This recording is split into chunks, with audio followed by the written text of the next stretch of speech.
Yan Yunfang was a young doctor who liked to play pranks on his patients.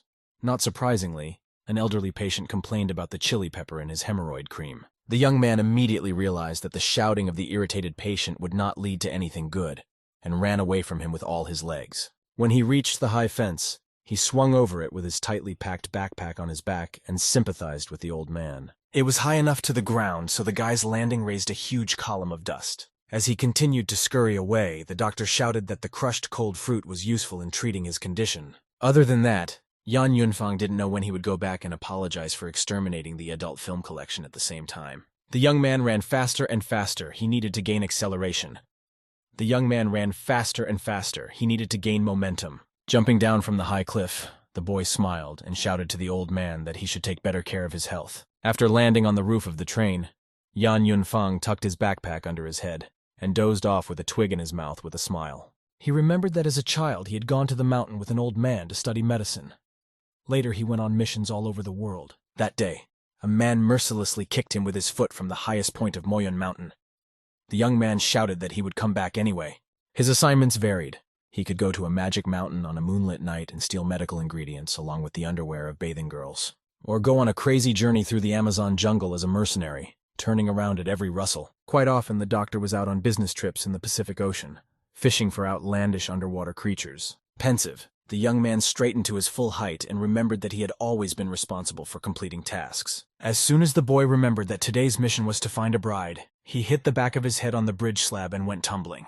Flying past the carriage with a huge bump on his head, Yan Yunfang burst into tears due to the intense pain and declared that he was already on his way to fulfill his duty. The guy didn't quite understand how a charming bride could end up in one of the filthy compartments of this train. Suddenly he heard some strange sounds and listened. A girl with a pleasant voice complained that she was in a lot of pain. The doctor wondered to whom such a wonderful voice could belong and why she was complaining of severe pain. His turbulent male fantasy drew him a heated train conductress in uniform with her white blouse unbuttoned. Yan Yunfang cheerfully exclaimed that he had already arrived and sprinted down to the window where he heard a mysterious female voice. During the flight, the guy gaped a little and caught his feet on the windowsill.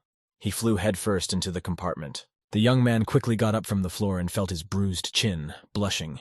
He hoped no one had seen his embarrassing fall. Suddenly he saw a stunning beauty in seductive blue shorts. The guy realized that he had landed successfully. The boy's body trembled with excitement. He thought that after the mountains he would never see the girls again, and now he was as if in a dream. Yan Yunfang walked closer to the girl.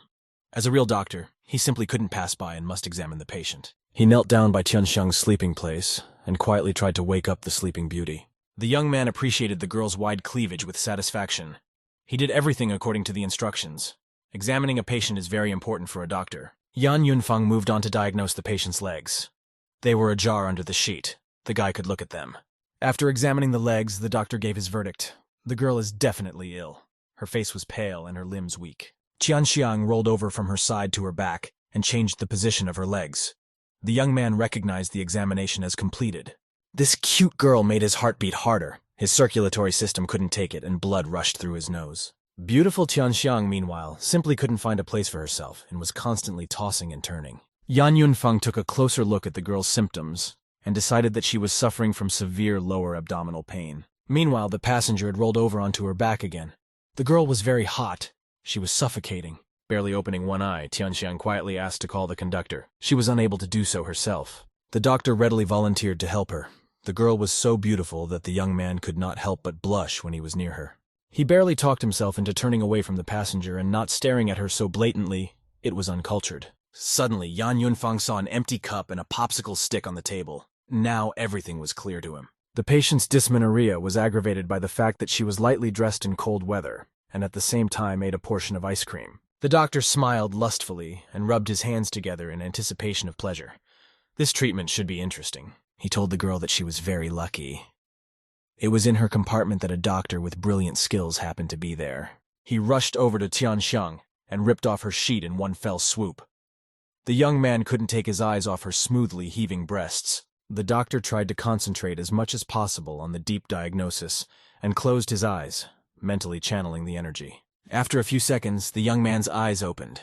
His body had already accumulated enough chi energy. By accumulating in different parts of the body, the energy formed point formations of chi that could be used for medicinal purposes. The unfortunate girl kept moaning, holding her stomach. She could not even open her eyes because of the intense pain. From medicinal practice, the young man knew that dysmenorrhea was caused by poor circulation of qi energy and weak blood circulation of the body. Qianxiang's knees were trembling from the intense tension. The young man went down to his shins and decided that a little qi should ease the patient's pain. The guy felt her feet and checked the qi entry points. The girl was sweating and moaning. She had a fever due to her ailment. The doctor pulled both of the girl's feet toward him. Blushing at the pleasant touch, he said cheerfully as he began his course of treatment. Yan Yunfeng pressed both of Qianxiang's feet at the same time, infusing enough qi energy into them. Because of the strange feeling that arose in her body, the patient involuntarily grabbed the sheet and clenched it in her fist. What she felt now made her open her clear blue eyes and blush very hard, disregarding the pain. It was very much like a strong surge of energy, as if she was swimming naked in the depths of the ocean. The feeling was very strange. The energy was not pressing down on her at all. The girl had a feeling of peacefulness. She was still suffering from pain in her lower abdomen, but things were different now. Qianxiang felt that the pain was gradually going away. Finally, the unpleasant feeling disappeared completely.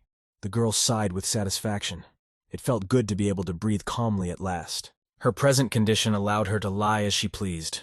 The beautiful passenger turned on her side toward the table. The patient was getting better and was able to open her eyes fully and look around the compartment carefully. Suddenly, the girl realized that an unfamiliar guy was sitting across from her, who was pleasurably kneading her feet. At first, the blue-eyed beauty thought that she was just imagining it after the malaise. But the strange feeling did not disappear. Qianxiang's terrified scream flew out through the open window of the compartment and echoed throughout the nearby mountains and forests. Throwing a sheet over her body, she indignantly kicked the doctor in the face and angrily told him that he was allowing himself too much. The young man tried to explain that he had helped her out of her pain. A man hovered down from the top shelf and shouted that they were disturbing people's sleep. A man and a woman from the top shelves watched interestedly as a guy kneeled by a girl on the bottom shelf. The bald-headed gentleman with the small mustache was afraid to admit to himself that he even understood the situation correctly. He liked his neighbor's large breasts from downstairs and her pumped-up buttocks. He liked the guy who was clearly no good. A man leaned out of the compartment and started calling for help. He shouted that a hooligan was harassing a girl in broad daylight. Walking along the corridor of the carriage, Li Yan suddenly heard calls for help from his compartment.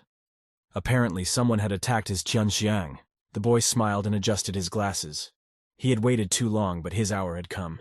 He would finally be able to show himself a hero. Bursting into the compartment, the young man saw the stranger and angrily demanded that he immediately remove his hands from the girl. Yan Yanfang smiled and advised the passenger to press the body points he showed next time. This is ordinary acupuncture. Qianxiang was no longer angry. She understood what had happened and apologized for her behavior. She had simply misjudged his actions. Her acquaintance continued to hold the young man. The girl indignantly demanded to let him go. He is a doctor and helped her a lot. Li Yang shouted that it was all nonsense. Dysmenorrhea is not cured by acupuncture. As a medical university student, he knows this and brought pills. The doctor replied in a calm voice that the student was too young, so he could not accuse him of ignorance. Yan Yanfang straightened up to his full height and said that he perfectly understood the reason for his anger. He had just broken his devious plan. Li Yan shrieked fearfully. He was not afraid of the young man at all, especially since a nobleman solves matters with words, not force. At the same second, the boy felt his opponent's tenacious hand grab his arm. This made him even more frightened. After throwing the guy over himself and slamming his face into the floor, the doctor informed him that he had not positioned himself as an honorable man. From behind the open door, there were gawkers watching the fight. Yan Yanfeng assumed that the ice cream was given to the girl by Li Yan. Qianxiang was genuinely surprised. She sat on the bottom shelf and inquired how the young man was able to find out. The doctor explained that the guy set it all up and decided to arrive a hero with a life-saving pill. The pathetic student applies medical skills for the sake of an ungenerous goal. The girl only now realized what kind of monster she'd been around all this time. Almost crying, she asked Li Yang if the doctor was telling the truth. The boy screamed that it was all a lie.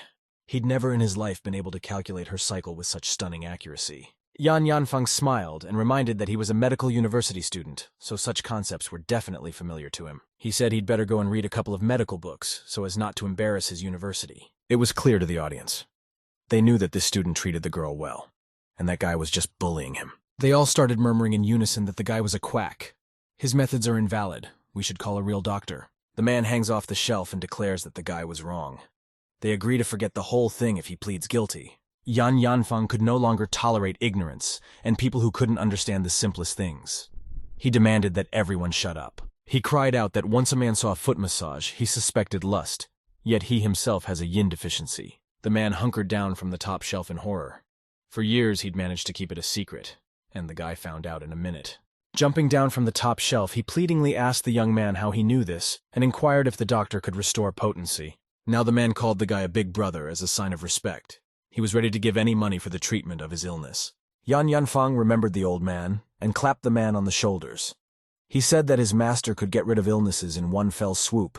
The matter could be considered solved. The gawkers quickly changed their point of view, interrupting each other. Each of them now recognized the great doctor. Li Yang couldn't believe that things had turned out this way. The crowd of people in the compartment almost crushed him to death. People from all over the train seemed to have come here. Each of them had some kind of chronic illness, and only now could the pain be relieved. Yan Yanfang explained through a megaphone how to find his teacher, and the crowd dispersed, leaving him with 100 yuan and a kiss on his cheek as a memento. When the dust cloud cleared, the young man saw that his opponent Li Yang was still lying on the floor. His entire body was covered in shoe marks. Qianxiang was now looking at the young man with completely different eyes. Just a little more, she would fall in love with this top-notch doctor. The doctor remembered the old man. If he's still on the mountain, he's obviously surprised by the multitude of sick people. It could be considered payment for his tuition. The protagonist arrived at the East Railway Station of Xiangjiang City. The girl decided to say goodbye to her new acquaintance as quickly as possible. She gave him a note. Yang excitedly read the note. Lu Qianxiang wrote her phone number to him and indicated that she was studying at medical university. The girlfriend was running through the train station. The main character happily thought to himself that she didn't like him. The lad proudly told himself that in 2 decades of living in the mountains, he had not lost his charm. The protagonist looked around. He realized he needed to check into some hotel. A man he didn't know came over. He asked the boy if he wanted to stay at his hotel. Ian waved a disgruntled hand at the stranger and said he was busy and had other things to do. The man told the guy that his hotel had something interesting to offer. Afterward, the stranger told the startled hero that his inn had many great jeweled swords. Ian was very excited. He went along with his new acquaintance. The man told the boy that he had about 10,000 swords at his disposal. After the protagonist and the man arrived at the hotel, he was very disappointed. The man showed the guy a set of cheap souvenir swords that were allowed on the wall. The main character was very disappointed. He went into his room and collapsed on the bed. Jan, lying on the bed, thought that the innkeeper had cheated him out of money. The main character was lying down and looking at the wall of the room. He decided that he was tired and could sleep. The guy watched the water drip rhythmically from the faucet in the wash basin. The dripping water became more and more hypnotizing. The guy felt as if the drops had become huge. In the next instant, the protagonist found himself in a reality completely unfamiliar to him. He was standing in water. Ian looked around carefully. He couldn't figure out where he was. The protagonist noticed as he stood in front of the doors of a vast and mythical palace. Ian decided to grab the huge ring on the door. He decided to go inside and look around. The doors opened and the boy saw before him a huge, swanky palace. Yang realized that he was in the temple of Yao Wang. It belonged to the Medicine Kings. Then the protagonist decided to go inside the temple he started to climb. The protagonist climbed the steps with interest. He was curious about what was inside the temple. Ian opened the door to a large room. There was no one around. A few statues stood near the opposite wall. Jan looked at the huge statue. He wondered how many meters high it was. The protagonist looked at the statue and said to himself that to him everything around looked a little familiar. Guy walked over to the foot of the statue. He thought he might have been here before. Suddenly something struck and frightened the guy. He heard a great noise. The building began to shake and rocks started falling from the ceiling. Yang was very excited. The boy looked at the statue. He cried out frightened. He was very frightened. Yang noticed the stone dragon began to glow menacingly. He realized that the dragon had come to life. The protagonist was startled to see the dragon across from him with burning eyes. The guy quietly said hello to the monster and decided to turn around and run away.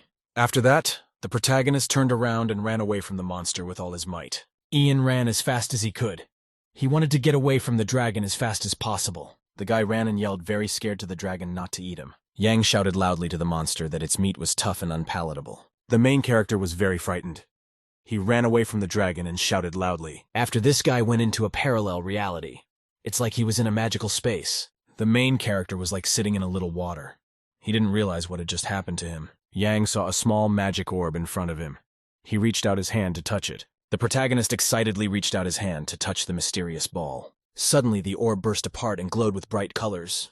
Yang was frightened and covered his face with his hand. The protagonist decided to himself that he was seeing the purple celestial glow of the universe. After that, the boy woke up from his vision. He jumped up sharply on the bed.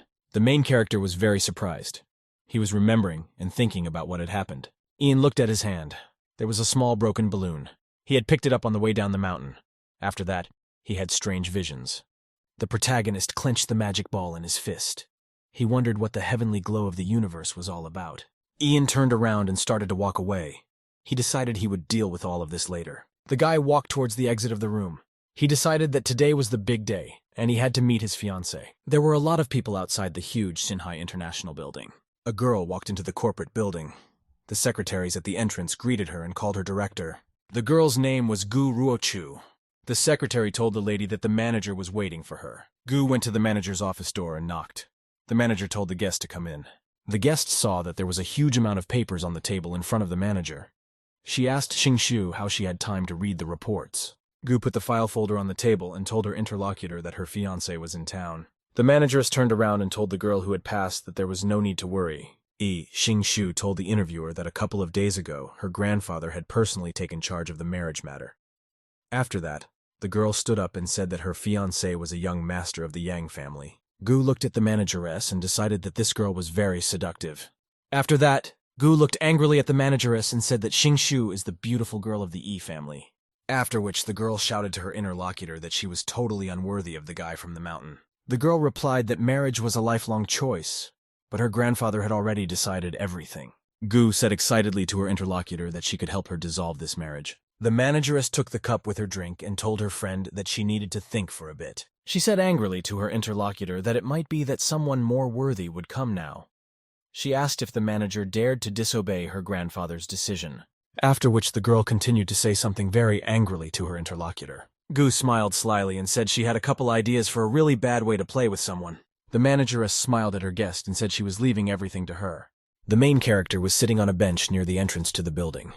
There were people walking around. Yang thought to himself that the Shinhai building was not far away and could be reached on foot. He looked around and noticed that he had 20 yuan left in his wallet. At that time, a car appeared in the street. It was going at full speed.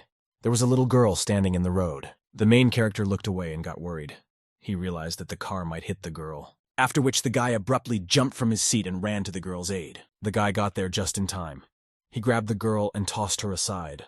The car braked sharply, skidded sideways and hit the truck. After the cars collided, there was a loud explosion.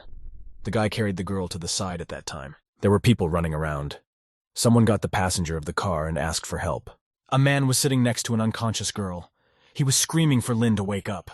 The driver was very frightened. He stood by the girl's body and shouted that everything happened because of his poor driving skills. The main character came over. He said the ambulance would be here in half an hour. It would be too late to take the girl to the hospital by then. The guy angrily grabbed the protagonist by his clothes and said that if Lin died, he would bury him with her. Ian replied calmly to his interlocutor that the girl's injuries were serious. He knows how to help her. The guy angrily asked the protagonist, "Is he really that doctor?" He asked for Yang to help the girl. As a reward, he promised fame and fortune. The main character calmly replied to the guy to keep quiet, and he would try to save the girl. Ian then walked over to the lying girl. He examined her carefully. The protagonist took the lying stranger's hand. He felt her pulse. Ian listened carefully to the girl's breathing. He said she would die without a skull fracture. The guy standing next to him got angry and asked the protagonist, "Does he really want to cut open a girl's skull here?" The protagonist told the guy very grudgingly to be quiet. Yang continued to make attempts to revive the girl. A nearby driver excitedly said that he didn't want Lin to die. The guy was sharpening a huge knife. He told his interlocutor that if Lin's girlfriend died, he would stab him. The protagonist looked at the patient and realized that he needed to use his true ki. After that, Ian reached out his hands to the girl's head and touched it with his fingers. The protagonist closed his eyes and sank deep into a meditative state. The guy was in astral reality right next to the girl. Yang realized that the patient could stay alive by using her inner ki. This means that she has started on the path of self-cultivation. The protagonist realized that this feeling was completely different from the one he once had. Yang continued to make attempts to heal the girl. He used the skill Purple Breath of Life. The protagonist looked at the girl and thought that using true ki to treat illness could help develop self-cultivation. Yang directed the true chi energy in the girl's body to the right organ. The protagonist ordered his patient back to consciousness. The guy with the knife threatened the main character that if he didn't cure Lin, he would stab him. Suddenly, the unconscious passenger started to come to her senses. She wanted to say something. Yang told people that there may be some consequences because of the treatment, which are not really important. The protagonist told himself that after he cured the girl, he would leave here as an unknown noble genius. Passers-by were very surprised that the stranger was able to cure serious wounds. Someone shouted that the main character was a divine doctor. Lee Girl felt the chi energy in her body blazing very strongly. The girl Lin remembered how 3 years ago she was on a secret mission on the Amazon. She was exposed and she had to run away from the chase. When the girl was in the jungle, suddenly a huge predatory monster appeared next to her. Soldiers ran up to the girl, and she felt that she was utterly desperate. The soldier gave me an evil look and said, "Asian girls are really hot." Suddenly, the warrior heard some kind of dangerous noise. He looked away in fright. A huge green monster with burning eyes stopped next to the girl. The monster stopped and looked at the people standing next to him with angry eyes. The monster's mouth opened and a guy came out. He asked the soldiers cheerfully, "Have they had enough of life?" The main character was standing in the mouth of a huge monster. He was bored. The girl realized that the stranger had been in the jaws of a huge crocodile the whole time. Lin asked the boy fearfully, "Who is he and why is he hiding here?" Ian thought to himself that he was seeing a beautiful woman. Out loud, he told his interlocutor that he was ranked #1 in the world among mercenaries. He added that his call sign was Blood King of Unicorns, and he was here for a serious assignment. Now the Lin girl, after waking up, remembered how she met the protagonist before. The driver and his companion were overjoyed because Lin was finally awake. The girl struck her companions with her hands and shouted that they were clumsy drivers. She asked him where the stranger who had just rescued her had gone. He noticed that the protagonist had disappeared. The girl angrily shouted to the guys to immediately find the man eating spas. The protagonist arrived at the corporation building. He went inside and approached the administrators. Yang told the receptionist that he walked to her as he needed to meet with her manager, Yi Xing-shu. The girl Gu was standing nearby. She turned to the protagonist and told him to follow her. The guy thought his bride-to-be was walking in front of him. He noted that the girl had a cold personality. The protagonist and his companion left the building and went somewhere in the direction of the building. Jan was walking behind his new acquaintance. They were walking up the stairs together. The companion informed the protagonist that they had already arrived at the location. A guy and a girl went into an abandoned building. There was no one there. Gu told the interlocutor that he would live here. She added that Xing-shu was busy right now and the guy would talk to her when she was free. Ian thanked his companion. He said the place was spacious and he liked it. The girl didn't know what the guy was talking about. She thought he was pretending to be satisfied with everything. Suddenly, a huge black spider came down from the ceiling. Gu was really scared. The girl was startled by the spider and bounced sharply aside.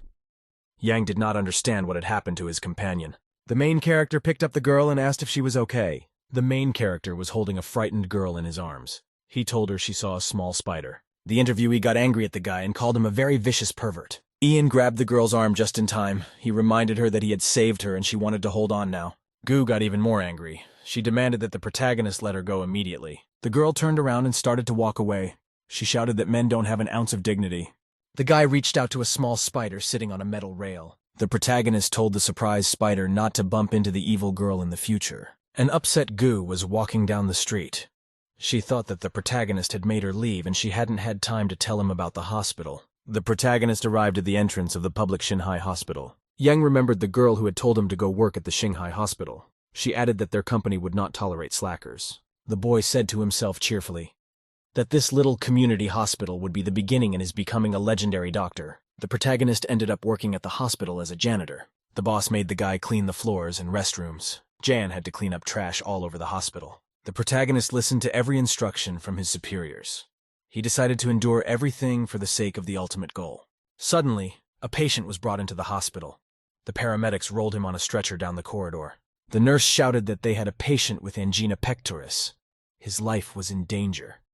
The nurse shouted that they should call Dr. Su. The protagonist got distracted. He realized there was a patient he could help.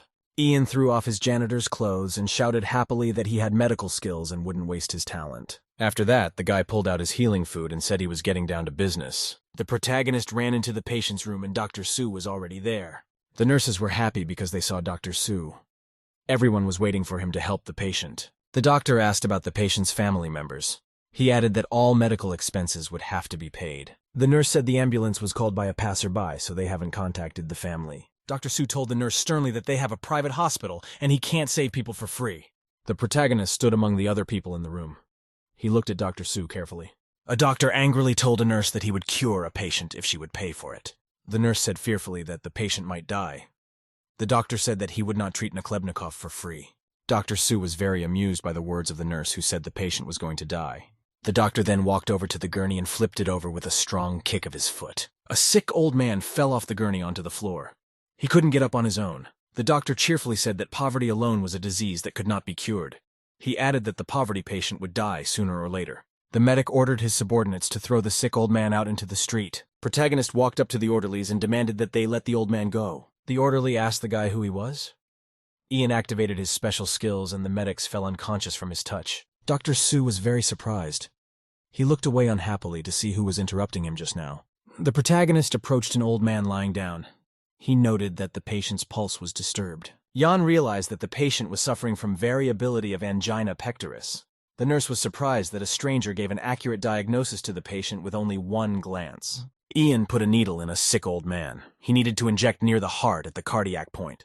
The doctor asked the guy why he, as a janitor, thought he was the divine doctor. Ian thought he needed to save the man. Applying the needles would require very slow movements and steadiness. The doctor angrily yelled that the protagonist was ignoring him. He threatened that the guy would cripple the patient. Then the doctor swung his leg and prepared to strike the protagonist. Dr. Su practically kicked the protagonist in the head with his foot. Ian raised his arm just in time and stopped the doctor's blow in front of him with his needle. The doctor was very much surprised. He saw that his shoe was beginning to disintegrate. A needle had been stuck in his foot. After that, doctor started bloating really badly. He got huge as his insides swelled up. The doctor frightenedly asked the guy, what did he do to him? At that time, the main character told the nurse that the old man's disease would not manifest itself again. The patient would soon recover. The bloated doctor shouted threateningly at Jan that his uncle is the director of the hospital and the head of Group E. The protagonist turned around and started to walk away. He told the lying doctor that he could only rely on himself now. Dr. Su put his arm around the guy's leg and demanded that he fix him first. The chief sternly told the medic to use the money to pay for his treatment. The doctor got very angry. He realized he had no way out and had to pay. The doctor knelt on the floor. He decided to agree to the protagonist's terms. The doctor held out a card to the protagonist and said there were 5 million on it. Yang would get it if he cured him. People were surprised at the doctor's behavior. They could not understand how he could have so much money on his card. Yang became very angry.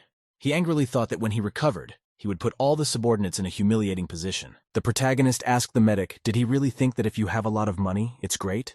Ian told the doctor that he had collected a lot of money and forgot about the Hippocratic Oath. The protagonist then took the doctor's card. He demanded that the patient turn around to him. Yang was pointing out to the frightened and agitated doctor how to stand properly in front of him.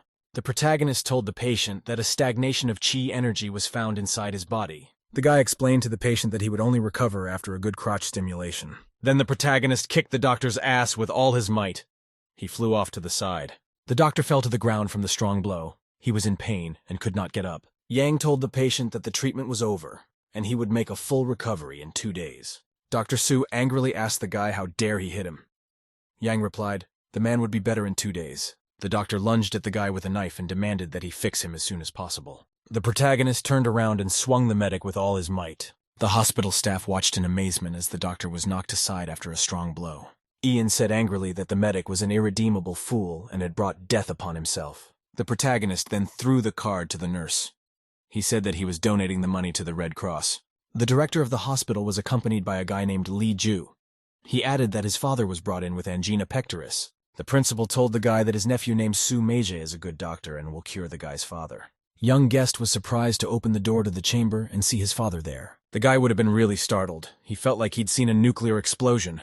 My father sat quietly at the table and played cards with the other patients. He was completely healthy. The guy excitedly asked the old man if he was okay. The patient replied that he had been treated and was feeling better.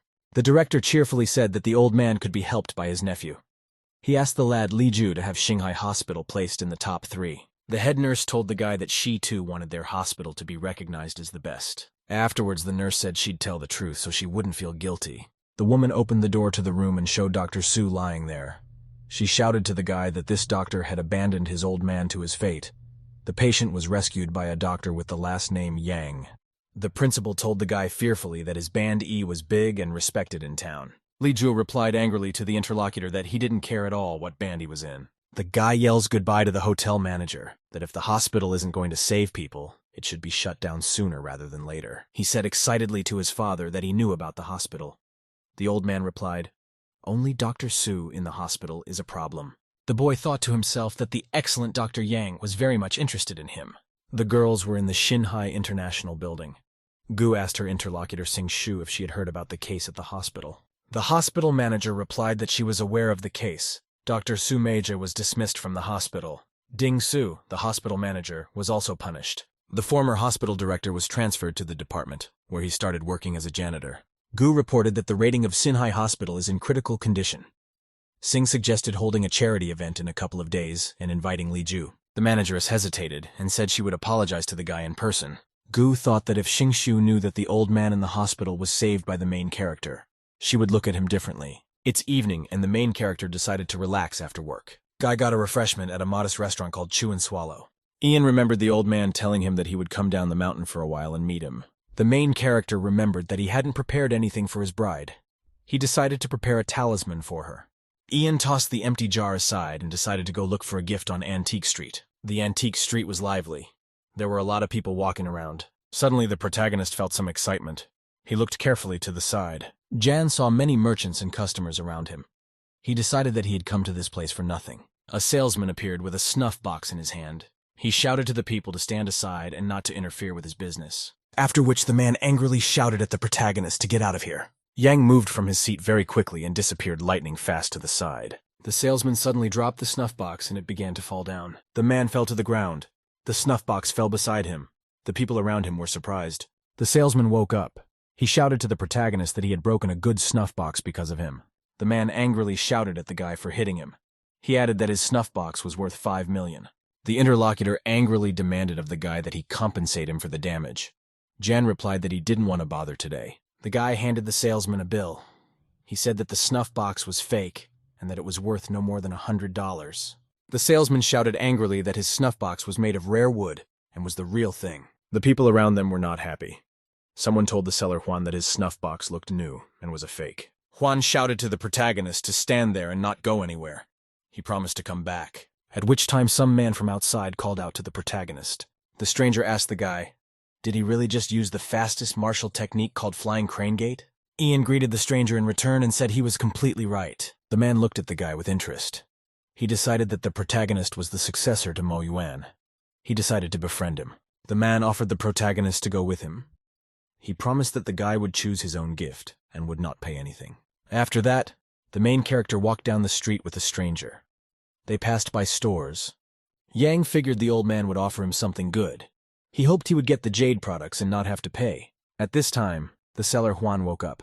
He was surprised to see a huge number of pigs around him. The seller was very much surprised and frightened. The piglets were running around him, and he did not understand what was happening. After that, the car in the back of which Juan was sitting drove off with the pigs. The car was driving away, and some guy I didn't know came up behind me. He was watching closely. The guy contacted his uncle. He reported that the garbage had been disposed of. An hour later, the protagonist, along with his new male acquaintance and another guy, entered the premises. Yang said shyly that the older E overestimates him a lot.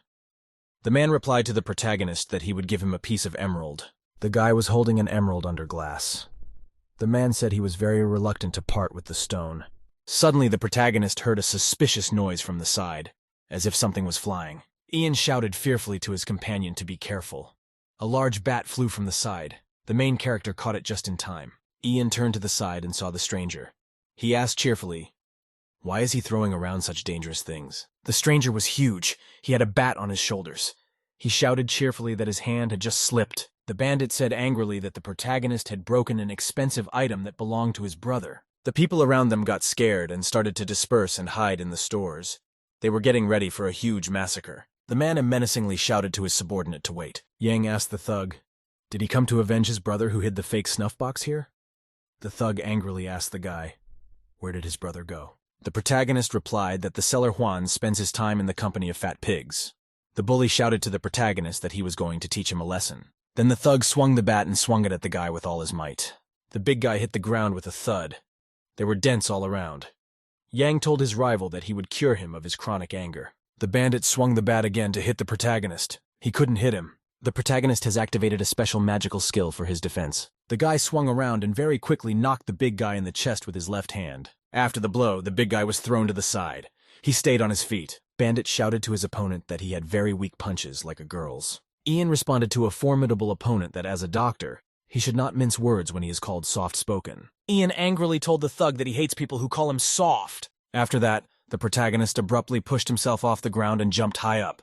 The protagonist swung his hand at the big man's face. He had no time to defend himself. The big guy got hit hard. He didn't have time to attack the protagonist with the bat. After that, Young very quickly struck the bandit with his hands to deliver several staggering blows. He swung the bat and shouted for the protagonist to stop hitting him. Jan managed to bounce back. The bandit menacingly told the guy that his muscles are harder than stone. His opponent's blows are like a tickle to him. Yang was very much surprised by such a response from the bandit. At this time, the big man felt something in his body. The thug started to feel something inside him after the blows. He started to lose his strength. Big bright lightning bolts started coming out of the big guy's body in all directions. The bandit's body very quickly and completely desiccated. He shouted that his muscles were gone. The bandit fell to the ground. He had no strength at all. The main character came up to him. The big guy was very surprised. He didn't understand how it could be that he was missing all his power. Yang explained to his opponent that he had removed places of compacted connective tissue in his body. The guy sat down and told the thug that after the therapy his body would never gain huge muscles again. The man would have been surprised.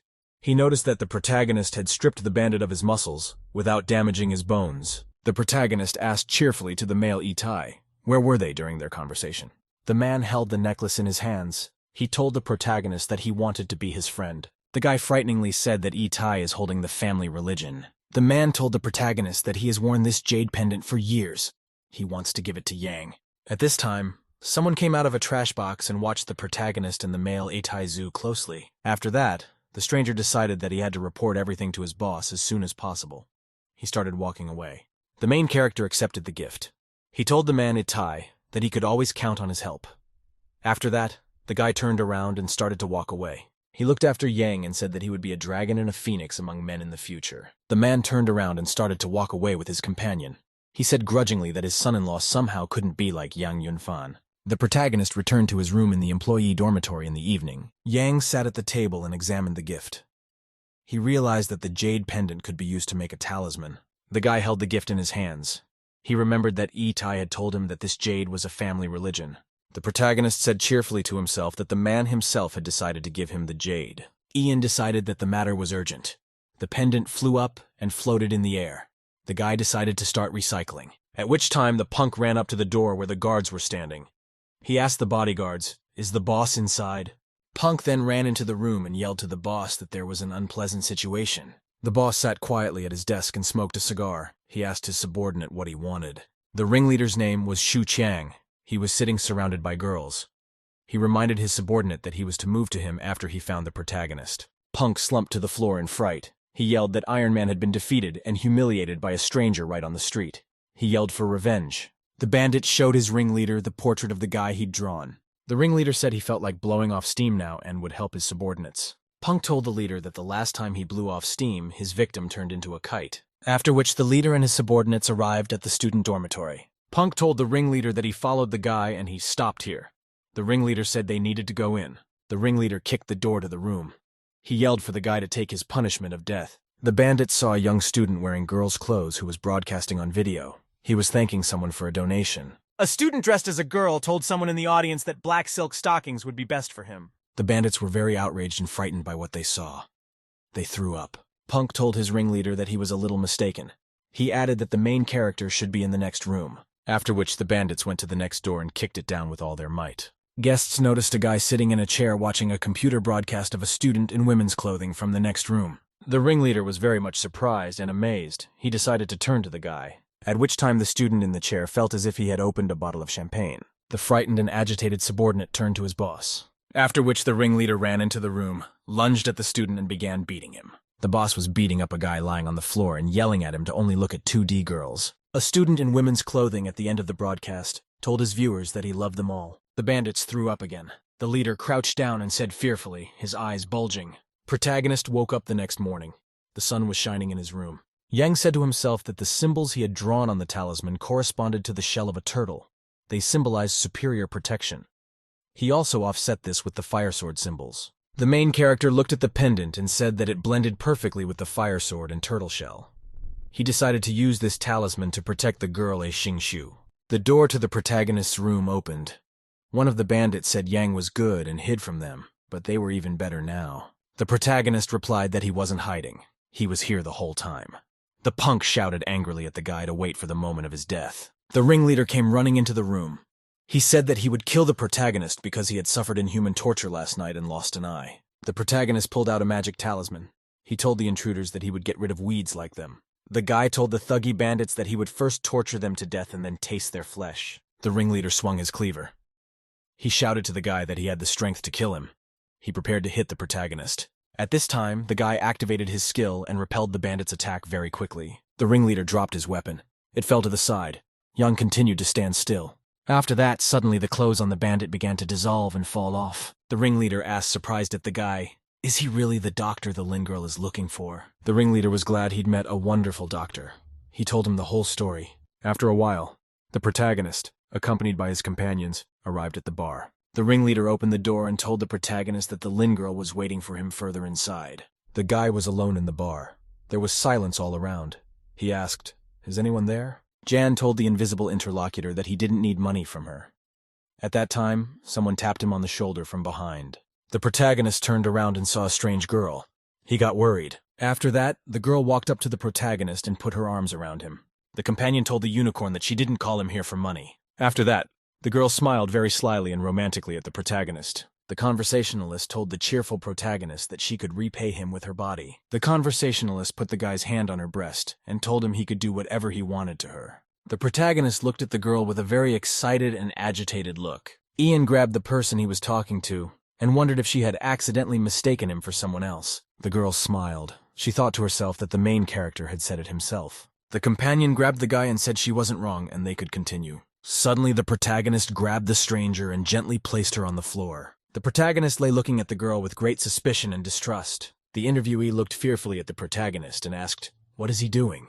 Ian stood up and told the stranger that she had a very good seduction technique. The guy asked her acquaintance, "Who is she and how did she know his alias?" The girl asked excitedly to the unicorn, had he completely forgotten her? The interviewee reminded the guy that he had rescued her from black people in the Amazon forest a couple years ago. The protagonist remembered the person he was talking to. He called her by the name of Honshu Lin. The girl smiled at her interlocutor and said she was glad he recognized her. She asked, would he leave her on the cold floor? The protagonist cheerfully told his new acquaintance that he would help her. Ian apologized and held out his hand to the girl to help her up. The interlocutor held out her hand. The protagonist helped her up. Afterward, the acquaintance abruptly advanced toward the lad and embraced him. The girl told the surprised unicorn that after their breakup on Amazon, she thought she wouldn't see him. She added that she really missed the main character. The girlfriend told the surprised interlocutor that she had only come to Sanjiang because it was a place he had once mentioned to her. Honshu told the guy she loved him and had been waiting 3 years to meet him. The protagonist was very much taken aback. He excitedly called his girlfriend by name. An acquaintance moved in on a guy. She asked him to kiss her. Jan kissed his girlfriend. At that time, some guy ran in and said that he had brought some bottles of red wine for Lin. The guy got scared and agitated. He told the people at the bar that he didn't see anything and they could go on. The girl turned around and shouted angrily at her guest to get the hell out of here. The guest started to leave. He shouted goodbye to his interlocutor to take security measures. Honshu said grudgingly as the guy who showed up ruined everything at the last moment. The protagonist thought to himself happily that the unexpected guest had saved him. The girl turned around and told the unicorn cheerfully to forget about what had happened. She offered to continue. Honshu hugged the person she was talking to. Afterward, the main character shoved the girl away and said he already had a fiancée. The girl was very much amazed. Honshu couldn't believe that the guy already had a girlfriend. The protagonist consumed the drink from a glass. He remembered that his old man's vodka was much better. The protagonist set his glass down on the table and noticed the incoming message on his phone. The girl told the unicorn that tonight at 6 p.m. she'd be at the banquet. He would have to be her boyfriend. Ian tossed the phone to his girlfriend and asked what kind of banquet she was referring to. Girl read a message on her phone about a banquet at the Xinhai International Hotel at 6 o'clock in the evening. The girlfriend explained to the guy that the banquet had been organized by the eldest daughter of the E family. The friend asked the guy, "Is that girl his fiancée?" The main character said that his fiancée was hiding and avoiding him for some reason. My girlfriend said there's going to be a lot of young talent from all over town at the banquet. The companion hugged the guy and said that she would help him realize his fiancée was unworthy of her unicorn. In the evening, the protagonist arrived at the hotel building in an expensive car with his girlfriend. The main character got out of the car first and opened the door for the girlfriend. The companion was sitting in the automobile. John said cheerfully to his acquaintance that they had already arrived. The guy looked at his beautiful companion and said she could get out of the car now. The girl said dreamily to the unicorn that she really liked that his figure was more solid than it had been 3 years ago. Ian told the girl excitedly that he was singing along with her since she had asked him to. The companion said she would help the protagonist to get his fiancé's attention. Suddenly, a group of people appeared from the side. One of them called out to the protagonist. The guy told the protagonist angrily that you can't take street hookers to decent banquets. The stranger angrily said that the protagonist is a savage from the mountains. That is why a prostitute from the street suits him. Honshu told her friend that the vile semblance of a man stood before them. The protagonist replied to his girlfriend not to get angry. He added that they will not stoop to the level of the cattleman in front of them. The stranger angrily asked the protagonist, who did he call a bastard? The other guy said Miss E invited the wild main character to announce publicly that she was marrying him. The stranger took another look at the protagonist and said he would humiliate him during the banquet. The girl angrily told the unicorn that she wanted to teach the bullies who had insulted them a lesson. The guy replied to his companion that there was no need to pay attention to stupid cattle. The stranger looked at the protagonist angrily and with great hatred. The protagonist turned his foot sideways to knock the stranger to the ground. Yang kicked the guy's leg and shouted for Xiao Chen to be careful. A sudden jolt knocked the guy to the ground. He was very angry. Xiao Chen jumped up and shouted that he would kill the protagonist if he touched him again. Yang replied calmly to his interlocutor that he wouldn't do that again. After that, Xiao Chen decided to go up the elevator with his companions. The guy got into the elevator with his friends and said he would send them to the 233rd floor. The guy said that redneck Yang Yunfang dared to bet with Xiao Cheng for the hand of Miss E-girl. Suddenly, the guy felt a strong stench begin to emanate from Xiao Chen. The guy shouted angrily to his friend, "Is there a fart in here and it stinks really bad?" The guys felt really bad. They even tried plugging their noses so they wouldn't hear the stench. The elevator was going up very slowly. The indicator light showed every floor past. The guy noticed they were only on the 4th floor. He wanted to be rescued. The guys gasped. They saw that the elevator was still only on the 5th floor. The passengers were getting worse and worse. The indicator light showed the elevator was on the 6th floor. The stench in the elevator was so strong that all its passengers fainted. Eventually, the elevator arrived at the 233rd floor. As a result, the passengers were finally able to get off. Honshu asked the protagonist what he did, though. Yang replied to his companion that he only used a few tricks. The protagonist noticed that Xiao had a dark yellow face and pale lips. It showed an upset stomach and spleen. Yang struck his opponent in the center of the vulnerable point. It facilitated the release of gastrointestinal gases. The protagonist hit his opponent in time and deftly, and he went down. Honshu said cheerfully to her companion that he was bad. The protagonist replied that he was a doctor and didn't hurt people. At that time, Honshu noticed 2 unfamiliar girls walking towards them. They were getting closer. The girl reached out her hand to her companion. She wanted to say something to him. Honshu hugged the guy. She said she wasn't feeling well. She asked him to check her pulse. The girlfriend looked at the protagonist very excitedly. He couldn't refuse her. The protagonist said very excitedly and cheerfully to his companion that there was nothing wrong with her pulse. A girl named Yixing Shu came over. She greeted the protagonist and asked him to introduce his girlfriend. The main character, together with the girls, went up to the banquet hall on the top floor. There was a party going on. Ian saw a huge and appetizing crab lying on the banquet table. After that, the guy picked up a bunch of food and carried it to his desk. He looked very hungry. Yang gorged himself with mountains of food. He shouted that it was the most delicious food he'd ever tasted. Honshu said that the boy could eat more if it tasted good. Gu told her companion Xingxiu that the protagonist was not brought up at all. The other guests watched in amazement as the guy consumed the food. A friend asked Xingxiu why she always carries a jade pendant with her. The girl replied that it was her grandfather's pendant. Xingxiu couldn't understand how her grandfather's pendant could be in the hands of the protagonist. Shortly before, the main character introduced his bride to his girlfriend named Honshu Lin. Honshu took the guy's hand. She told the girl Xingxiu that she spent the whole day with the main character and came to the charity auction. She told the interviewer that she didn't want to leave the guy on his own. He's her partner for the evening. Honshu snuggled up to the guy and told her companions to ignore them. Gu grudgingly said that Yang had arrived in the city a couple days ago and had already gotten close to a rich married woman. The girls looked at each other with hatred. Gu angrily said that it was the first time she saw Miss Lin in front of her. Yang became even more agitated.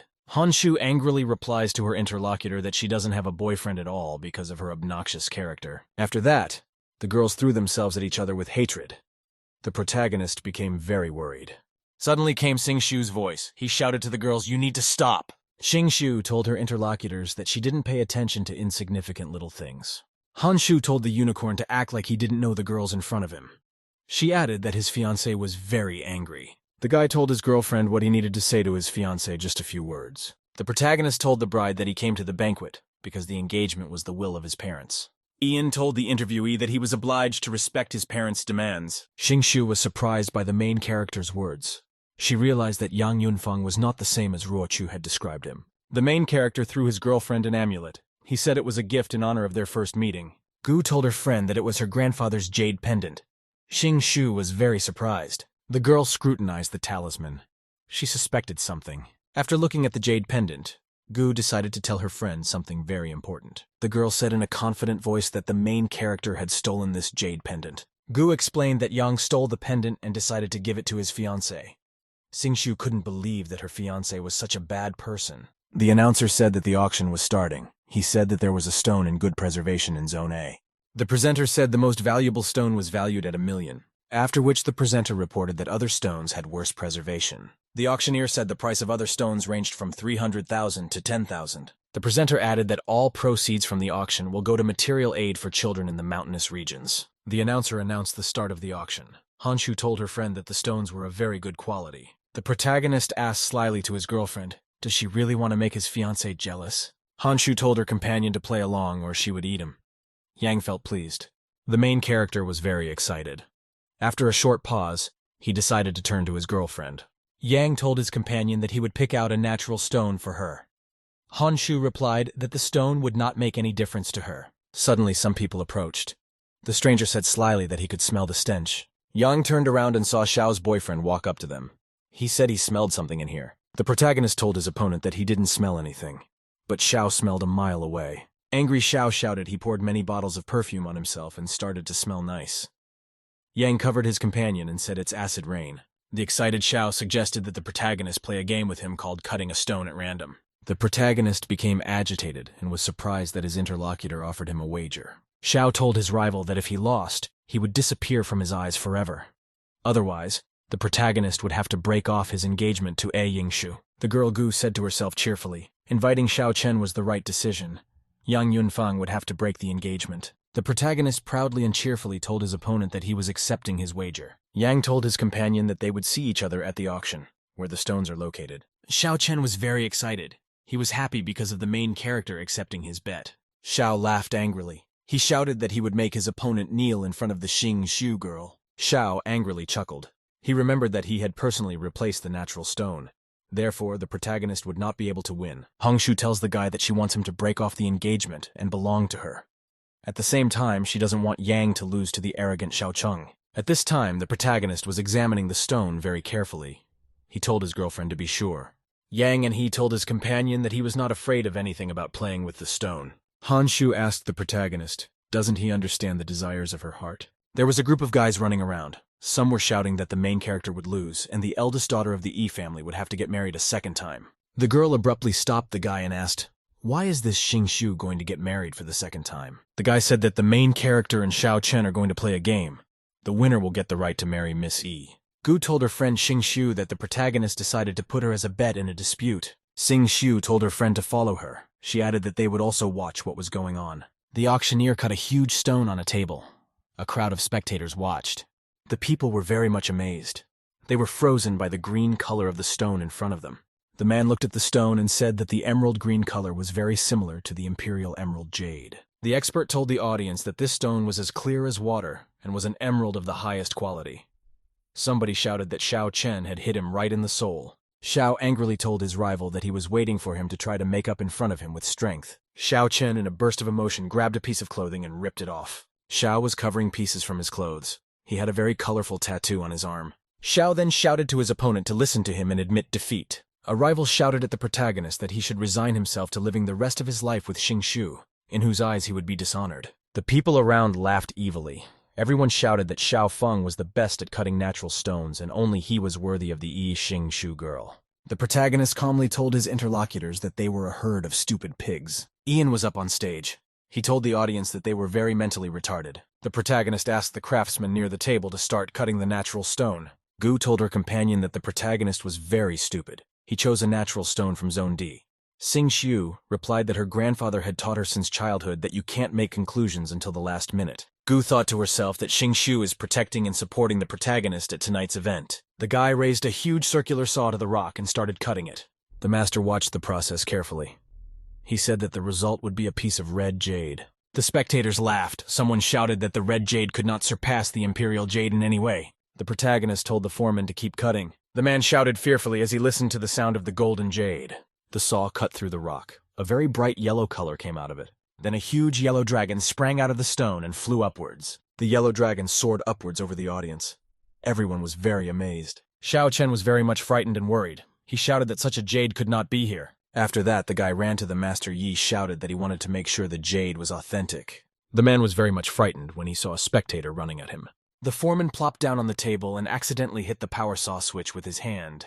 Suddenly, the circular saw flew out of the case and flew upward. The saw began to fall from the top down. There was a girl standing there. She was scared. The spectators were very much frightened.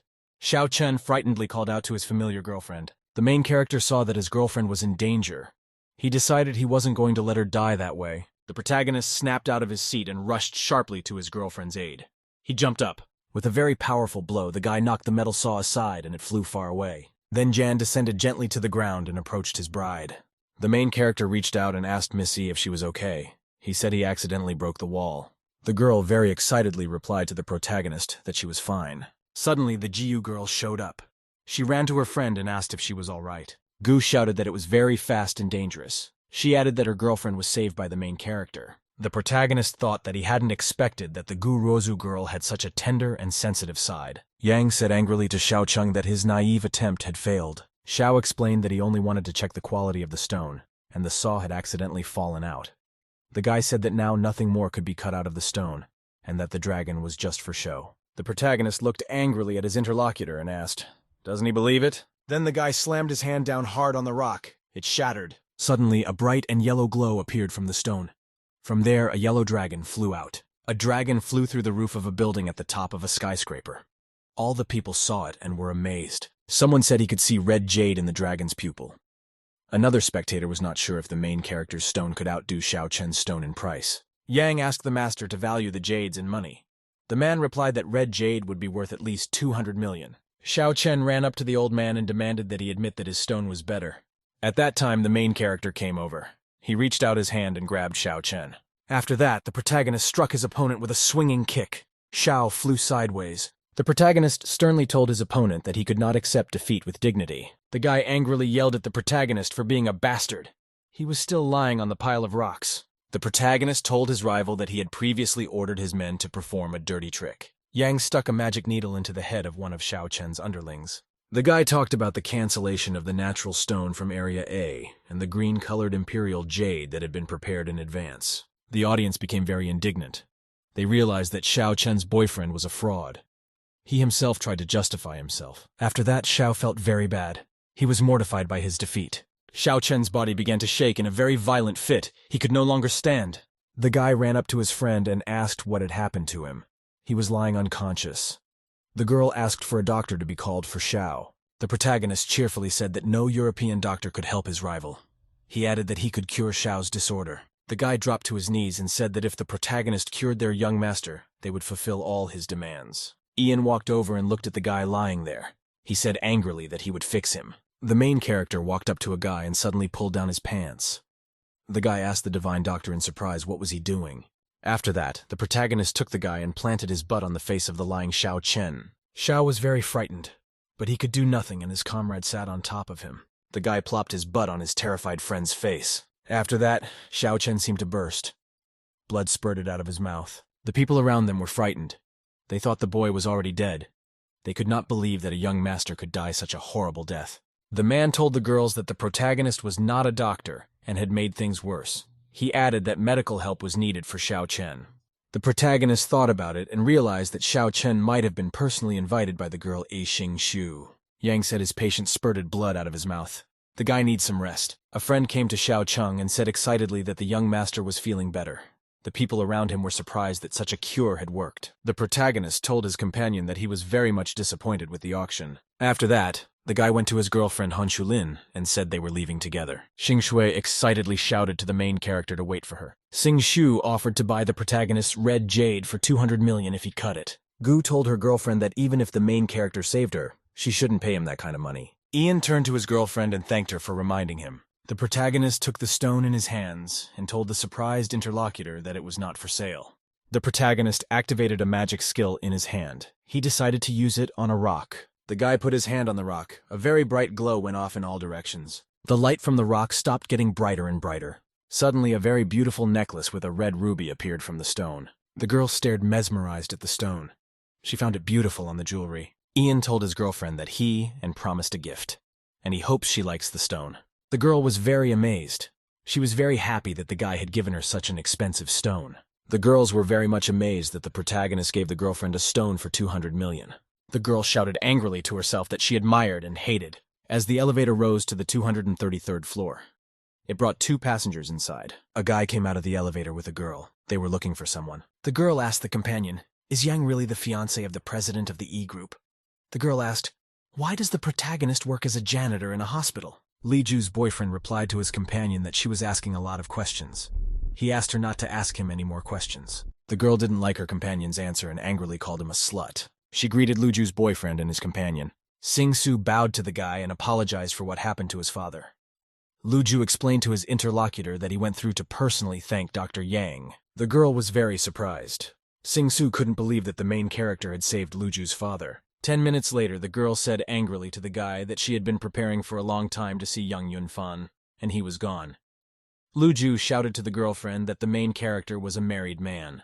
The companion cheerfully said that the guy had not yet consummated the marriage. She added that she wanted to see the protagonist with her own eyes. The boyfriend replied that he would take his father to the Shinhai hospital next week for a second checkup. Gu went over to his girlfriend and asked if she was still angry. Xing-Su replied that she was not angry. She could not figure out what kind of person Yang Yunfang really was. At this time, the girl received a message from her grandfather. She read it carefully. The girl read that her grandfather required her to marry within the next week. Gu said excitedly to her girlfriend Xing-Shu that they can make the protagonist give up the marriage contract in a different way. Xing-Shui hesitated and answered her interlocutor with a rochu so Ta wouldn't worry. Afterward, the girl said that she might not be worthy of Yan. The protagonist was in town at the time. A guy and his girlfriend were having a drink at a bar. After a short pause, Yang called out to his acquaintance Han Shu. Protagonist asked the girl why she still hadn't said anything after they got back. Han Shu held out a glass to her interlocutor. She said she would tell him everything after he drank it. The boy didn't resist. He agreed to the girl's entreaties and drank the contents of the glass. Han Shu looked at the unicorn carefully. She had something important to say. The girl told her companion that after he gave her the necklace, she felt joy. At the same time, Han Shu realized that the protagonist belonged to her. Yang replied excitedly to the girlfriend that she was scaring him. Suddenly, the protagonist felt very intoxicated. Everything swam before his eyes. The protagonist looked at the wine glass. He realized that something had been added to the drink. Ian asked his girlfriend apprehensively, what did she want to do to him now? Han Shu replied to the guy that she lied to him. 3 years ago, she ran away because she didn't want to do a mission in the organization. At that time, she already wanted to find Yan. The girl told her friend that she had some business to attend to. After that, she would go back to his place. Han Shu began to take off her dress a little. She told her interlocutor that it did not belong to her. The conversationalist told the guy in a romantic voice that tonight she belonged only to him. The protagonist excitedly said the name of the Honshu girl and fell into a deep oblivion. Suddenly, the protagonist woke up and saw a huge number of guys coming in front of him. They were happy that he woke up. Jan was very much annoyed and frightened. The people around him were amused and surprised. The main character asked the guests how they got here and what about the girl Honshu Lin. The guy said that the girl left and asked not to look for her. She also transferred all assets to Yan's name. Ian got very excited about this news. He felt that he needed to find a girl. The main character was very worried about his girlfriend Honshu. He had to see her. Ian commanded the leader to send men to find the girl. The leader replied that he would do so. The main character ran to find his girlfriend. He told himself that Honshu Lin was very stupid. At the time, the girls were sitting in the corporate building. They were in the office. Gu was very excited. She told her friend Xing-Shu to look at the big news. Xing-Shu was sitting on the couch. She asked her friend again, "What's the news?" The media reported that a guy at the airport brought a huge banner to find a sweetheart. There were also pictures with the main character in the news. Sing asked her interlocutor Ruozu, how could this news possibly apply to her? The girl was watching a video on her tablet where the protagonist called his lover Hong Shuling. Then Xing-Shu pressed her finger on the screen and it cracked. Xing-Shu cheerfully told her interlocutor that the tablet was of low quality and cracked from the slightest press. Ruozu reminded her girlfriend that her grandfather told her to get married within a week. The protagonist has other lovers. They can take advantage of this and dissolve the marriage contract. Xing-Shu walked to the office window. She told her interlocutor that she was not going to upset the marriage contract. The manager said that she had heard her grandfather's story that her parents and Yang Yunfan's parents had once been very good friends. The protagonist's parents died. Their last wish was that their son and Xing Shu could get married. After that, the manager said that she was entitled to inherit most of the shares of the E group. The manageress explicitly said that if the protagonist marries her, she will enforce the prenuptial agreement. Xing Shu held out a document to her colleague Ruochu. She said, "This is an invitation to Yang Yunfang Yu's position." The superintendent said that she is waiting for John tomorrow at 10 o'clock in the morning at the entrance of the civil administration office. A sad guy was walking down the street. He couldn't figure out where his Honshu girlfriend had gone. Suddenly, the guy heard some suspicious noise in the bushes. He stopped. The protagonist took a closer look.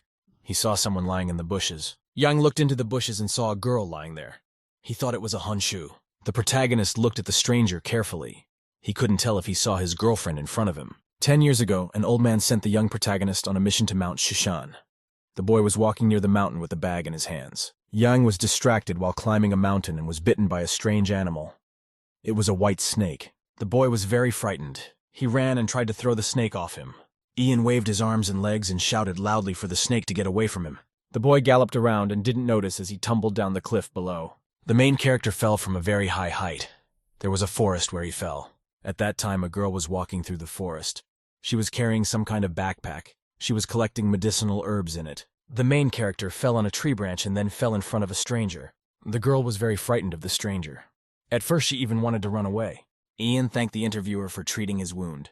He asked the girl what her name was. The stranger smiled at the guy and said cheerfully that her name was Xia Xin. The protagonist watched and noticed with surprise that he now saw Xia Xin lying in the bushes. He could not understand how she could have been here. Ian looked at the girl lying there carefully. He noticed that she looked very bad. Young decided that inside the Xing was one of the most dangerous poisons in the world. The girl could have been poisoned by the poison of the golden silkworm. If a person is not healed in time after such poisoning, the blood vessels in his body will burst. Yang decided to help his old acquaintance. The protagonist took Xin to the old Xinhai dormitory. He put her in the lotus posture in the center of the room. Yang looked at his patient with excitement. He decided to heal her with the elements of the different elements. It would help neutralize the poison. After that, the guy went into deep thought. He realized that he needed to help the girl as soon as possible. The protagonist wondered what would happen next. He was in deep meditation with his eyes closed. Then the guy came up behind her and unbuttoned the girl's clothes. Suddenly, after being touched by the protagonist, Xin began to come to her senses. She opened her eyes. Yang thought excitedly to himself that the silkworm venom was beginning to shift. The guy pleaded with his girlfriend and told her to take it easy. He decided to treat her for sure. At that time, someone from the street started approaching the main character's house. It was late evening. The girl slowly walked up the stairs toward the protagonist's apartment. Gu thought angrily that the guy didn't have any contact info, so she had to come to this neck of the woods. The guest walked to the door. She saw a mysterious green glow spreading around. The girl looked inside with interest. She couldn't understand what was going on inside Yang Yunfan's apartment. The protagonist and his patient were sitting in the center of the room with their arms around each other. Everything was in green light. The boy and his girlfriend Xin were in a state of deep meditation. A disgruntled guest Gu angrily shouted at the protagonist that he was a male dog. The main character woke up. He turned around and yelled to the girl not to come in here. Around the guy and his patient, a green glow continued to spread in waves around them. A green glow touched the girl who had come and threw her far aside. The Gu girl with a loud scream flew away frightened. Ian looked at his girlfriend. He yelled excitedly that it was really bad. At this time, the girl was being carried far away by the green glow. She was in a frightened state. The protagonist realized there was no time to waste. He accelerated and ran to help his girlfriend. Ian reached out sharply to grab the girl. She was pulled farther and farther away. Then the protagonist threw the Gu away with all his might and it flew back into the room. At which time the surprised guy saw someone fly up to his balcony from the street. Jan was very surprised. Some girl came down on the balcony railing in front of him. The protagonist realized that his girlfriend Xin was standing in front of him. She said cheerfully to the interlocutor that they had not seen each other for a long time. Ian said excitedly to the girl that she looked bad and asked if she was okay. After that, Xin approached the surprised protagonist and kissed him. The guy was amazed. He realized that the girl was healed and full of strength. The girl slid her hands through to get the barrette out of her hair. She told the protagonist that she hadn't expected to meet him in this town. Soon pulled a piece of jewelry out of her hair. She told the guy that she had an assignment now. The girl informed the interlocutor in an important voice that she was leaving him the stiletto. Soon told the guy in parting that if she survived, she would come back to get the hairpin. The main character got scared. The girl jumped backwards and flew down. Ian yelled to his girlfriend to wait. The girl flew far away in the meantime. That's when Gu came to her senses. She asked the protagonist unhappily, what just happened? The girl noticed that the guy was talking to himself. Yang felt sad that Zin had just walked out on him. Gu angrily shouted to the interlocutor that first he had fun with Honshu and now for himself found some zing. Ian walked sadly to his room. The girl yelled that as long as she didn't care who he was flirting with, and dating. The main character closed the door. The girl was annoyed. She wanted to tell him something. Gu shouted to the guy that tomorrow at 10 o'clock in the morning, Eishing Shiyu will be waiting for him at the Civil Affairs Bureau. The protagonist collapsed tiredly on the bed. He thought about the incident with the Zin girl. Yang told himself that his girlfriends Hongshu and Zin had secret missions but didn't say a word to him. They didn't even ask him for help. The boy told himself cheerfully that he would not leave things like that. Ian shouted to the girls in a confident voice that he would find them at all costs, at which time suddenly his bed fell under the guy. He was very unpleasantly surprised. The next morning, the protagonist was waiting for his girlfriends, Xingxiu and Gu Ruochu. The girl looked at her watch. She couldn't understand why the protagonist hadn't arrived yet. Xingxiu proposed to her girlfriend to come back. Gu replied excitedly that they have the opportunity to persuade Yun to cooperate and eventually then cancel the engagement. Xingxiu said thoughtfully that for the protagonist, even a $200 million piece of jewelry has value. She asked her girlfriend, how will they talk him into it? The main character showed up. He heard the girls talking and told them they could just talk him down. Yang looked at his girlfriend Xingxiu with a smile and said that he agreed to the deal. The girlfriend looked at the guy excitedly and with interest and asked, what kind of deal is he offering? Gu grudgingly asked the protagonist, what trick did he come up with this time? Jan looked at the interviewee and said that the two of them don't want to get married.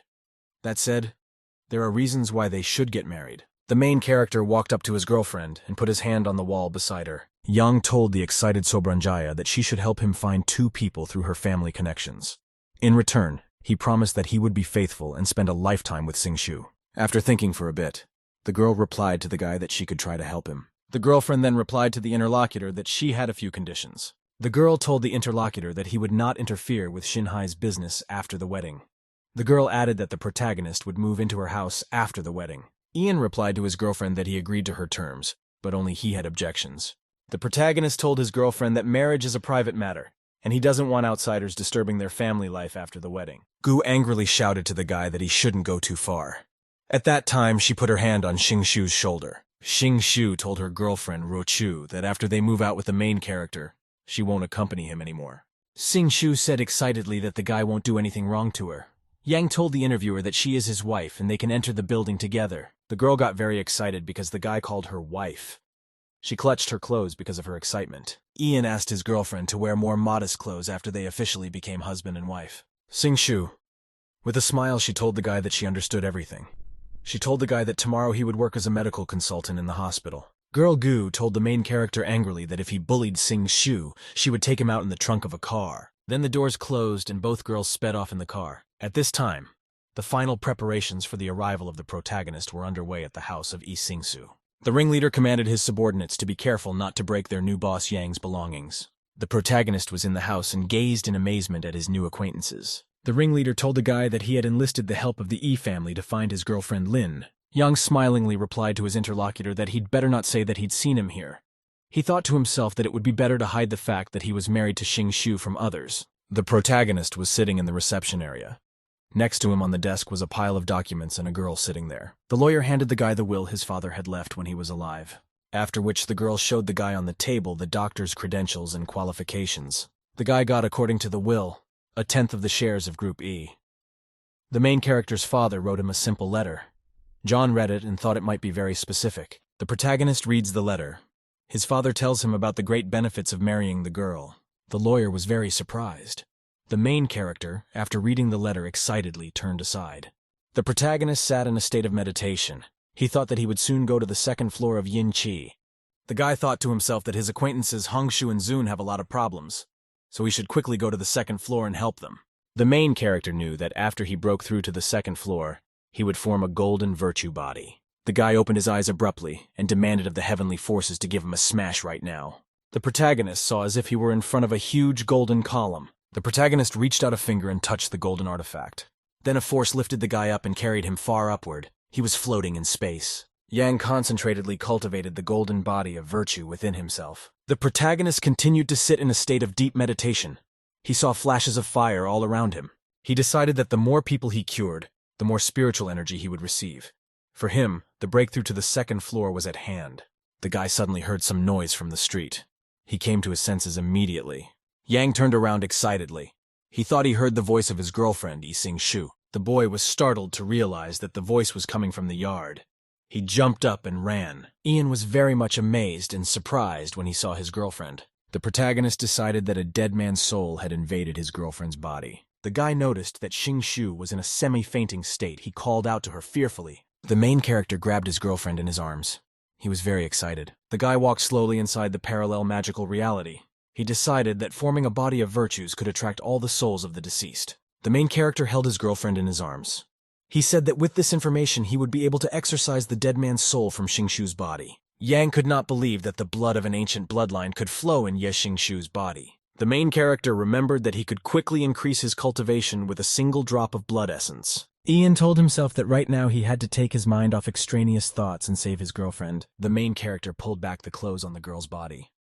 He was looking for the right spot. Ian took the needle with great care and caution. He had to stick it into a special point below the navel. After the guy stuck the needle in, the process of disintegrating the unfavorable dark soul began. The girl opened her eyes. She saw before her a mysterious and unreal floral world. Shu lay down and felt as if she was lying on the green grass in a meadow in a fairy tale reality. The girl was amazed. She said to herself that everything around her was very beautiful. The girl turned around and was surprised to see her familiar Yang Yunfang sleeping next to her. Shu angrily tapped her friend and angrily asked why on earth was he sleeping next to her. Jan explained to his wife that she fainted in the yard. He saved her, and so he accidentally fell asleep next to her. The girl asked her friend in surprise, did he really save her? Ian replied that he did. Shu remembered that her head started to spin after she entered the courtyard. Then a feeling of complete misunderstanding hit her. The girl had something gurgling in her stomach. Jan replied to her friend that he had cured her completely. Yang asked her friend, doesn't she have any food in the house? Shu replied to her friend that she had sent the maid on an indefinite vacation. The protagonist cheerfully told his friend that he would cook some food for her. The girl asked her friend, can he really cook? Ian told her, he's a chef. She's having a divine dinner tonight. A guy roasted a chicken over a fire. He told his girlfriend that the chicken was very skinny. The meat ended up being very overcooked. Jan confidently slid the food to his girlfriend. Sing, disappointed, asked the guy, does he really call himself a chef? She added that the chicken looks like charcoal. Ian smiled at his girlfriend and said he forgot the very last touch. Guy walked over to the roasted chicken and started doing something with it. After that, the main character brought the food to the girl and said that the golden fried chicken was ready. He offered to taste the food together. Shu looked at the food in her hands with excitement. She decided that the chicken was starting to look much better now. The girl slowly and carefully carried the food to her mouth. She decided to try the chicken. The girl liked the food very much. She said it was delicious. Suddenly there was the sound of a helicopter flying overhead. The boy and the girl looked up and saw that a ladder was coming down. Shu was very much surprised and amazed by the appearance of the helicopter. A young guy in a white suit came down the stairs from the helicopter, and the acquaintance told the girl that he had specially flown from the capital of Country X to see her. The guy in the white hat told the interviewer that she was having fun with her man right out in the open. Shu recognized the guy. She called him by his name Shui Min Yu. The girl asked her interlocutor, isn't he afraid of invading another country's territory? At which point the helicopter went down. The guy got out of there and a bunch of guards came out after him. Zuomin said very importantly to the girl that he was in the territory of his home country. All the guards were armed. The guest pointed a gun at the protagonist and said he could shoot anyone back. Shu rushed to her husband's defense. She fearfully shouted to the guest that he had gone mad. The girl asked Shuiming, what does he want to accomplish now? The guy was still holding the gun. The guest was unhappy that the girl was marrying the protagonist instead of him. He decided to kill his rival Jan to get the girl. The protagonist asked his girlfriend completely calmly what kind of jerk was standing in front of them. Shu told her friend that Shui Minyu is very famous in the capital in Country X. He is also a complete psychopath and a perverted madman. Ian told his wife tenderly that he was beginning to love her even more. He stroked her head. The protagonist cheerfully told his companion that he was a doctor who could cure anything. Ian turned to the guy and said if he was a psychopath, he'd cure him. Su Min pointed his gun at his opponent and said he would shoot him right away. The main character told the interlocutor that he had a problem with his head and hearing. He once again called the guest a psychopath. Sumin guy got really angry. He shouted at his rival that he was looking for death. The guest pulled the trigger. The gun didn't go off. There was a blank click. Xing Shui shouted angrily to the main character to rather lie down on the ground. The girl closed her eyes fearfully. When she opened them, she saw that the main character was alive and well. He told her that nothing had happened. Xing Shu looked anxiously at her friend. Yang explained to the girl that there was a blank cartridge in the gun. The protagonist hugged his girlfriend and asked, "Did the sound of the gun scare her to death?" Zhu Min decided to reload his weapon. He shouted to the protagonist that he had the courage to make the first attempt. Zhu Min took out another round of ammunition from his pocket. He shouted to his opponent that they would play for real. Guest told the protagonist that he had chambered blank bullets and one real live round in the revolver. Zhu Min told his opponent that they would take turns shooting each other in the temple. The loser would leave a Xing Shui forever and never bother the girl again. The protagonist looked at his opponent with a smile. He wasn't intimidated. Yang agreed to the terms of the duel and extended his hand to the pistol in Shui Ming's hand. The protagonist put the gun to his head and asked, "Should he pull the trigger now?" Shui Ming shouted angrily to his opponent that they would play longer. The guy thought to himself that the gun had ammunition with special sensors, and as soon as the protagonist pulled the trigger, a shot would definitely be fired. The girlfriend yelled to the protagonist that she shouldn't have agreed to the terms of the duel. Yang hugged his girlfriend and said that he would put the psycho Shui Min in his place, so that he would never bother the girl again. The protagonist pulled the trigger, but no shot was fired. The protagonist grudgingly said the shot came from a blank cartridge. Zhu Min was amazed and excited. He couldn't understand why the bullet didn't explode. The guy said it was his turn. He decided that next time the main character would be sure to turn his brains to mush. Ian put the gun to his head and decided to fire another shot. The guards looked on in amazement. Another shot was a blank. Xing Shu was very worried. She was afraid that nothing would happen to her husband. The ex-Shui Min guy was very much astonished and displeased. He didn't understand why his bullets weren't working. The protagonist put the gun to his head and another shot went blank. Yang pointed his gun at his opponent and said there was only one shot left. He added that it was Shui Ming's turn. Zhu Min was very much frightened. He couldn't understand what kind of magic the protagonist was using. Yang pointed a gun at his opponent. He said that he would die without suffering. The frightened Shui Ming suggested that his rival negotiate. After that, a gunshot rang out. The guards excitedly called out to young master Shui Ming. The guy was really scared. The sound of the gunshot really hurt his ear. The guards excitedly called out to their boss Chui. They were very excited. Zhu Min shouted to his subordinates not to stand, but to nail the protagonist. Xing Shu reminded her guests that they were on the private property of the Yi family. The guy angrily shouted that he would first break all of the main character's limbs and then fuck off Xing Shu. The subordinates angrily said that after Shui has had his fun, To will have his turn. The girl looked anxiously at her friend. The main character told his wife to calm down. The main character told his worried wife that the guys around him were no longer alive. The protagonist stood calmly. Around him were bandits with guns. Zhu Min frightenedly noticed how his opponent brought his hand up to hit him. Yang knocked Shui Ming to the ground with a very fast, sharp, and powerful punch. Then the protagonist with quick and powerful blows disarmed the guards who ran up to him. All of Shui Ming's accomplices were beaten and neutralized. He himself was barely able to get to his feet. Shui Ming asked Yang Yunfan with surprise, "Is this one planning to keep fighting?" He added that he has thousands more ways to kill the main character. Yang tossed the bullets from his hand to the ground and told his opponent not to get his nose too high. Shui Min and his accomplices were very surprised. They could not understand how the protagonist was able to catch bullets with his bare hands. The protagonist threatened his opponent formidably and slyly that if he insulted Xing Shu's girlfriend one more time, he wouldn't get around to shooting his ear off. A frightened Shu Min prepared to flee in a helicopter. He threatened the protagonist that he would take revenge on him the next time they met. The protagonist, as if nothing had happened, offered his girlfriend a taste of egg pancakes. He started stirring the ingredients in a bowl. Xing Shu was surprised to think that her friend had a lot of unexpected surprises. The protagonist then drove to the hospital building in his car. In the parking lot, a guy was sitting in a brightly painted pink car. The people standing around him were surprised. A group of guys decided to approach a car to meet the female driver. One of them wanted to ask the girl to join their subculture. The side window opened and the protagonist yelled at the strangers to get out. The guys were surprised that a man was driving such a car. They apologized for not seeing the brute force and brutality of this car. A guy went into the main waiting room of the clinic. He had a meeting with a girl. The female interlocutor looked at the arriving Dr. Yan with excitement and joy. After that, the girl rushed over and hugged the protagonist. He was a little embarrassed. The interviewee said that she was Li Ju's younger sister. Her older brother had a heart attack this morning and is now in the hospital. Yang promised the interviewee that he would help the patient. The protagonist and his companion quickly ran into the ward. Jan asked the doctors how the patient was doing. The doctors were overjoyed at the arrival of the protagonist. Someone said that Li Ju inherited his disease from his father. The patient's heartbeat is weakening. Ian said confidently to all present that he would bring the patient to his senses. The main character looked at the guy lying there. He was unconscious.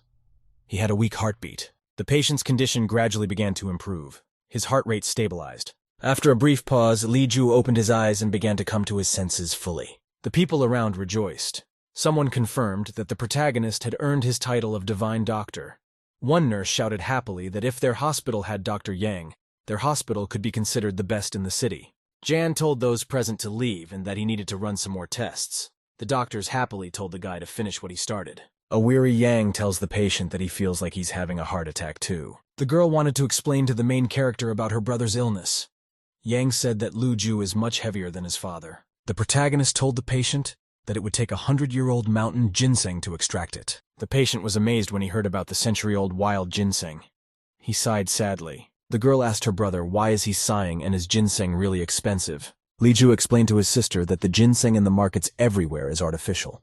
They need to find mountain ginseng that cannot be bought. The protagonist looked at the patient and his sister with an attentive gaze. Yang decided that Lu Ju is a good person who works for the good of the community. The protagonist told his interlocutors with a smile that he would do his best to help them. Lu Ju was very excited and thanked Dr. Yan with a smile. The girl looked at the main character with great excitement. She hoped he would help her brother. After a long day of work at the hospital, the main character went out in the evening to get something to eat. Ian told himself that he would have to go shopping now looking for something edible. The guy noticed his two girlfriends sitting at the table. Gu Ruochu suggested to her interlocutor, Sing Shu, to have a good meal this evening. The friends were sitting at the table and remembering how they used to come to this restaurant for lunch. Xing Shu thought to herself that the food from the main character was much tastier. The main character couldn't understand why the Gu Ruochu was so critical of him. He thought she was angry with him because he had touched her. Suddenly, Jan saw some sort of red beam being directed at his girlfriend's head. The frightened boy yelled for his girlfriend to lie down on the ground. Suddenly, a rifle shot rang out. The girl turned around frightened. Xing Shu didn't even notice the rifle bullet flying at her. She was scared. The main character showed up just in time. He grabbed all the bullets that were flying at the girl. At this time, there was a killer on the high tower of the Sanjiang who shot the girl. The gunner looked through the telescopic sight. He told himself that his weapon was designed to fire at a range of up to 8 kilometers. The sniper noticed with surprise in his scope that the girl didn't die after his shot. Yan asked the interviewee if she was all right. The girl replied fearfully that she was in pain. The girl asked the protagonist excitedly, why was he so scared for her? At that time, another shot rang out. A protective hood activated around the girl and the bullet was stopped. Gu's girlfriend ran to the girl and yelled that they needed to get out of here as soon as possible to the safe place. Yang warned Ruochu to stay back as there was a protective barrier around them now. Yang said excitedly to her friend that she had brought the jade with her. It is this talisman that protects her. The girl looked at the jade stone with surprise. She couldn't believe it was the one that protected her. Yang replied that he didn't know anything about the situation, but he was surprised when she asked her friend what was going on. The protagonist said they're about to find out. He activated his magic skills. A fire elemental sword appeared from the guy's hand. He prepared to strike the gunslinger. The protagonist launched a large fire whirlwind far to the side upwards. A large fireball headed towards the tower. That's where the sniper was. The shooter took aim and decided to hit the girl with a second shot. After that, the fireball struck the surprised shooter from the top of the tower. Ian shouted to his girlfriend to be taken away by the bodyguards. He warned that there might be more snipers around. The girlfriend excitedly told the guy to be careful, at which time the protagonist raced in a car to catch up with the intruder. The perpetrator was running and yelling as he ran that he had done wrong. The gunman was almost running up to the wall and had nowhere to hide. He yelled that he'd fuck up the car if Jan hit him. The protagonist kept going full throttle. He didn't think to slow down. At the last moment, the intruder yelled for the driver of the car to spare him. The protagonist drove into the intruder. He crushed him. The doors opened and Jan came out. He headed toward the still-living intruder. Yang told the shooter that he wanted to hurt someone close to him. He asked the shooter who was directing him. The intruder shouted to the protagonist that he was pleading guilty. He added that he was being led by the tiger leader from the pink bar. Yang pressed the culprit's head to the earth. He asked why the tiger wanted the death of the girl Xing Shu. The intruder frightenedly told the protagonist that he didn't know why the headman was targeting the girl. That's when the sirens went off. It was the police arriving at the scene. The perp yelled at the cops to take them to jail with him. The protagonist punched the intruder and shouted for him to shut up. The protagonist realized he had to head to the pink bar now. at which time a police car arrived at the scene. The policewoman got out of the car and looked at the unconscious sniper. The girl looked closely at the intruder and realized that she recognized that handwriting. The policewoman said confidently that the bloody unicorn Yang Yunfang was involved here. The guards near the entrance told Yan menacingly to stop. They wanted to ask him for his pass. The protagonist instantly beat and disarmed the guards. He calmly walked on. The club was full of guests. There was loud music playing and everyone was having fun. Ian walked around the cheerful people. He decided that everything here was a lot of fun. At that time, there was a scream from some girl. She was running and screaming to be rescued. The protagonist became agitated. He looked to the side. Ian heard the girl's screams. A group of guys were chasing a stranger. They shouted at her not to run away from them.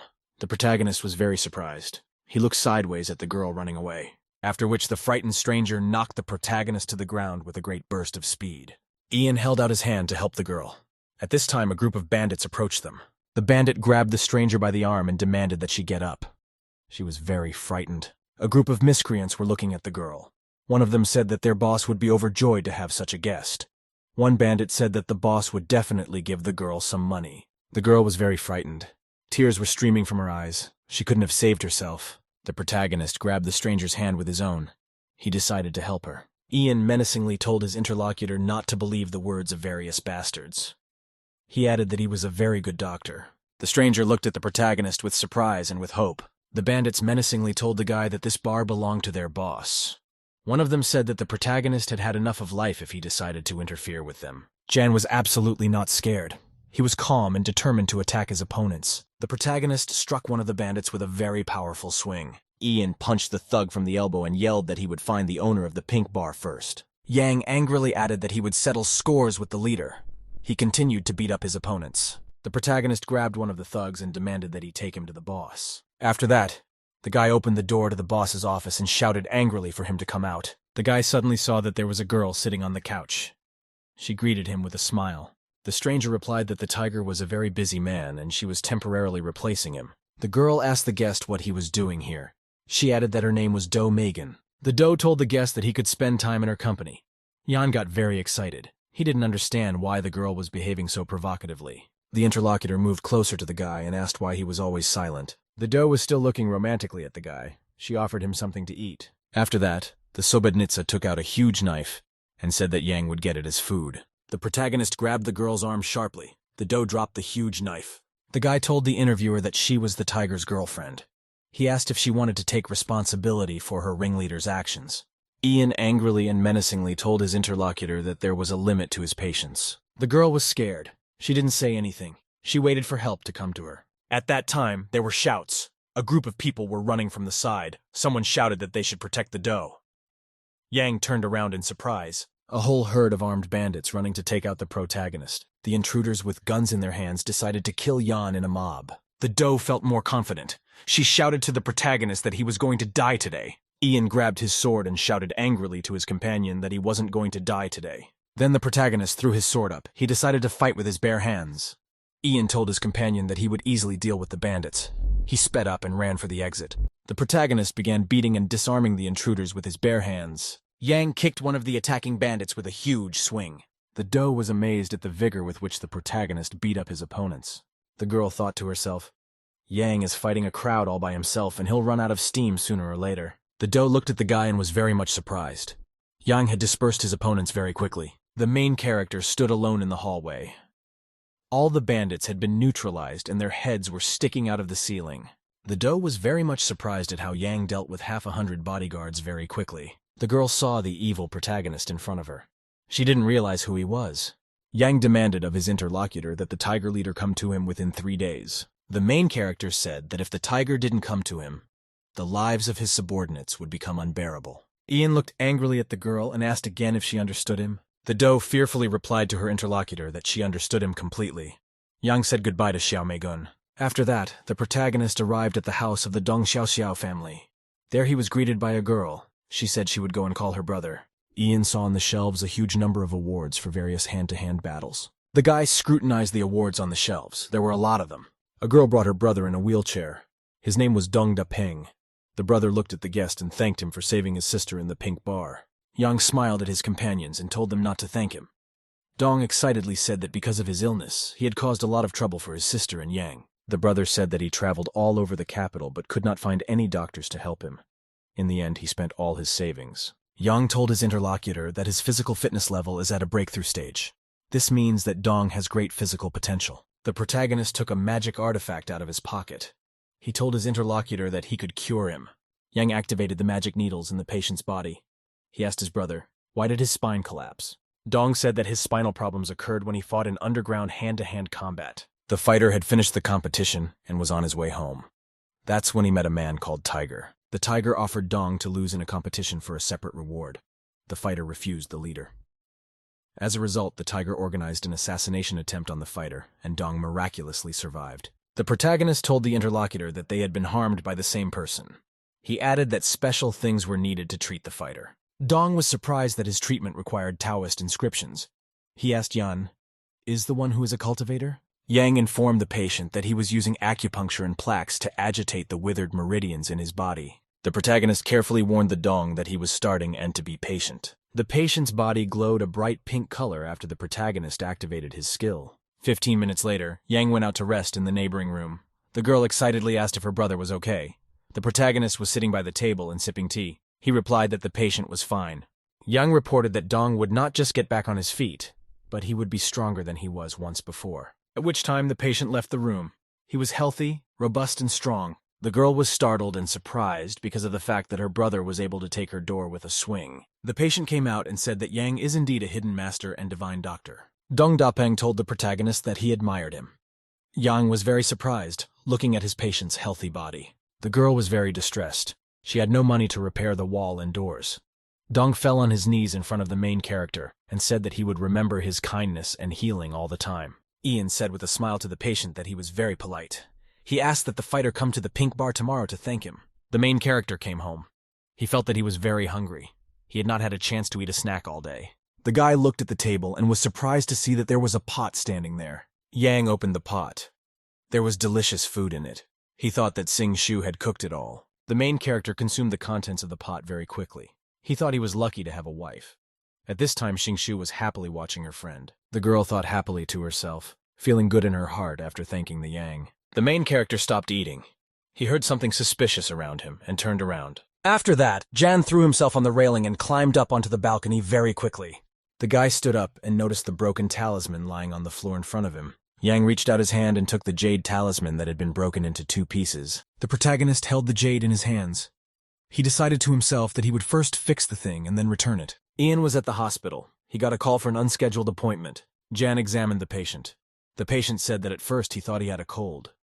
Now he had complications. At other hospitals, no one could find the cause of his illness.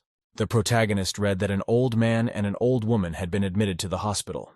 At first it was assumed that the old man was sick with a common cold. Ian carefully translated the tests and concluded that the patient did not have a cold but a contagious viral infection. At that time, someone's clapping sounded from the side. An unfamiliar guy was listening to the protagonist. The guest said that he had at first assumed that all the doctors in this hospital were quacks. He did not expect that there would be a master who could determine the cause of the disease at a glance. Ian was surprised to ask the uninvited interlocutor who he was. The stranger laughed very merrily. He liked the protagonist's question. The guy pointed his finger at his interlocutor and said he would answer him sincerely. The guest said that he published a scientific paper at the age of 10. At 18, he graduated from Harvard. At 23, he became the youngest professor at the Mayo Medical Center. The guy shouted joyfully and proudly that he was Dr. Edward Norton. A passing doctor told the protagonist that he could try to cure the old man of an unknown disease. Edward Norton said angrily that he was a true medical genius. He added that the disease of an elderly patient could not be cured. Jan told his interlocutor that he would try to cure the patient. Edward Norton said they are dealing with a new type of influenza, while there is no perfect treatment for such a disease in the world. After that, the guest promised that if the protagonist cures the old man, he will invite him to the Mayo Medical Center. After that, Lancet Publishing will put out an article that will restore the greatness of Chinese medicine. Yang told his interlocutor that Chinese medicine heals people, and he doesn't need the article to be published by Lancet Publishing. The protagonist looked confidently at Dr. Norton and said he would show him what Chinese medicine could do. Yang used needle pricks to treat a patient according to an ancient medical treatise. Edward Norton asked the main character how effective is Chinese acupuncture. Yang explained that Chinese acupuncture allows the true energy of qi to be utilized. At this time, he gave the last injection to the patient. After the guy stuck the needle in the old man's head, he started mumbling something incoherent. Dr. Norton wondered. A pink lightning bolt appeared between the doctor's hand and the patient's head. Dr. Norton was surprised at what he saw. He realized that there was something magical inside the old man. Edward realized that he was seeing before him now the Indian heretical curse of the Brahmin. The doctor saw before him a pile of skulls in a pink glow. It was the seventh great poison of the Indian Ocean colors. The patient's wife came to the ward and saw that her old man was awake. The patient and his wife thanked the protagonist and said that he had the right to be called a divine doctor. Dr. Norton was amazed. He dropped to his knees in surprise and said that this is what Chinese medicine is all about. After which, the guy started pestering the main character to tell him the secrets of his medical prowess. Yang replied to his interlocutor that he still had tons of things to do at the hospital. He added that Norton to study Chinese medicine to help treat and care for patients. Dr. Edward Norton decided slyly to himself that he would stay in this hospital to study the delights of Chinese medicine. In a secret villa, the leader was talking to his subordinate Xiao. The leader told the subordinate that the subordinate wanted to kill the girl Xing so that no one else would have her. The boss lit a cigar. He asked his subordinate, why didn't he tell him about Yang Yunfang right away? The ringleader told the guy that the situation was getting more and more delicate. Xiao promised the ringleader that if he helped him kill the protagonist, he would give him a good place in the trading network of Sichuan and Tibet. The ringleader approached the bound girl. He told the Xiao guy that he appreciated his sincere thoughts. The tiger dropped the ashes of the cigar on the girl and told the interlocutor that he would cut off 2 ears from Yang Yunfan's dead body and send them to Xiao. The bound girl screamed very loudly after ash fell on top of her. The tiger sat back in his chair and commanded his subordinates to get on with the job. The ringleader summoned a subordinate nicknamed the Honorable Devil. The fighter Venerable Devil said that he would help the tiger for the headman, had once helped to find the 6th patriarch of the Dian sect. The fighter then recalled that the Brahmin had helped infect several old ones with poison that was supposed to bring calamity to the world. The protagonist was in the office with his subordinates at the time. The guy asked the protagonist, why did he call them out of the blue like that? Jan decided to tell his arriving colleagues a very important story. There was a flu outbreak in Southeast Asia. A whole village was infected and the government never saved it. The government decided to burn down the village to neutralize all those sickened by the new virus. Jan reported that further investigation revealed that the virus was propagated by a Brahmin. Brahmin spread the virus so that he could study it. Influenza was very different from ordinary diseases. Therefore, it had great toxicity and contagiousness. The main character told his friends that the city could be facing an epidemic that could turn into a pandemic. Dong asked the protagonist with surprise what was required of them. Ian informed his subordinates that they should trace the source of the poison. This should be done at the drug-dealing places in the city. Also, the boys should buy up as many Chinese medicinal herbs as possible so that he could prepare an antidote. The protagonist told his subordinates that if the tiger didn't come to him, his friends should help him flatten the pink bar. Dong told his interlocutor that 2 of his 3 instructions had already been done. Yang asked the guy again, what did he mean? The interlocutor said that his ancestor was a doctor who collected medicinal herbs. He would be able to find them. Dong added that the pink bar is a prime location for drug sales. That means the tiger ringleader must have sources. The protagonist commanded Dapeng to go tomorrow to prepare herbs. After that, Yang commanded his subordinate Qian to help him protect the girl Xing. Subordinates sharply and confidently commanded the boss that they would get things done. Chiang reminded the protagonist that he helped his sister Lin. He added that he would help protect Miss Yi. Yang put his hands on the shoulders of Qian and Dong.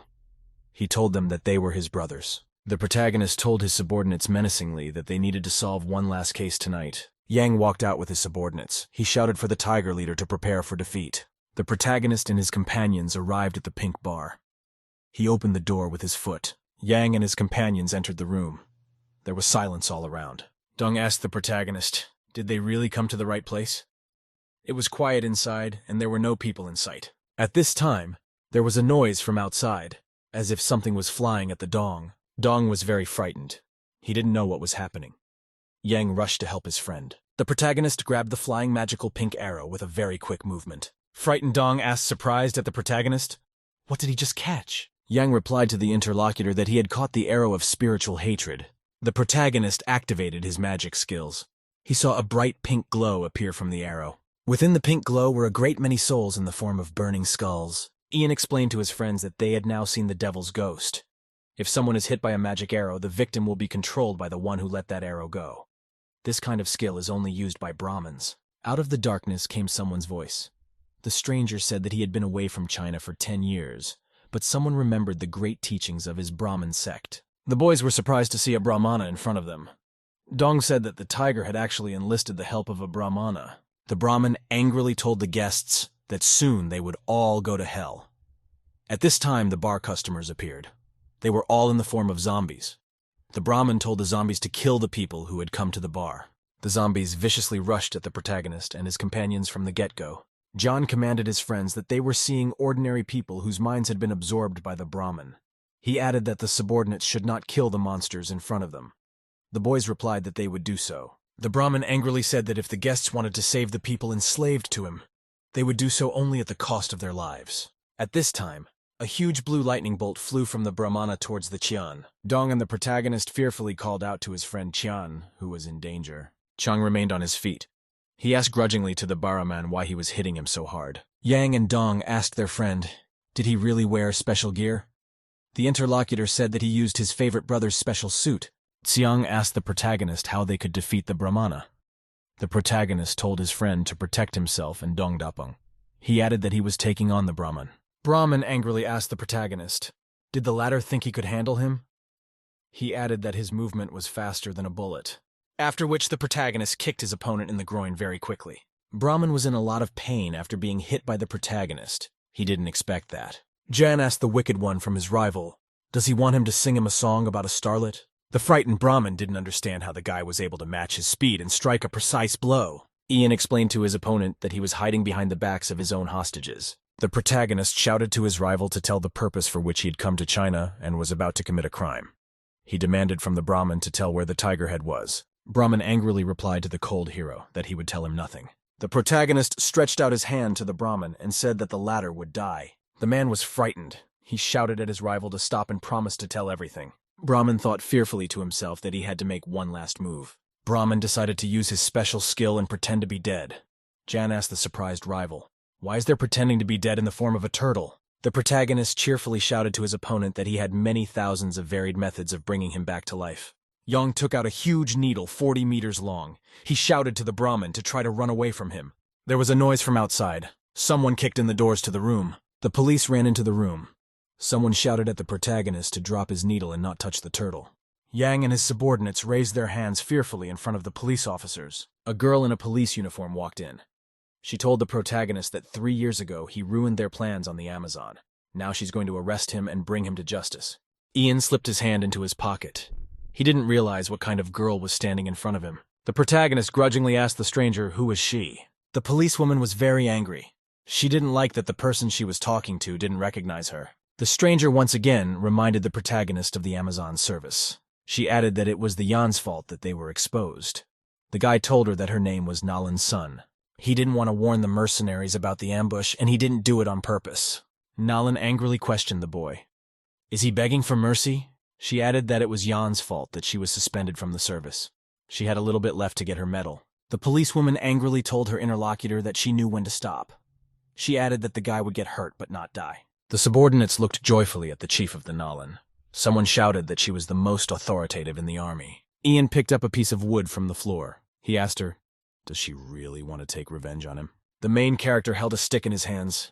He told the girl that she was fluent in kung fu.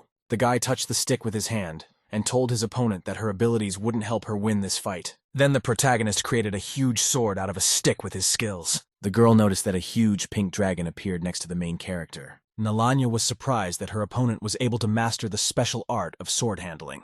The policemen were very surprised to see a real dragon in front of them. Jia and Dugang were surprised that Yang had a professional mastery of the martial and effective sword technique. A policeman shouted that the protagonist looks like a first-class master. He added that the battle will be interesting. The policeman added that Nalan and Yang have an uncomplicated relationship. The officer thought to himself frustrated that Captain Nalan could love the protagonist. Most of the cops were in love with Captain Nalan, but they didn't use the love response. The policewoman remembered that she had worked hard since returning to China. Now her department had no worthy rivals for her. The girl didn't expect Yang to be able to learn the forgotten ball technique.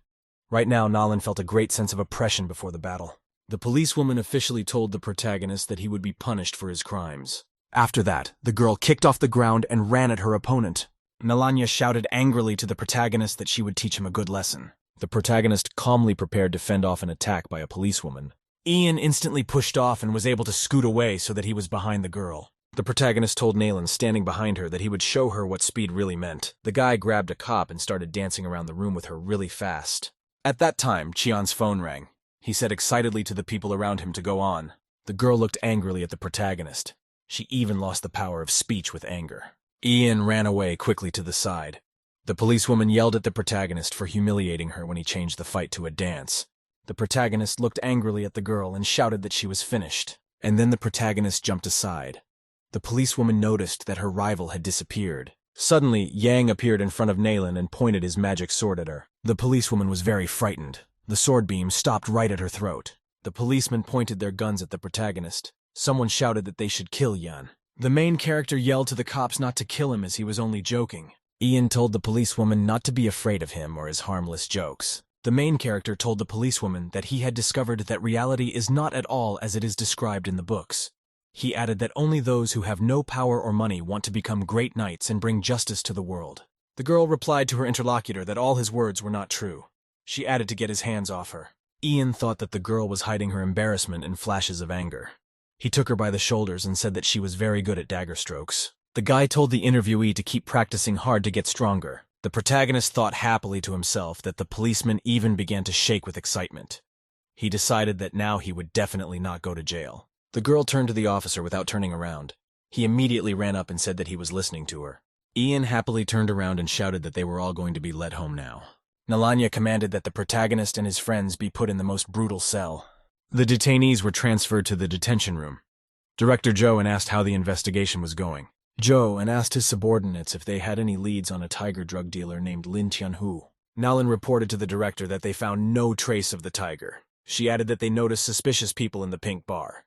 They arrested Yang Yunfan, while the protagonist was helping his fellow inmates get rid of their illnesses. There were many people willing to do so. The prisoners promised that they would become law-abiding citizens when they got out. There were many people in front of the protagonist. There was a whole line of them. Jia told the prisoners that they had a chance to start a new life. A policeman shouted that Yan had great medical talent. The guy cured the prisoners and one guard. Naylan yelled at his subordinate to shut up and knocked him on the head.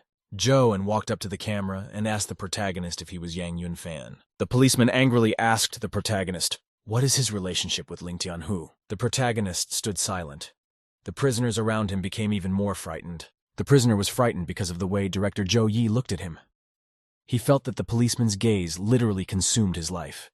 The cellmate glanced over and noticed that Yang remained completely calm and unperturbed. He decided that the protagonist had gone crazy from screaming Joe, and the protagonist told the policeman that he had never seen Ling Tianhu in person. Ian explained that he was a regular doctor and went to a bar after work today to relax. Yang told the policeman that he had met a strange bandit who had taken the Chinese hostage. For this reason, he decided to help them. He asked Zhou Yi, "Is this kind of help a violation of the law?" Zhou looked at the protagonist carefully and angrily. He was studying him. The policeman analyzed Yan's behavior and realized that all his words were true. The detainee remained calm even when Zhou pressured him. Nalan shouted at the policeman not to give in to the ruse. She recalled that the protagonist had caught a sniper who was under the command of Ling Tianhu. Yang told the policewoman that there would be no benefit for him to catch the sniper Ling Tianhu if he was in his charge. The main character told the girl that her mind and brain had moved into her chest. Nalanya got really pissed off. She asked the protagonist, "Does he really think she's busty and brainless?" Yang became very amused. The policeman Zhou said that they didn't need to discuss such topics right now. Zhou asked seriously to the detainee, how can the detainee prove his innocence? The protagonist asked that Chiang show the video he had recorded before their mass fight. Chiang took out his phone and said that it contained a video that would prove their innocence. He showed it to the police. The guy turned on a video on his phone. There were beautiful girls singing a song about how they loved their big brother. The policeman angrily asked the prisoners, "Is this really their proof?" Chiang apologized to the police officers and said he had turned on the wrong app and asked them to wait. Zhou told the guys in the cell that he would confiscate their phone and check it for illegal videos and other possible evidence. Chiang told the excited police officers that he had found what they needed and showed them the phone. In the video footage, you could see a huge number of zombie people walking around inside the bar. The policewoman hesitated. She couldn't believe that the protagonist could be innocent. The protagonist asked the policeman Zhou, "Can he really let them go?" Zhou said that the whole situation was a misunderstanding. He commanded the girl to let all 3 detainees go. The cell doors opened, and the protagonist and his friends were released. The detained Brahmin looked unhappily at the protagonist. He decided that there was no one in the prison but Yan to be a worthy opponent for him. Brahmin decides he's going to kill all the people in prison and have some fun with a sexy cop. Suddenly, a pink lightning bolt appeared from the side and the needle flew. The man didn't expect it. Suddenly, a magic needle was thrust into the Brahmin's neck and he did not have time to defend himself. The protagonist angrily asked the man, "Has he forgotten about him?" The Brahmin was already lying on the floor. Yang explained to his rival that the needle had blocked his central system. Henceforth, he would not be able to use his spiritual energy. Chang asked the protagonist, "Won't they interrogate the Brahmana about the tiger leader?" The protagonist explained that they don't know the whereabouts of the other Brahmins. He has no time to investigate. The best thing to do now is to hand the man over to the police. Jan said cheerfully that they had done a noble deed today. Their neckties would appear brighter, after which the protagonist and his companions went out with bright red ties. The Hindu man in the cell demanded a lawyer and said he wanted to return to India. The police demanded information from the detainee about Ling Tianhu and the drug trade in Sanjiang City. A frightened Brahmin sitting in his cell shouting that he was very much afraid. A group of Indians felt that the seal of the fourth great king Brahmana had ceased to be felt. The Hindu said that the spiritual energy of the Brahmana was completely destroyed. The others marveled. An Indian suggested that their colleague had been captured by ancient Chinese sects. Another Indian offered to go in search of the great king Brahmin to rescue him. The Indian very much disliked the offer to save the Brahmin. The other Hindus were very much surprised. They looked at their colleague with great attention. The Hindu explained that his Brahmin disciple had long ago dedicated his life to the great god and had become his slave. The Indian explained that if a Brahmin got into trouble, he could only apologize by death. After that, the spiritual teacher squeezed the burning bundle he held in his hand. The burned bundle shattered into lots of little pieces, all of them falling down. The Hindu said angrily that they should prepare to postpone the epidemics to an earlier date. He added that the whole city should be plunged into chaos. Thus, they are giving a send-off for their great fourth Brahmin king. The subordinate Hindus replied to their master that they would do after all. The main character was at home. It was raining very hard outside. Xing Shu told herself that she wanted to have breakfast with her husband in the morning, and Yang is still asleep. The protagonist woke up and asked his wife in a sleepy voice, "Isn't she working today?" Xing Shu replied calmly to her interlocutor that she had already made breakfast. Yang happily shouted to his wife that she is a hot, long-legged hottie. The guy added that he wondered why didn't Xing Shu become a model. The girl wrestled the guy away from her and told him to get out. The wife shouted that Jan starts the morning with lewdness. Jan replied, sadly, "Everyone has the right to appreciate beauty." He asked his wife, "Where did she get such a bat?" Xing Shu replied to her husband that it shouldn't concern him why she bought the bat. A guy and a girl heard a report on TV. The announcer said that a suspect in an important case died during interrogation for an unknown reason. Jan said that an Indian Brahmin monkey died. At that time, the phone rang. The protagonist picked it up immediately. The interlocutor said that a huge influx of patients with an unknown disease had rushed into the hospital. Yang said excitedly that he had cured the original patient and no one else was to get the infection. The protagonist decided that the epidemic was related to the death of an Indian Brahmin. He realized that he had to go back to the hospital. Yang told his wife that he was leaving and that it was very dangerous outside. He added that the girl would be protected by Shuqiang. The protagonist turned around and told the person he was talking to not to leave the house. He called somewhere and said he had an urgent matter to attend to with Lu Ju. Xing Shu was surprised. She didn't understand what had happened. Yang left without telling her. A girl heard a report on TV that there was a sudden outbreak of infection in Xiangjiang City. The announcer reported that all roads in town were closed to shut down access. The announcer reported that world experts have yet to find a cure for the disease. It was reported on television that the first person to contract the disease was a villager. The virus spared no one, and all the villagers died, and no one survived. The TV announcer said excitedly that they may have no hope at all. Suddenly someone told the girl on the TV the good news. She said they were all saved. The announcer reported that yesterday the city was able to cure an infected patient. The girl on TV added that everyone should go to the hospital to be treated by Dr. Yang Yunfen. The guy himself arrived at the hospital at that time. An excited doctor ran into the hospital and asked the doctors, "What is the situation?" People were very much surprised and delighted by Dr. Yan's arrival. The nurse reported that patients were beginning to gather. There were many people arriving at their hospital and all in critical condition. The protagonist shouted that the situation was under complete control. He demanded that all patients be distributed to different wards. The doctor said that after the epidemic, all the people of the city would be grateful to Yang. The protagonist told his subordinates that no one should die in this epidemic. The main character was in the intensive care unit at the hospital. Ian realized that there was a big increase in illnesses right now. He couldn't treat patients one at a time. The divine doctor realized that he had to use Truth Key to release the needles with a wide range. The guy realized that such a method would consume a lot of his key energy. The spiritual energy of true perfection began to spread around the protagonist. A police nanny came over. She asked excitedly if there were any doctors still available. She added that there were a lot of infected people. The doctor said they could hand the patients over to them. They should all be tested for the virus. The policewoman told her subordinates to make sure they get tested. She herself will go and look for other infected people. One of the officers reminded her boss about her personal safety. Nalanya shouted to her subordinate to follow orders. The policewoman remembered that the main character said that the ancient warriors were immune to the new virus. The girl realized that the epidemic broke out after the death of the Indian Brahmin. She couldn't believe that the whole situation was related to the protagonist.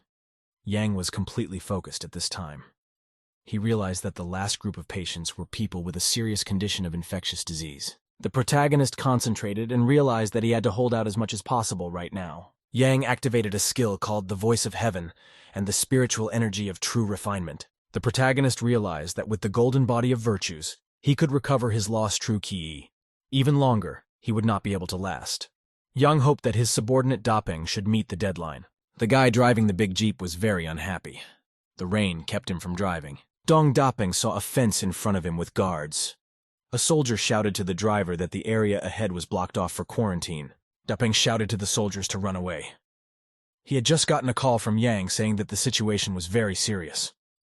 The driver shouted that he could not obey the law now. The guy decided not to stop and go for it. He pushed the gas pedal to the floor. A huge SUV full speed ahead of the metal fence. The soldiers near the entrance were very frightened.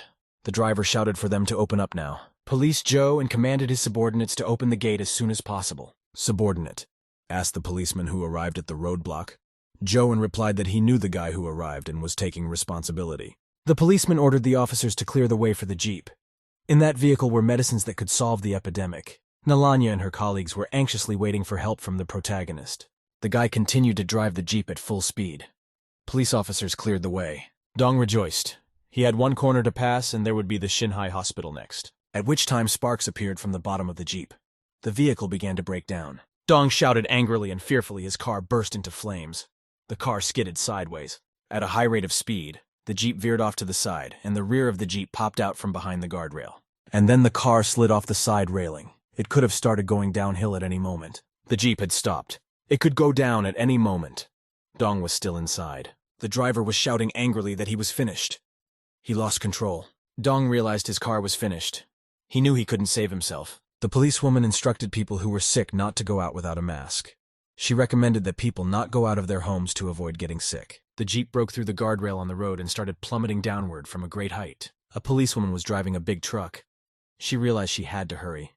Nalan decided that she would use the sand in the body as a shock absorber to save the dong and not damage the medication. The jeep fell from a great height off the road into a truck bed filled with sand. The car collapsed from a great height into the back of the car, and sand flew in all directions after the fall. The jeep got stuck in a pile of sand.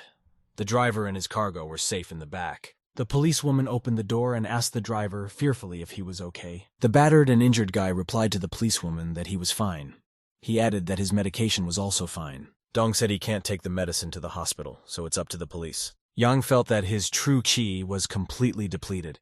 He realized that if he continued to use his energy as well, his lifespan would be shortened. The protagonist became agitated. He realized he had one more option. The old man stood next to the boy and asked him why he was chilling instead of practicing. Jan explained that the rat had been injured after a fall.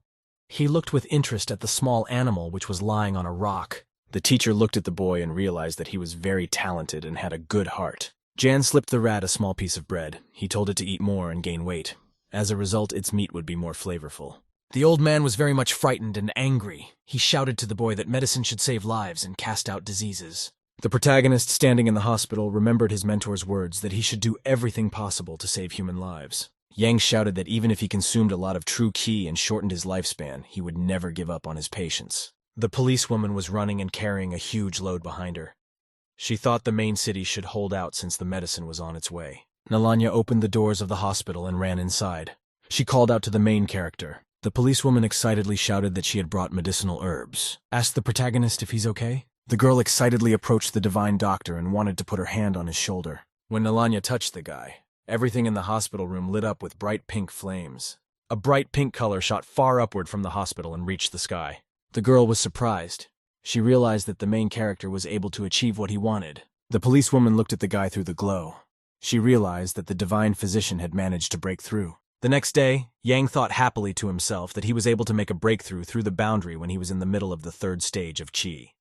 The medicine arrived on time, and he prepared the pills. The patient, after taking such a medicine, would be able to produce antibodies to destroy the virus. Jan walked into the hospital room and told the doctors that thanks to their combined efforts, the epidemic problem had been solved. The protagonist told his subordinates that they were all good and worked hard. There were many reporters outside the hospital. The newscaster reported that many people had gathered to thank the divine doctor. There was a large crowd at the entrance. Reporters were asking the police nana about the protagonist with great interest. One of the journalists shouted that all the doctors should be thanked. Police officer told reporters that they needed to rest because the hospital staff was tired. She said the best way to thank the doctors was to let them all rest. At that time, John came outside. The girl said grudgingly to the guy that his appearance would make all the people even more active. The protagonist asked his girlfriend in surprise, "What is she talking about?" One of the reporters pointed happily at the main character and said that Dr. Yang was out. Reporters rushed the guy. They shouted their thanks. Someone decided to give the protagonist a huge villa as a tribute. There was a very long line of people who wanted it. Suddenly, the main character yelled for people to stop. The guy asked grudgingly, "Who put the sneaker in his mouth?" John demanded that people listen to him. The journalists and guests calmed down. They told Dr. Jan that he could talk. The main character said that saving people's lives is the duty of every doctor. He added that people should take back the items presented to him. After that, the guy turned around and walked into the hospital. He said goodbye to the people. People joyfully and amicably threw things upward and shouted that Yang was the divine doctor. The protagonist lay wearily on the chairs in the hospital. He was glad that all the people who were near the entrances had been escorted out. At this time, the boy was summoned by the fleeing men. Jan turned around unhappily. The guy wasn't happy when he saw Lu Ju. He thought there were already new patients in the hospital. The man smiled happily at the protagonist and said it wasn't like that. Yang said calmly he almost died of fright. Lu Ju bowed to the interlocutor and said that he thanked him on behalf of all the citizens of Sanjiang City. A man standing next to him said with a smile that Lu Ji had said all the right things. If it wasn't for the help of the protagonist, the whole of China would have been in chaos. The protagonist looked at the brothers Zhou and Lu standing next to him. They looked very comical to him.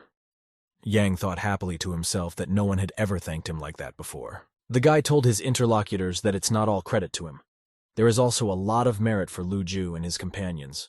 The protagonist added that the police and medical staff had done a lot. The man told the protagonist that he was being very modest. At this time, the subordinate reported for Zhou that there was a big accident a kilometer away from the Shanghai hospital. The man replied to the subordinate that accidents should be reported to the traffic department. The man said that Miss Yi Sing-shu had been involved in an accident. The interlocutor said that judging from the CCTV footage, it can be assumed that someone deliberately crashed into Yi Sing-shu. The protagonist and the men were very surprised. The patient was in the ward of the city hospital. The main character said that the girl Sing-shu only had a slight concussion and a few scratches. The protagonist said that the guy Chiang took all the damage to protect the girl. Now the guy is in a semi-living state. Yang recalled the past incident with the sniper. Now the girl was in a car accident. The main character said that all the incidents are the handiwork of Ling Tianhu, but he can't prove it yet. At which time the policewoman said something to the man. They were talking to each other. The man told the interlocutor that Yang Yunfeng had the right to know important information. He asked his subordinate Nalan to tell the protagonist everything. Nalan told the guy that if he suspected Ling Tianhu was responsible for the disaster with his wife, it would not be any trouble to find him.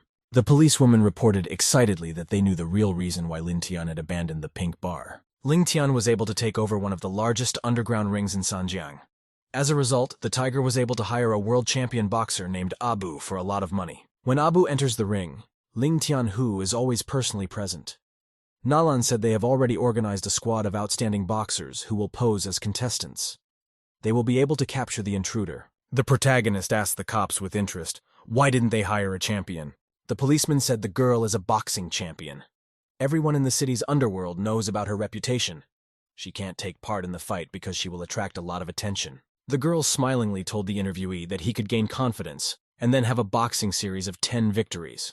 After that, the protagonist could fight Abu. The guy replied that he could not do that. The girl suggested that the boy go to the underground fights. Jan thought to himself that his strength might not be enough to defeat Abu. Nalan told the protagonist that as soon as he saw the Ling Tianhu, he would signal them, and they would go to support him. The protagonist thanked the interlocutors. Jan smiled afterward and said slyly that he would enjoy this fun. A week later, the main character was traveling with his companions on a mountain road in a large bus. Someone reported that they were almost there. The bus stopped outside a secure facility. The driver shouted for everyone to get off. The leader shouted that they had come here to make money. After that, the man said that if any of his subordinates robbed or behaved suspiciously, he would be shot in the forehead. The fighters replied in a friendly manner that they understood everything. At that time, there was a noise from the other side of the door. There was a girl coming up. A door opened, and a female figure emerged from it. She headed towards the fighters. The girl was walking in the direction of the arriving boxing contestants. The girl asked with interest, "Does she see any boxers who will be competing?" The man excitedly replied to the girl named Do that he had checked out all the applicants. The man then reported a special guy named Franklin. He added that this boxer had a very strong fist. The Do was very much interested.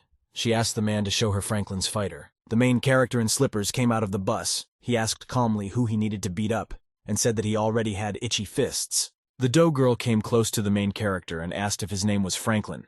Yan confirmed to her interlocutor that it was him. The girl looked at the guy with great attention and asked if they had met before. The protagonist told the woman he was talking to back off a little.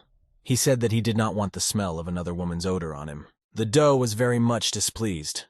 She realized that her interlocutor was a very strong redneck and subservient man. The girl told the fighters that tonight they will have an important guest and each of them should give their best. The reward for the one fight will be 100,000.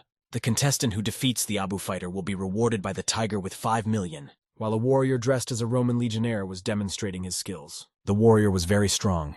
He hovered under the dome of the hall and prepared to finish off his opponent. The fighter landed on top and banged his knee with all his might on his lying opponent. Someone in the audience shouted happily that the fighter nicknamed Blade had impressed him very much. There were qualifying games in the underground boxing tournament.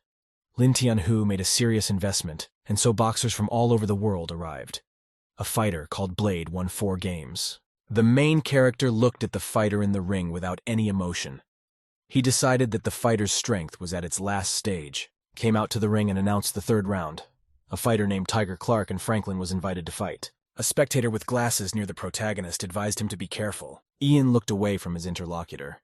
He decided that the guy looked completely foreign for a place like this. The spectator with glasses wished with a smile for the protagonist to string up all his opponents. Ian looked at his interlocutor and decided that he looked like a lamb born among bloodthirsty wolves. The protagonist turned to the side and thanked the viewer for his concern. Ian stood up and headed towards the ring in his slippers. He hadn't even changed into his fighter's clothes. The protagonist looked at his huge opponent with a smile and said that he had grown very big. The tiger fighter was tall and big-muscled. He looked at his small opponent with surprise. The spectators were very excited. Someone shouted joyfully that the tiger fighter would beat his opponent to death. A man surrounded by beauties told the tiger fighter that if he defeated the protagonist, he would give him his girls for the whole evening. The girl said excitedly to Mr. Liu that she would do it for him. At that time, the girl in the ring yelled to the athletes to get ready. She flipped a coin. Then the fight began. The tiger fighter prepared to attack the protagonist. Yang hit his opponent with all his might and he flew sideways. The girl in the ring was really scared. She never realized what had happened. The spectators were very much amazed. They could not believe that the fight was over so quickly. The tiger fighter was completely crushed very quickly. Not even the coin had time to fall to the ground. Mr. Liu was still smoking his cigar and looking at the ring with a smile. He still didn't understand what had happened. Then the man saw the falling coin and was very frightened. The tiger fighter was completely crushed and defeated by a powerful punch from the protagonist, at which point the coin hit the floor. The fight was already over by then. The spectators were amazed at such a quick outcome of the fight and the tiger's loss. The unexpected result of the fight mowed down the spectators. They fell into unconsciousness. Ian calmly told the girl that the coin was very light. Only it landed, and he had already taken his opponent out of the ring. The girl in the ring said Franklin won. Jan shouted happily that he was dedicating his victory to wife. The audience was overjoyed. They shouted words of encouragement and congratulations to the fighter Franklin. At that time, a girl accompanied by her boss appeared. She thought to herself that she hadn't seen the unicorn for a month, and he was still as cheerful as ever. The girl said with a smile she bet Franklin 10 million. The boss told the interviewer named Miss Elise that she had made a very big bet. The girl replied to Mr. Tiger that she herself knew how to handle her money. Miss Elise looked at the main character and said that she would recognize him in any guise after one look into his eyes. Jan continued to demolish his opponents in the ring. He had victory after victory. He was moving on in the tournament. The audience applauded the protagonist. He thought to himself that his opponents were weaker than he had realized. Suddenly, from the side, the protagonist was called by a fighter and demanded to look at him. The fighter told John very angrily to clear his neck so that it would be easier for him to cut it. The protagonist began to stretch his arms. He told his opponent that he could only scare children with his threats. He added that he could make threats too. And then the guy got into a comical fighting pose. He wanted to scare the fighter. The opponent was briefly frightened. He told the guy in a shaky voice that he was not affected by his threats. After that, the fighter calmed down and angrily told the protagonist that he was acting like a schoolboy. Ian turned around and started to walk away. He told the fighter that his wife had asked him not to talk to the mentally challenged. The girl in the ring shouted that the atmosphere on the court stirred up many spectators. Young Yunfang went to the dressing room. He decided to make himself look like a clown, while several people were talking in the restroom. A man was smoking and asked his interlocutor unhappily, "Will the protagonist be able to defeat the blade fighter?" The interlocutor replied that Mr. Tiger had ordered that drugs be put in Jan's water. The man said Mr. Tiger made a smart move. In the end, the blade would win and the protagonist would be embarrassed in front of Miss Alice. The man replied that the blade fighter had never lost. The man said he didn't understand why Miss Alice was staring at the Franklin fighter. The protagonist remembered to himself that when he was a child, the old man had added various poisons to the cauldron. The boy regularly tasted them, and so now his organism could not be poisoned by anything. He wondered to himself. He couldn't figure out who Miss Alice was. The spectators were delighted with the fight. Someone shouted that the fighter Zhao Qian had stood up again. The man grudgingly couldn't understand why the fighter didn't immediately knock out his opponent. The audience was clamoring for the fighter to kill his opponent. They were screaming that they wanted to see a show. The fighter on top looked at his opponent and said that he was very weak. The guy opposite could barely stand on his feet. Zhao was very beaten up. He wanted to win the fight to earn $100,000 for his mother's treatment. People angrily shouted curses at the young fighter. Zhao recalled his meeting with his mother. The woman told her son to go home, as she could not be cured. The guy realized angrily to himself that he couldn't admit defeat right now. The huge fighter then swung a punch at Zhao, knocking him to the ring. The blow was so hard that the young lad fell down and could not get up. Zhao lay completely defeated. His broken glasses were lying next to him, and there was a lot of blood. A fighter stood in the ring next to a guy. The announcer yelled out that everyone congratulate the blade fighter on his promotion. The spectators were very happy. They congratulated the blade and demanded that he finish the guy. The spectators shouted and demanded from the fighter to finish off the Zhao lying in front of him. The fighter cheerfully told his lying opponent that he would make a dish out of that one at the request of the spectators. Blade said angrily to the guy that the audience wanted him to finish him off. Zhao was lying very badly beaten. In a barely audible voice, he called out to his mother. A rival angrily told the guy he could call him daddy. Blade shouted to the guy with a smile that it was useless for him to call out for help from anyone. After saying that, the fighter swung around to strike the lying Zhao guy with his fist. The lying guy saw with fading vision as the blade swung around to finish him off. And then the fighter punched the guy as hard as he could with his fist. He finished his opponent. A powerful punch completely crushed and finished Zhao lying in the ring. The audience was ecstatic. They fully supported their idol nicknamed Blade. Blade was overjoyed at his victory. He raised his hands up and shouted loudly. The announcer announced to the cheering audience that Blade had won and was to be congratulated. Suddenly something caught the fighter's attention. He looked away fearfully. Blade looked closer and noticed that in the haze, he spotted two human figures. The main character handed the beaten boy a yellow pill. He told Zhao to eat it and then he would be fine. After that, the protagonist looked calmly at his interlocutor and said that he could handle a retarded Blade. Yang prepared to fight and crush his main rival in the ring nicknamed Blade. The protagonist stood in front of his opponent. The audience shouted to the Blade to beat the Franklin to death. The protagonist told a fun fighter that he is a strong villain, but he is also a brainless thug. Blade was very angry. He shouted with hatred at the main character for being a bastard. The spectators in the stadium were in anticipation of a very interesting battle. The announcer shouted that a Franklin versus Bloody Blade fight is expected. She added that the audience has 3 minutes to place their bets. The audience was very excited. They were willing to bet a lot of money on the Blade. Blade angrily told his rival that he would regret being born in a few minutes. The fighter knew that the tiger had stirred drugs into the main character's water. He decided to beat the guy in the most dishonorable way possible. Yang, at this time, sipped water from a bottle. Zhao's battered boyfriend warned his new friend that his opponent was very strong. The protagonist took his credit card and threw it in the guy's direction. The protagonist told the surprised Zhao guy that he could bet the biggest bet on him winning. The girl officially announced to the audience that time was up, and betting was done. After that, the fight officially began. Blade angrily lunged at the protagonist and shouted that he would finally fight Franklin. The protagonist was completely calm. He decided to see how long his opponent could hold out against him. Blade ran full speed at his opponent. He had already said goodbye to the protagonist. The protagonist aimed his fist and prepared to strike the opponent flying at him. The guy pointed his clenched fist straight toward the belly of the fighter running at him. The protagonist punched the fighter in the gut. He didn't see it coming. After a mighty blow, the blade flew backwards and landed on the ground. The fighter didn't understand why Franklin was so strong. He remembered that the tiger was supposed to put drugs in Jan's water. The protagonist was completely calm. He said with a smile to his opponent that he was very weak. Franklin stood and looked at the seated Blade with burning demonic eyes. Blade was surprised. He realized that his opponent had extraordinary fighting skills. Blade looked at his opponent and realized that he was in the realm of innate martial arts. The spectators were not happy. They demanded that the Blade finish his opponent as soon as possible. People bet big money on the fighter. The audience shouted curses at the Blade.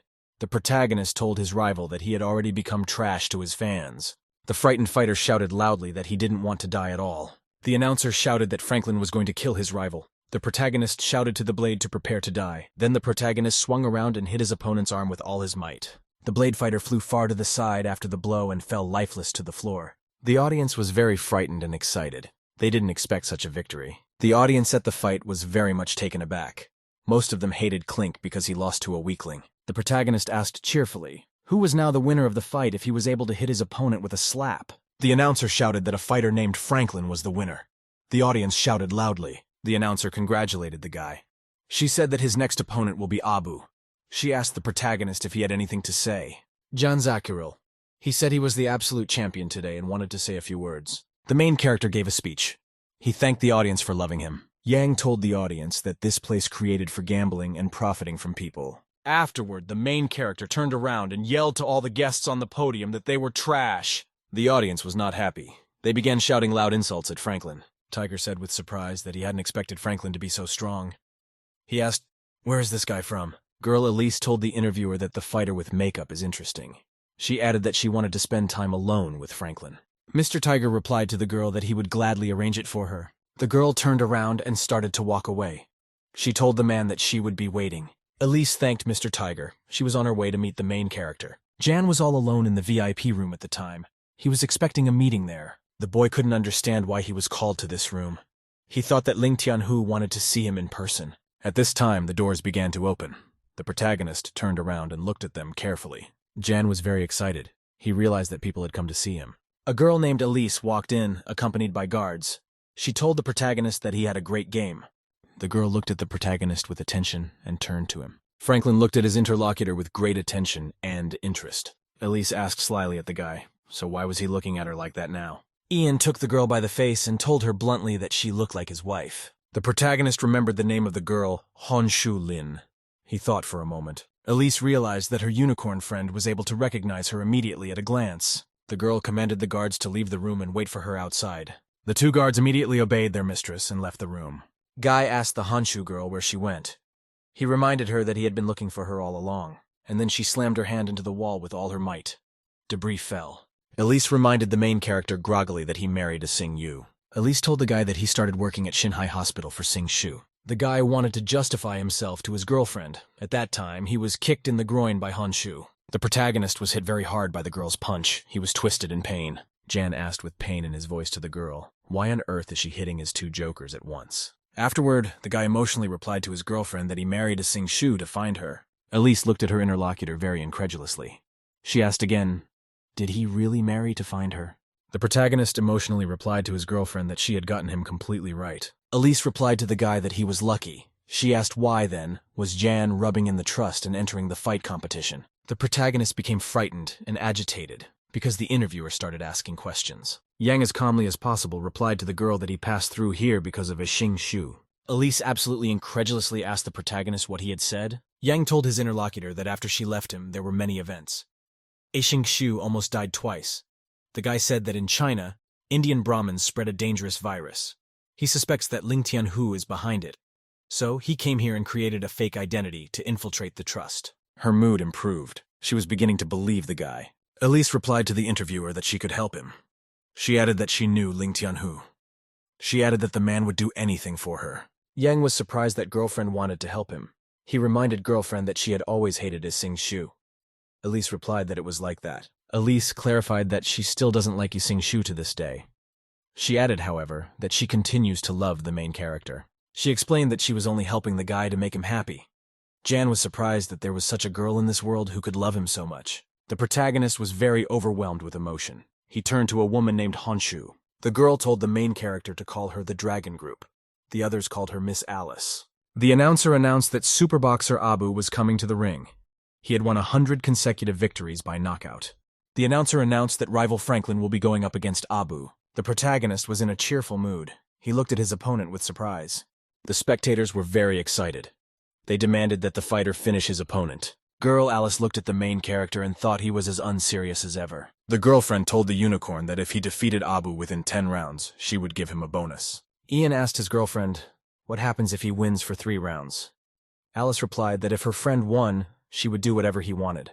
The protagonist was very excited by such a word from a girl. He was horny. Ian saw himself hugging his girlfriend and telling her to be ready to fulfill his whims. The protagonist was excited and anticipating how his girlfriend would thank him. Franklin looked intently at his acquaintance, who stood with her back to him. The excited protagonist shouted to his rival to get under his skin. He added that he had a girl waiting for him. Yang looked at the fighter and got worried. He realized that his opponent was very dangerous. The protagonist saw what appeared to be the silhouette of a ravenous bear appear behind the fighter Abu. The announcer excitedly said that the battle had begun. The fighters rushed at each other. Abu lunged viciously at his opponent. He wanted to finish Franklin right away. The protagonist was completely calm.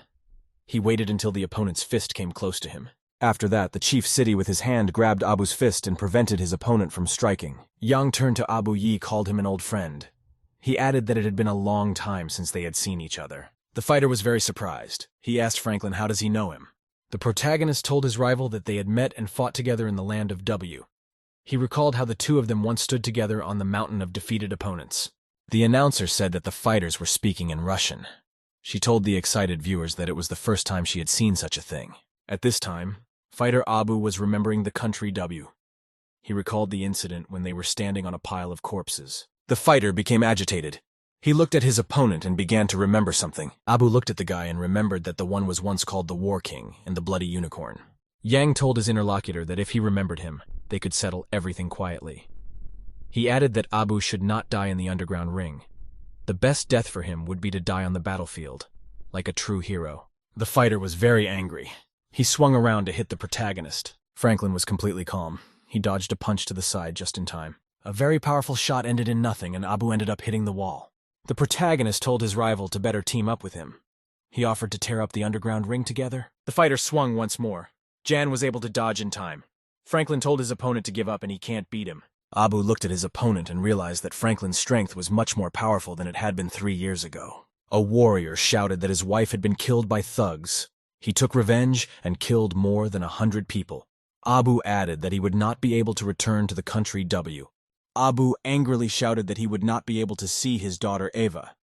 He added that he needed money. A fighter shouted loudly that he needed money to get his daughter Eva out of the country W where the war continues. Abu then once again swung around to hit his opponent. The protagonist put his arms out and was able to block a very strong blow. Abu continued to attack his opponent. Franklin defended himself and did not allow himself to be hit. The fighter told his opponent that if he wanted to be his boss, he had to beat him. Abu looked menacingly at the protagonist and shouted for him to attack. The protagonist realized he had to fight to the end now. Jan looked at his opponent and said he would win the battle and then he would help Abu. Abu shouted at the guy and demanded that he forget that they were once partners. The fighter shouted that he didn't need help or mercy from the Yan. After that, the fighter pounced on his opponent and tried to hit him with his fists. The announcer informed the audience that the fighter Abu was called the King of the Fist for a reason. The announcer added that Abu has only a few more worthy opponents in the whole world. The announcer then informed the viewers that the main character has impressive but useless moves. She added that Yang doesn't respond with a punch to a punch. The protagonist was very adept at dodging the blows his opponent threw at him. Franklin realized that his opponent was still as good as ever. Yang prepared to activate his special skills. He thought that Abu had forced him to use one of his trump cards. After that, the protagonist prepared to attack. He kicked off his foot and ran at his opponent. Ian swung his arm with all his might and prepared to strike his opponent. Franklin was fully focused. He was determined to deliver a crushing blow. The protagonist reached maximum acceleration to put all the power into his punch. Franklin then managed to hit his opponent with a fist bump. Abu's fighter was knocked to the side by a powerful punch. He didn't have time to defend himself. The battered Abu was lying on the floor. Stones that had fallen from the wall were lying around him. The undefeated Abu fighter realized that he had completely lost this time. Abu decided not to hold back any longer, and he bowed to his opponent. The protagonist was in a fighting stance. He won thanks to a special skill. A doctor ran up and said that Abu had no signs of life and he was pronouncing death. The audience was very much amazed. They could not believe that the protagonist was able to defeat Abu with one blow. The people in the stands were shocked. They couldn't believe that their undefeated idol was now dead. Mr. Tiger was stunned.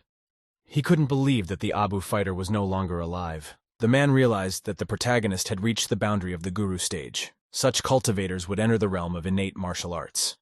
Tiger-san couldn't understand why a guru-level fighter had come to the underground ring. The man then ordered his subordinate to bring Franklin to him at all costs, and to gather any information he could about the boy. The subordinate replied that he would do so. Elise thought thoughtfully to herself that the unicorn's power had become even more powerful. The announcer called out that Franklin was the winner of the melee. The entire audience cheered the champion. The protagonist saw his girlfriend on the balcony and greeted her with a gesture. The girl gave her friend a sly look and realized that she had to fulfill what she had promised him. The protagonist excitedly heard a group of men heading towards him from the side. The guy was wary. He had absolutely no idea why someone was coming to see him now. One of the thugs told Franklin that their boss had offered to go and have a cup of tea with him. After that, the man sternly commanded the protagonist to follow them.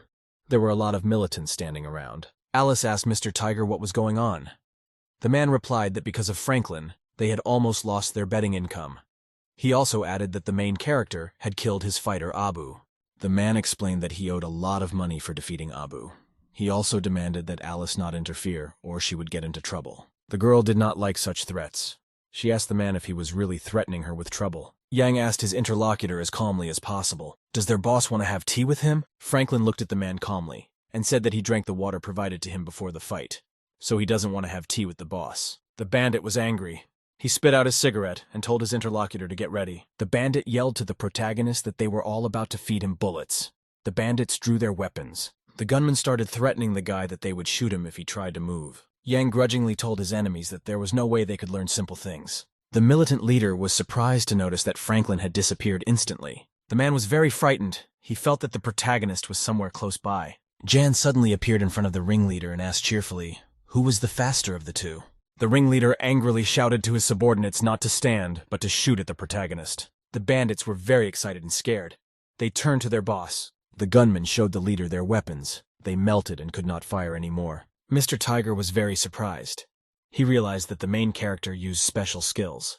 One of his subordinates told the ringleader that the course of events had gone beyond what he had foreseen. Elise thought happily to herself that the militants wanted to hurt her favorite guy, but ended up getting her in trouble. The Tiger commanded his subordinates to close the doors.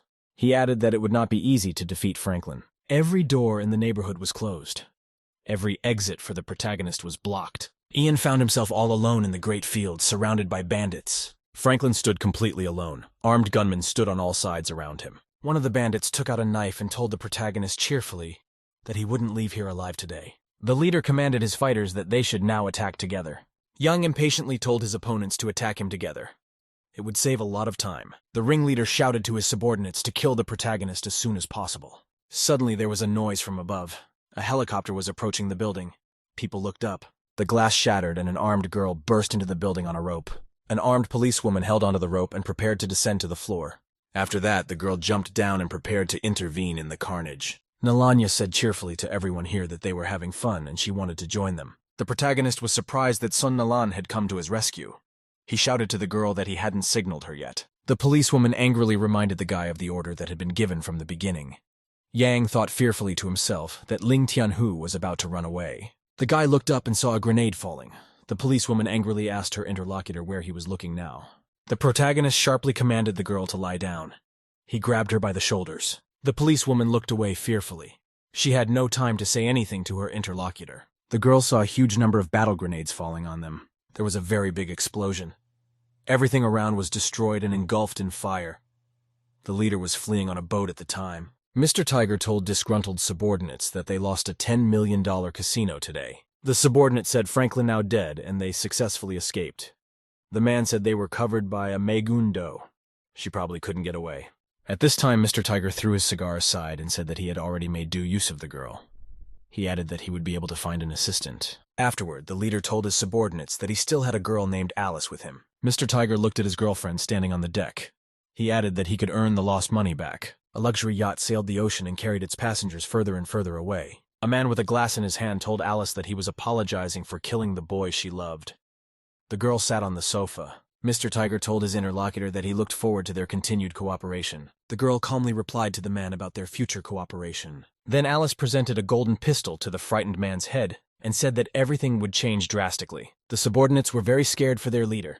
They decided to rush to his aid, at which time Alice's guards disarmed the bandits very quickly and professionally. Alice demanded of the man that he give the name of the man who had shot his Sigsu. The man was still under the gun, he said angrily. Alice is an undercover police rat. The girl angrily demanded of Mr. Tiger to answer her question. The man said in response to his interlocutor that if he were to die, it would be with her. At that time, a flying metal disc appeared. It flew up from below and caught the man a little. Alice looked fearfully at the disc flying at her.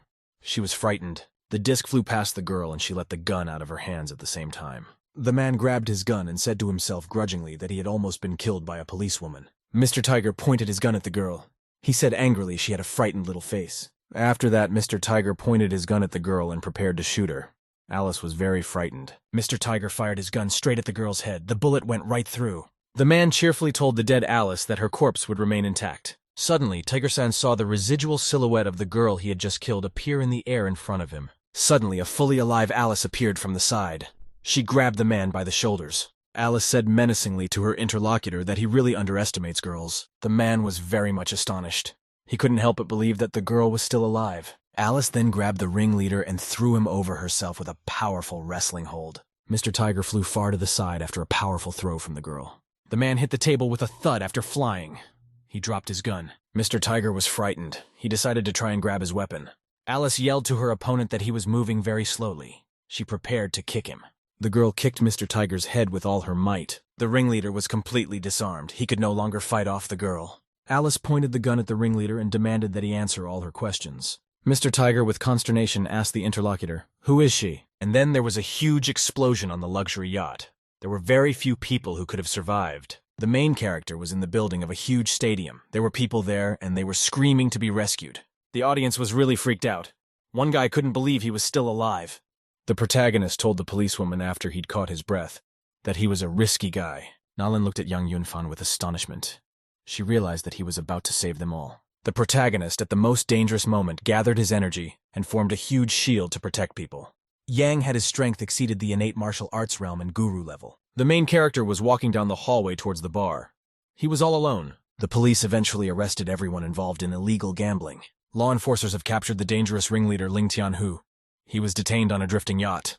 The main character was thinking about his missing girlfriend. He went up to the third floor to the boss's break room. The guy walked into the room and noticed he wasn't alone. He was very surprised. On the bed sat his acquaintance in a seductive outfit.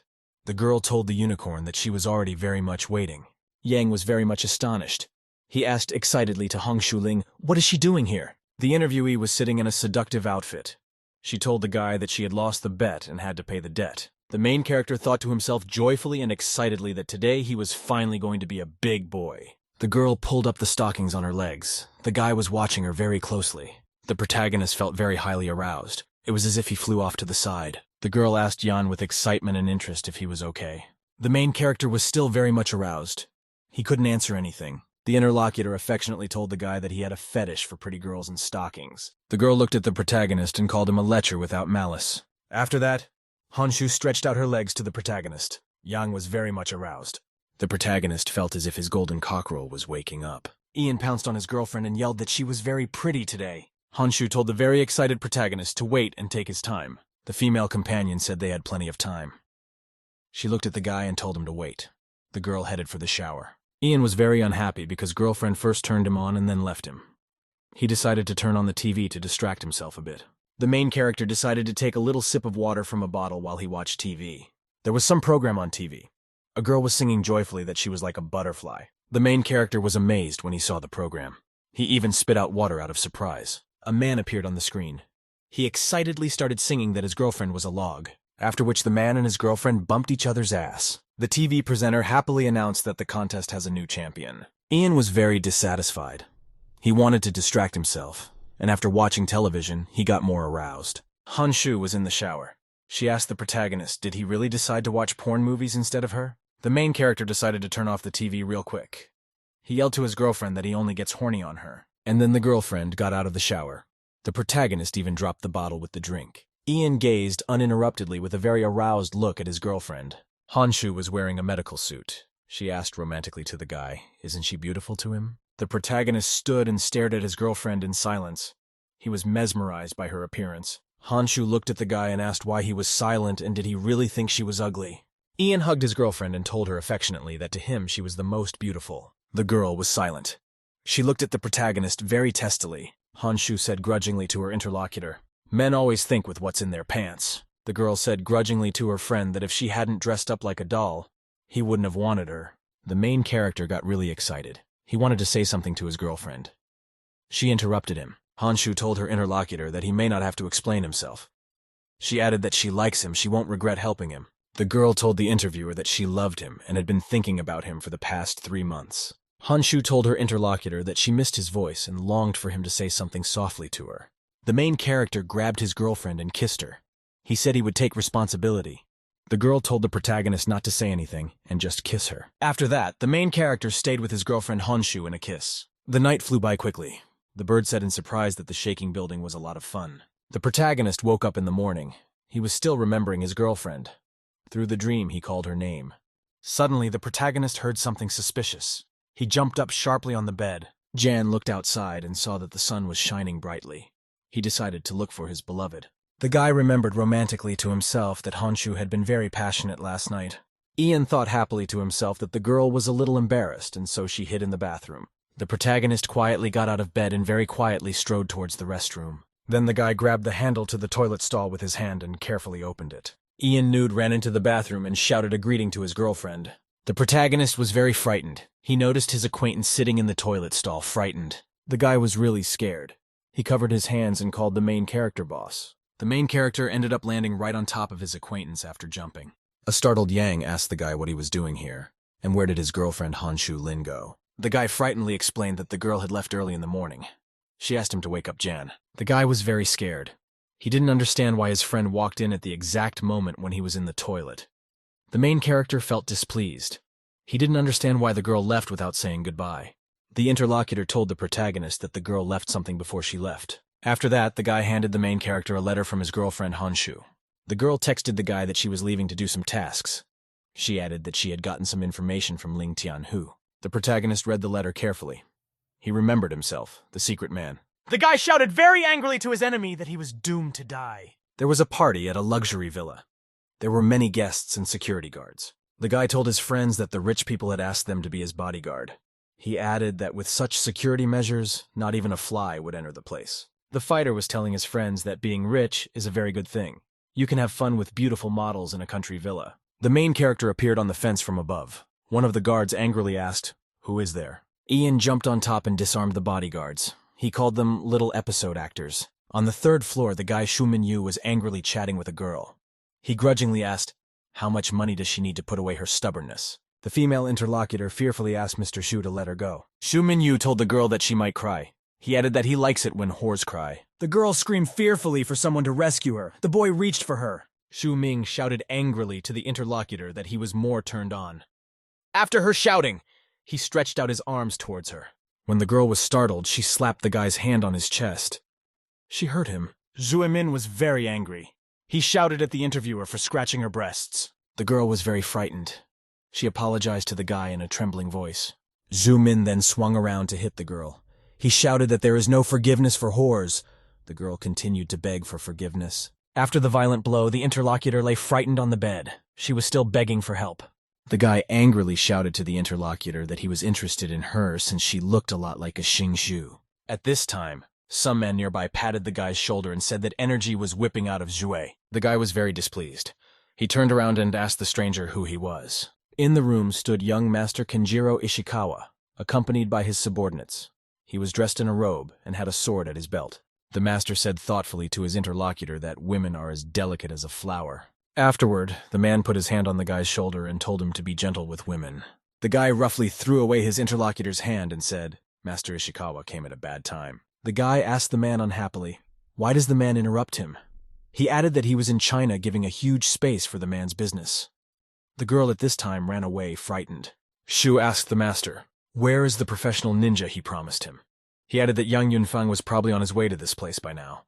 The guy then told the man that he would kick him out of China, and he would no longer be able to do business in that country. The doors opened, and the main character walked in. He asked the man and the guy, do they really want to make an assassination attempt on him? The guy was very much astonished. He couldn't believe that Yang Yunfeng had arrived here so quickly. The master was surprised that the protagonist was able to enter this place without the slightest noise. He remembered the words of the Brahmins who said that Yang Yunfeng was an unusual person. The master recalled how his interlocutor had told him that Yang Yunfeng had been able to disarm the deadly virus. He was also able to sneak into Ling Tianhu's hideout and arrest him. The man thought they had collaborated with Indian Brahmins to steal China's national treasure called shariru. He decided that now the Chinese could deal with their own problems. Zhu's boyfriend laughed evilly. He said that the main character came to him by himself. The guy grabbed the gun out of his robe and yelled for someone to come to his aid. Zhu held the gun in his hands. He shouted to his subordinates they gave him the death of the protagonist. Zhu's boyfriend was standing in front of the protagonist and holding a gun. He prepared to shoot. Suddenly the boy felt a thrill. He was waiting for help to arrive. Zhu couldn't figure out where his subordinates had gone. He thought the militants were watching porn again. The protagonist calmly told his interlocutor not to worry about his men. The protagonist then pointed out to his enemy all the dead militants of the day. Zhu was very frightened. His hands were trembling. He realized that he would have to fight by himself. The guy pointed a gun at the protagonist and said he'd shoot him if he took one step in his direction. The protagonist answered the guy absolutely calmly that bullets were absolutely useless against him. Zhu was afraid. He realized that bullets would be useless against Yang. The guy menacingly called Master Ishikawa over to him and demanded that he go to him and help him kill the protagonist. The guy promised the mastermind that if he killed the protagonist, he'd give him all his family businesses. The man replied to the lad that during a single samurai duel, no one should interfere. Zue angrily asked the man where had his thoughts of setting up a Japanese business in China gone. The man replied to the guy that with his business assignments in China, he could make his dream come true on his own. He added that he hopes to see Shui alive after the fight. The main character stood at the door. He looked at the man. Yang thought that Master and Shui Min cooperated a lot together. Yang was surprised that the Master, after a long time of cooperation, had just cut ties with Shui Mi Yu so easily. The protagonist wondered. He couldn't figure out what the Japanese guy's real intentions might be. Shu yelled at the Master for being ungrateful. He had done so much for him and Ishikawa just walked away. The protagonist looked at his rival and said they needed to settle the score with each other. The guy was really scared. He realized he couldn't just overpower Yang himself. The guy asked in a trembling voice for the protagonist to wait. He said that's not how business is done. Zhu dropped to his knees in front of the protagonist and said to solve everything with words. The guy shouted at his interlocutor to forgive him and promised him a lot of money in return. Yang said sternly to the guy to answer the questions. He asked why Shui wanted to kill the girl Li Xingxue. The guy explained in a frightened voice that he had a lapse of judgment. He added that he acknowledged his mistake. The guy angrily thought to himself that he wanted to kill Xing Shu because she had fallen in love with the protagonist instead of him. He decided to let no one else have the girl. Zhu fell down in a bow and asked that the protagonist magnanimously let him get away with everything. To himself, the guy thought to himself that while he still had a chance to escape, he decided that he would kill Yan next time with reinforcements. The protagonist told his interlocutor calmly that he would spare his life this time. Ian looked menacingly at the guy and demanded that he tell him he was mentally retarded. Zhu was very much surprised. He didn't expect such a strange request for himself. After that, the protagonist reached out and grabbed his opponent. Ian knocked the guy to the floor with a swing and shouted that a retard should have the appropriate look. After a strong blow to the floor, the Shu guy lost consciousness. He was completely disarmed. The protagonist headed towards the exit of the room.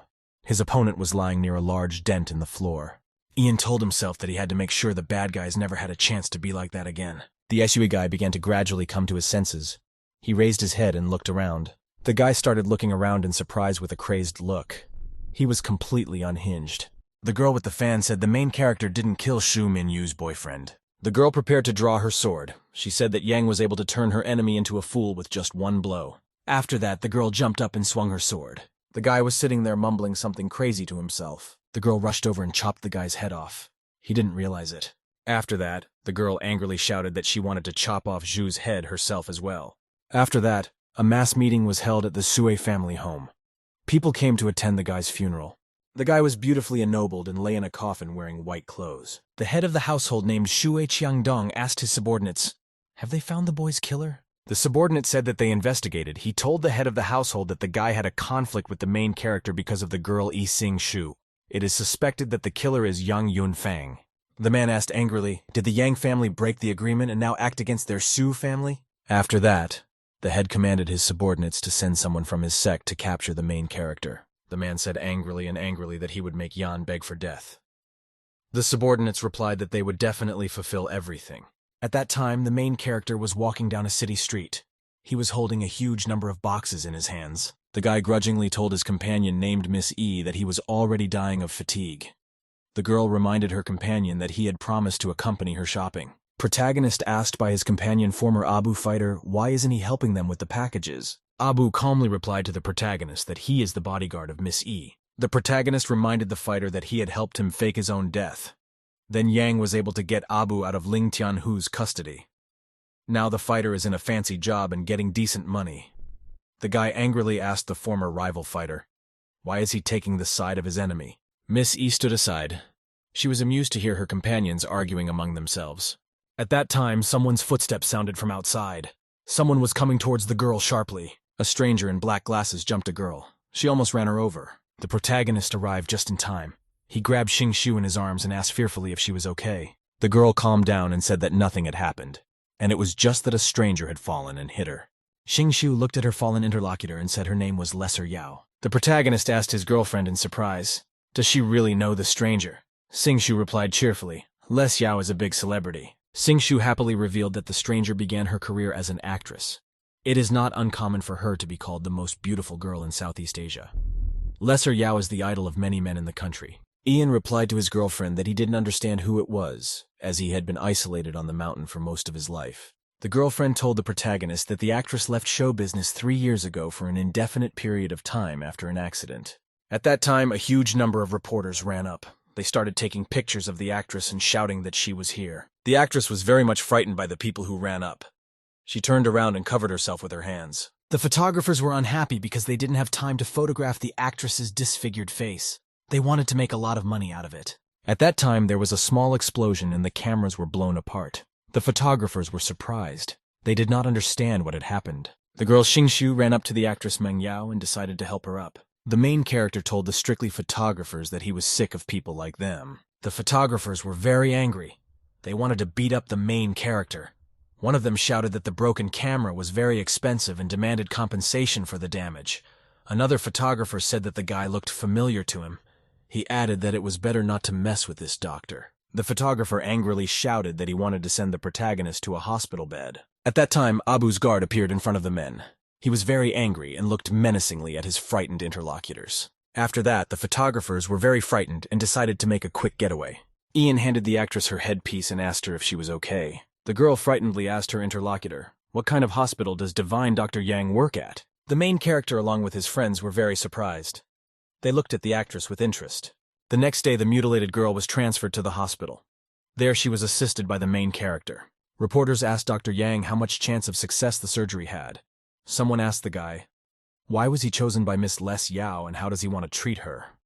The protagonist felt bored by the questions. Yang replied to the media workers that he would treat the girl with Chinese medicine. A reporter said that the girl, Meng Yao, was burned to the bone. He added that such an injury could not be cured by Chinese medicine. The reporter replied to the reporter that Dr. Yang is the best around. He recalled that the main character had recently dealt with a dangerous virus. The protagonist told the patient it was time and asked if she was ready. Les Yao asked the guy if he could restore her appearance. He replied to the patient that he would restore her appearance and make her even more beautiful. He added that they would have to refrain from taking anesthesia. The guy told the girl to prepare herself psychologically. The main character took a rope and told the girl that he would tie her hands so she wouldn't accidentally scratch her face. The guy told the patient that he would put something in her mouth during the procedure so she wouldn't bite her tongue. The girl agreed. Before that, Jan called an acquaintance and asked him to buy a rubber stick that could be put in his mouth. The guy handed the head hero a box with the required object. The main character opened the box and was very much amazed by the rubber object. He realized that his friend had misunderstood him. A patient asked the doctor, "What's wrong?" The guy replied that everything was fine. He decided to improvise. The patient asked with interest, "Why is the rubber thing so hard?" The doctor replied reassuringly and excitedly that there was nothing he could do about it. The protagonist began his magical manipulations. He explained to the patient that she needed to endure something now. Yang explained that the basis of the treatment was special maggots from southern Xinjiang.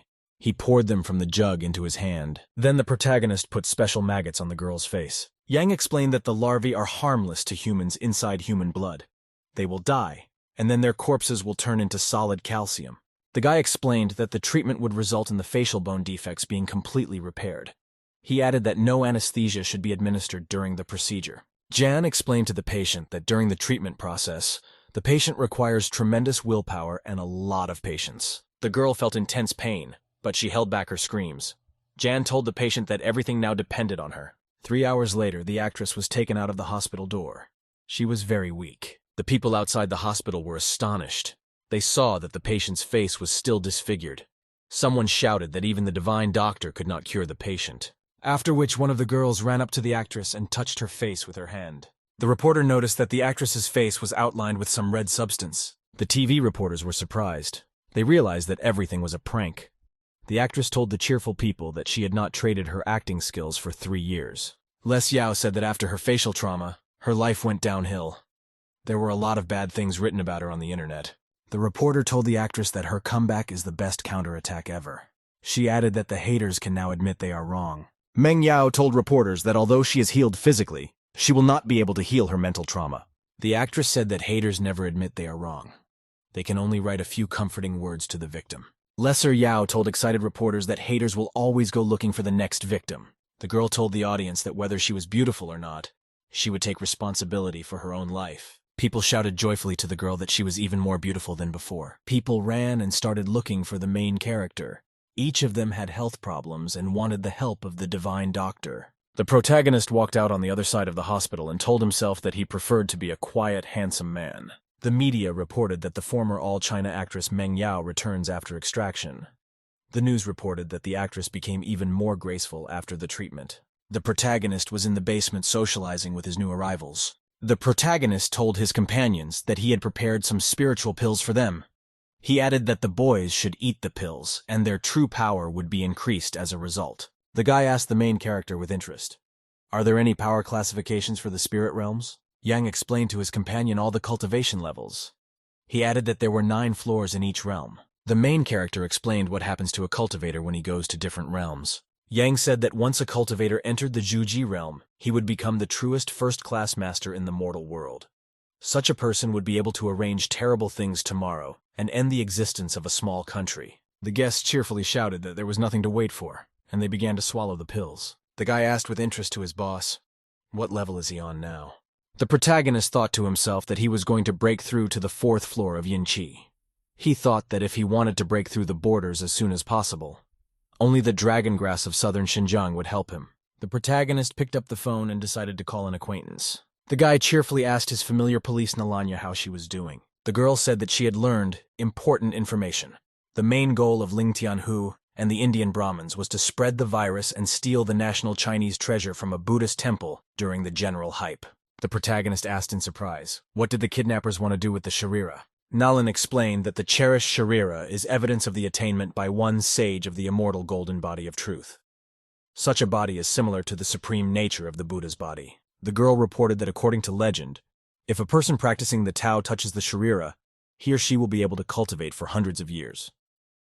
The policewoman added that the theft had been long and carefully planned.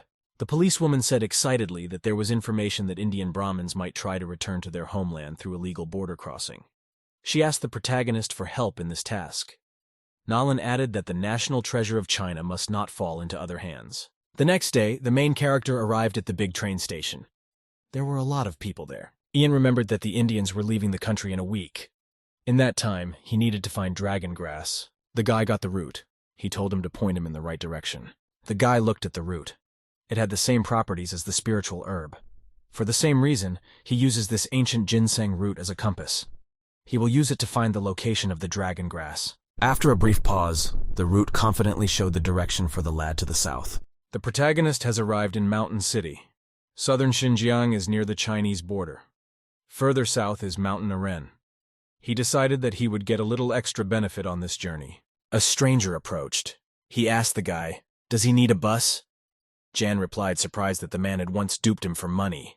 The old man asked the guy in surprise, "What is he talking about?" The protagonist thought excitedly that the man in front of him was not the one who had cheated him out of his money. The stranger told the guy that he could get indescribable emotions when traveling in the mountains. He proceeded to board the bus to experience a mental shake. Ian excitedly told himself that the old man had offered him a daring ride. He imagined himself together with the girl on the seat. The protagonist asked the man if there would be any hidden security threats on the bus, and the acquaintance said that their driver was very experienced with a long record. The main character was riding in a bus on a very bad road. There were rocks and potholes everywhere. The bad road was throwing the guy all over the bus. He was uncomfortable. An elderly driver was telling the passengers that they were going to the mountains, and there would be a lot of rocks on the road. He asked everyone to wear seatbelts. The protagonist felt the bumps on his head. He cursed the old man who had tricked him. A girl named Han Chiki approached the driver. She asked the driver to stop at the intersection in front, as she needed to get off there. The passengers looked at the girl with great admiration and desire. Someone shouted that Han Chiki had large breasts. The protagonist thought rather to himself that the guys next to him had no combat experience. The two passengers sat side by side and looked at the girl with malicious interest. Ian thought to himself grudgingly, strangers on a bus against a girl plotting mischief. A passenger got off the bus. Guys surrounded her and started hitting on her. The stranger shouted to the girl that she had an expensive watch. It meant that she was very rich. He demanded that the passenger give him the watch and he would definitely let her go. The girl smiled evilly at the guy and called him a scoundrel. She decided to teach the bullies a lesson, whereupon the stranger, with quick movements of her head, struck the lads down with strokes of her yellow hair. The girl had yellow pigtails with heavy metal coins at the end of them. Yang patted the stranger and said that her trick was called Scorpion waving its tail. He thought to himself that the girl was a high-level spiritual disciple from the mountain. The stranger became agitated. She couldn't understand how the main character had passed that she hadn't even noticed him. Girl got into a fighting stance and asked Ian, "Is he really in place?" The main character calmly replied to the interlocutor that he was just an ordinary passerby. He followed the girl to help her at the right moment. The beaten hooligans prepared to flee the scene. The girl angrily asked the strangers, what were they thinking before they attacked her? The protagonist asked with interest to the girl, did she let the bullies off so easily? The interviewee calmly tidied up and said that they lived in a legal society. The girl winked at the protagonist and said that the wolves would smell the prey and there would be a lot of yelling in the evening. The protagonist was frightened. He thought to himself excitedly that there was a scary woman in front of him. The girl told the protagonist that he had better go down the mountain to avoid the teeth of the wild wolves. She prepared to leave. The protagonist told his new acquaintance his name. He asked the girl to tell him where the nearest hotel was. The female companion asked the guy in surprise, is he really the divine Dr. Yang Yunfan that was talked about in the news? The protagonist was surprised that even some village knew about him. The girl reminded the protagonist that he had healed a famous Mengyao actress. She asked her interlocutor, did he really think that the people of the southern mountains lived in total isolation without television and the internet? The girl handed the guy a business card. She said her name was Han Kiki. Her family owns a pharmaceutical company. She invited the protagonist to become its representative. Suddenly, gunshots were heard from outside. The protagonist was very frightened. The protagonist rushed the girl and tackled her to the ground to protect her from gunfire. Khan found herself lying on the ground with the protagonist on top of her. The girl stood up and angrily demanded that the guy move away from her. Jan thought cheerfully to himself that his new acquaintance's breasts were worth risking his back. Suddenly, a wounded soldier named Ludong ran out of the woods. The protagonist, along with his girlfriend, were surprised. They couldn't understand what kind of soldier was here. Ian looked at the fighter and realized he was probably being chased. The guy said he was a doctor and offered to treat the stranger's wounds. The soldier shoved the guy back with his hand and shouted loudly for him to run. There was a gunshot from behind. Someone was trying to finish the fighter off. Another bullet hit the soldier and went right through him. Masked pursuers appeared. They surrounded the protagonist. Jan held the soldier's body in his arms. The main character was standing with his girlfriend and a wounded soldier. There were strangers with masks and guns around. The man excitedly explained that their opponents could not be defeated. They were going to be killed by the Indians. He explained that his pursuers would not leave him alive as a witness. One of the masked gunmen shouted to the soldier that he was dreaming. He got ready to shoot. At this time, a whole flock of bamboo needles suddenly flew from somewhere from the side. The poisoned needles hit the heads of the fighters. They all dropped dead. Yang told himself that he had wasted his needles. He pulled one out of the man's head and said it could still be used for decontamination. The soldier and the girl were frightened. They thought the main character was a very ruthless man. The main character decided to help the wounded soldier. Jan told the man excitedly that he had almost been hit in the chest by a bullet. The soldier replied that with a gunshot wound he should go to the hospital. The protagonist told his new acquaintance not to worry. He pressed his fingers on the skin next to the bullet.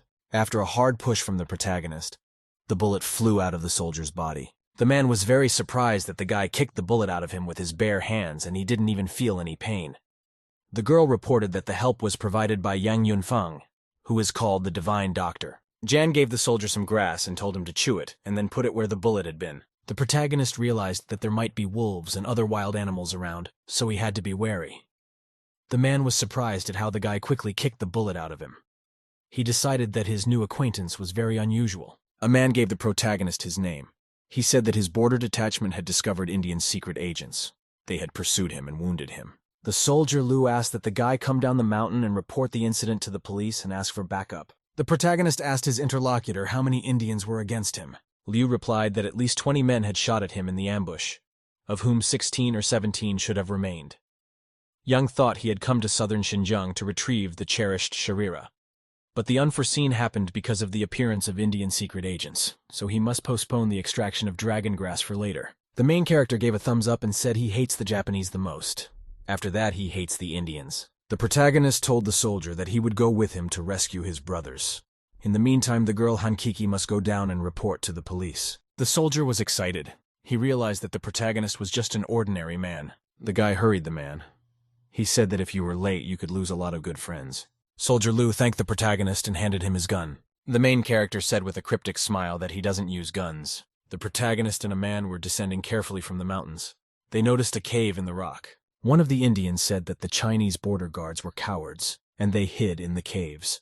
Another fighter demanded that the border guards come out. The soldier shouted angrily that he was ready to sacrifice his life to tear off the tongues of the Hindus. John told the man not to be frivolous and not to fall for the tricks. The protagonist closed his eyes and carefully analyzed, "Where are the Indian soldiers?" The guy realized that there was an ambush of enemy infantrymen near the cave very close to the trees. Ian noticed that there were about 20 battle points standing near the entrance to the cave. Soldier Liu excitedly shouted that he would try to get rid of the snipers. He asked that the protagonist help his brothers break out and escape. Ian explained that the snipers are a few meters high. They're not going to be easy to deal with. Soldier Liu asked the protagonist what the protagonist is offering him now. Yang told the man to go to the cave and wait. The protagonist decided to neutralize the snipers in turn. Enemy snipers were perched in a tree. They were looking through their scopes. The soldier said grudgingly to his colleague that they had been in the tree for hours and the Chinese still hadn't come out of the cave. Another soldier shouted to the Indian to keep quiet so as not to reveal their position. The soldier told his colleague not to be afraid, as reinforcements could not come through quickly. Suddenly there was a suspicious noise. The soldier drew his rifle and asked who was here. The fighters looked away and noticed a small animal running along the night road. The soldier said reassuringly that he had just seen an ordinary Chinese pangolin. Suddenly the soldiers heard something suspicious. One of them turned around and asked who was there. The protagonist appeared and introduced himself to the enemy soldiers with a mocking intonation. The Indian was scared because Chinese reinforcements had arrived. He started shooting. The protagonist rushed very quickly out of the tree to attack the soldiers. The guy took out one sniper with a swinging leg kick. The soldier couldn't hold on. He started falling down the tree. His colleague was scared. Indian soldiers, after hitting the protagonist, started falling from the tree from top to bottom. One of the falling soldiers screamed fearfully before collapsing to the ground. At that time, there were unexplained gunshots. From the side flew bullets at the protagonist. The protagonist said that his enemies have a pretty good reaction to the situation. Ian began to dodge the bullets flying at him very quickly and professionally. The protagonist then took out his poisoned needles and started throwing them at the Indians. The gunshots were heard all around, and the birds immediately scattered in different directions. One of the Indians informed the chief that reinforcements seemed to have arrived at the Chinese, and they should hide. But the leader of the terrorist group ordered the cave to be blown up so the soldiers couldn't get out. However, as soon as the bandit grabbed the rocket launcher and was already intending to destroy the entrance to the gorge, Godun immediately shot him in the back and thus eliminated the threat. The terrified terrorist instantly ordered his soldiers to kill him. The submissive minions immediately opened fire but were still unable to harm Liu, as the protagonist stuck his miracle needles into their heads. Afterward, the young master called out for Godun to attack the rest of the criminals. After a certain time, a mountain of slain Indians adorned the forest thicket. Yunfeng in turn checked all of the bandits' locations and swept up that there was no one else. Liu shouted into the cave that they had killed all the Indians and they could come out. Among all the soldiers, Yan turned his attention to the injured girl and suddenly said her name, Nalan. The girl in turn looked at the guy extremely surprised and said that she was Wei and was Sun's sister. The young man was struck by this resemblance and realized that they were actually twins. Concerned, Godun asked Fan to give the injured maiden first aid. Yoon immediately took the young lady aside and sat her down on a rock to examine the wound. He saw that the bullet had flown past, barely grazing his thigh muscles and damaging an artery. Consequently, the guy asked her to take off her pants to stop the bleeding and do hemostatic treatment. Wei unashamedly grabbed her knife and slit her pants, then tossed her pants aside. Yunfan, in turn, was surprised. Nalan, on the other hand, hurried him to deal directly with the wound and stop the bleeding. Ian began wielding the needle and stated that he needed to stitch up the wound, but he didn't have any anesthetic, so she would have to be patient. The young man then stuck 3 needles into the wound, and they literally went up in smoke. At the same moment, Fan directed magic smoke onto the wound with his hand and it began to heal. The young lady in turn could not endure such hellish pain and screamed loudly. The soldiers became kind of uneasy, but they continued to wait for the result. Finally, one of them questioned the doctor's competence, which he reported, but the commander urged him to calm down. After a couple minutes, Ian stitched up the wound and the soldier thanked the doctor for his help and said he would report it to his superiors. Yoon asked him to tell him about the Indians and the stolen sharir as a thank you. The commander was wary and asked who he really was and how he knew about the relic. Fang replied that he was an ordinary doctor and a native Chinese. Besides, all these gossips about him are lies. Then the captain revealed that these terrorists were the ones who stole the national treasure, and the agents killed their second team. Then they let their guard down and managed to drive them into this cave. The young man smiled, realizing his hunch was confirmed. Meanwhile, the commander added that Sharira's whereabouts were unknown to him, and perhaps the bandits had already sent her back to her homeland. Ian, however, hastened to reassure him, and pointed out that they were most likely now with the relic in the southern part of the country. After all, mass transportation would attract attention, so they hide in dense forests. And such a place is near Nanjiang City, where many forests are located. The captain was in agreement with Fan's version. The guy continued to hide his identity and stated that he would then go in search of dragon grass. But as soon as the commander heard about this plant, he hurriedly told him a story. Not long ago, a local farmer scouted the front part of Tiger Mountain, where he discovered dragon grass there. Where the young master went upon reaching the cliff edge, Yun smelled the aura of the plant in question. Figuring it wouldn't take long to get her prey, Yang could make it to the southern border in time. As such, the protagonist immediately began to climb down and saw the glowing plant. However, as he did so, he noticed a huge snake guarding the flower. The young man abruptly plucked the herb. Its root was like the shape of a dragon, which was where the name came from. And after consuming it, Fang could combine meridian powers to temper his body. But at this moment, a torrent of water rushed at him. After a couple seconds, an incredibly sized snake came out, but the guy wasn't scared. Moreover, the guy knew that the dragon flower was guarded by a spirit beast, which was a huge serpent. The predator, in turn, instantly released a poisonous cloud towards Yan. Yoon immediately covered his nose with his hand, but he still managed to get a portion of poison and became dizzy and forgot to take the antidote. Remembering that dragon grass is also necessary for the evolution of snakes, the young man continued to dodge the blows of the enraged beast and the poisonous fumes. After waiting for the right moment, the cultivator pushed a large rock, but the serpent managed to dodge, and the boulder shattered into small pieces. Fang realized that the predator's strength was comparable to the Yin Peak Chi spiritual realm, and judging from the looks of it, it would soon reach Ju Chi. The teenager immediately used the talisman to activate the southern sword. A moment later, a huge fire blade appeared in Yunfang's hands, after which he incredibly flew up into the heights and hurriedly attacked the ferocious serpent. With a series of lightning-fast blows to the beast, Ian literally riddled the predator. With that, the serpent was chopped into small pieces, everything ignited with magical fire. Because if someone sees this spectacle, the information will spread all over the country, as a result of which they will declare a regime of hostilities. The young cultivator then hurriedly left the cave and climbed up the cliff above, where with the help of dragon grass he was able to advance and improve to the next level. Thus, Fang was able to reach the 4th floor of second-degree Yin Qi. With this, the efficiency of cultivation practice increased 3 times. Yun was literally covered in veins. Feeling every cell of his body, however, he was suddenly inflamed by some dark magic. Ian had no way of understanding what this had to do with or what was really happening to him. A moment later, a 4th-degree Jindan gold pill appeared in front of him. Yunfang began to believe that this was the result of crossing the boundary of the 4th floor of the Yin Qi spiritual realm. Taking a closer look, Yan came to the conclusion that it was still the legendary Hongmeng primordial spiritual seed.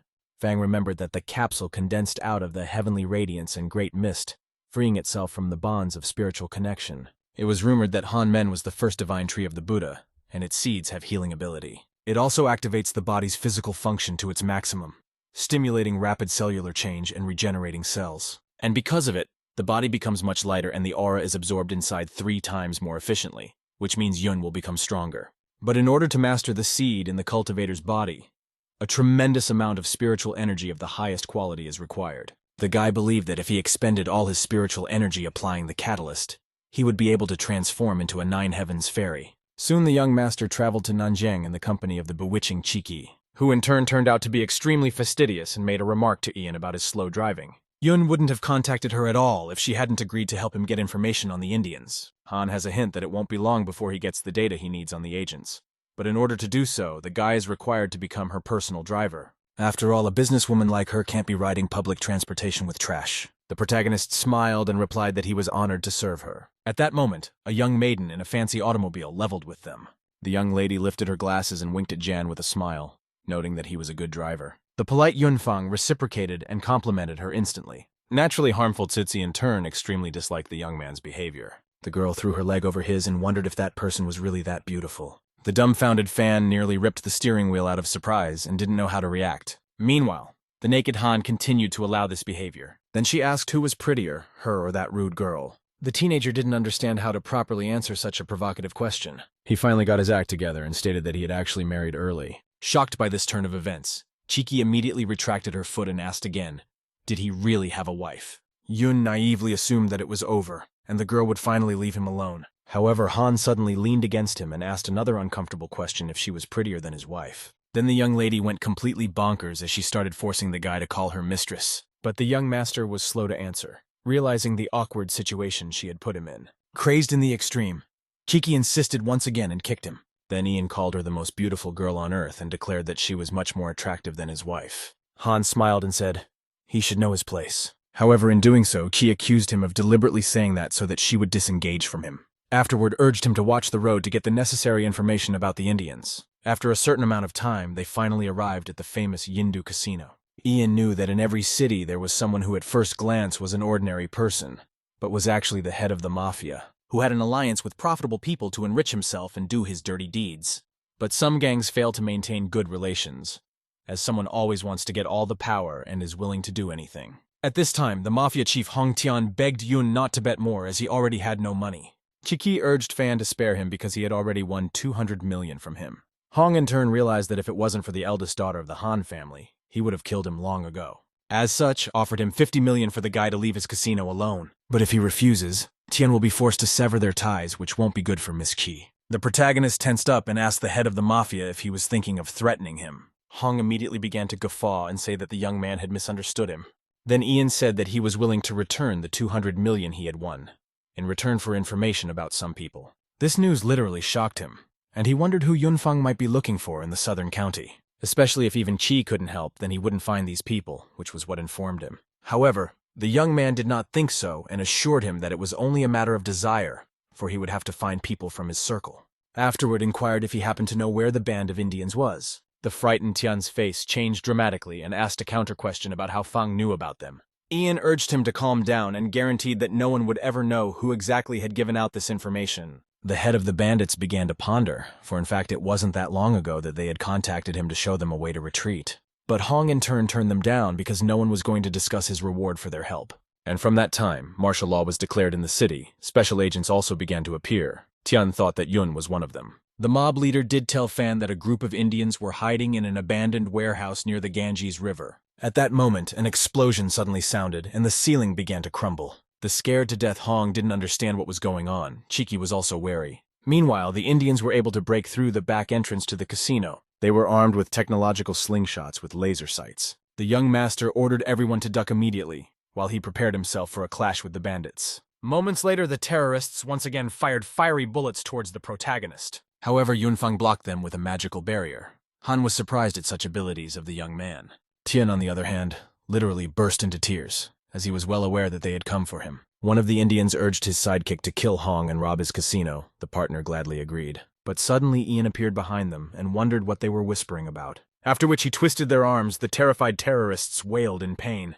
With that, they still managed to snatch their knives and attack Yun. Fang realized that such flexibility was unique to Indians, and they were the ones who mastered the technique of bone modification. The guy put their hands under the daggers in time, thus they impaled their hands. The young man then stepped over the bloody bodies of the bandits and ordered them to answer his questions. "Where are the others?" One of the Indians muttered that more than 20 men are hiding in abandoned warehouses. Then John asked why they did not leave the country. After all, they had gotten the coveted Sharira. The terrorists swept up that they also needed to steal the spiritual artifact of Ijindan from Shushan's school. Yun was shocked after all. This is the Shushan sect, and their pure yang is an antidote scourge, which is what this relic is. Fang pondered after all, long before the clan was founded, Zhang Guolao had traveled the path of a celestial genius, and became one of the immortals as well. Ijindan was the strongest antidote, and Sharira had the effect of revitalization.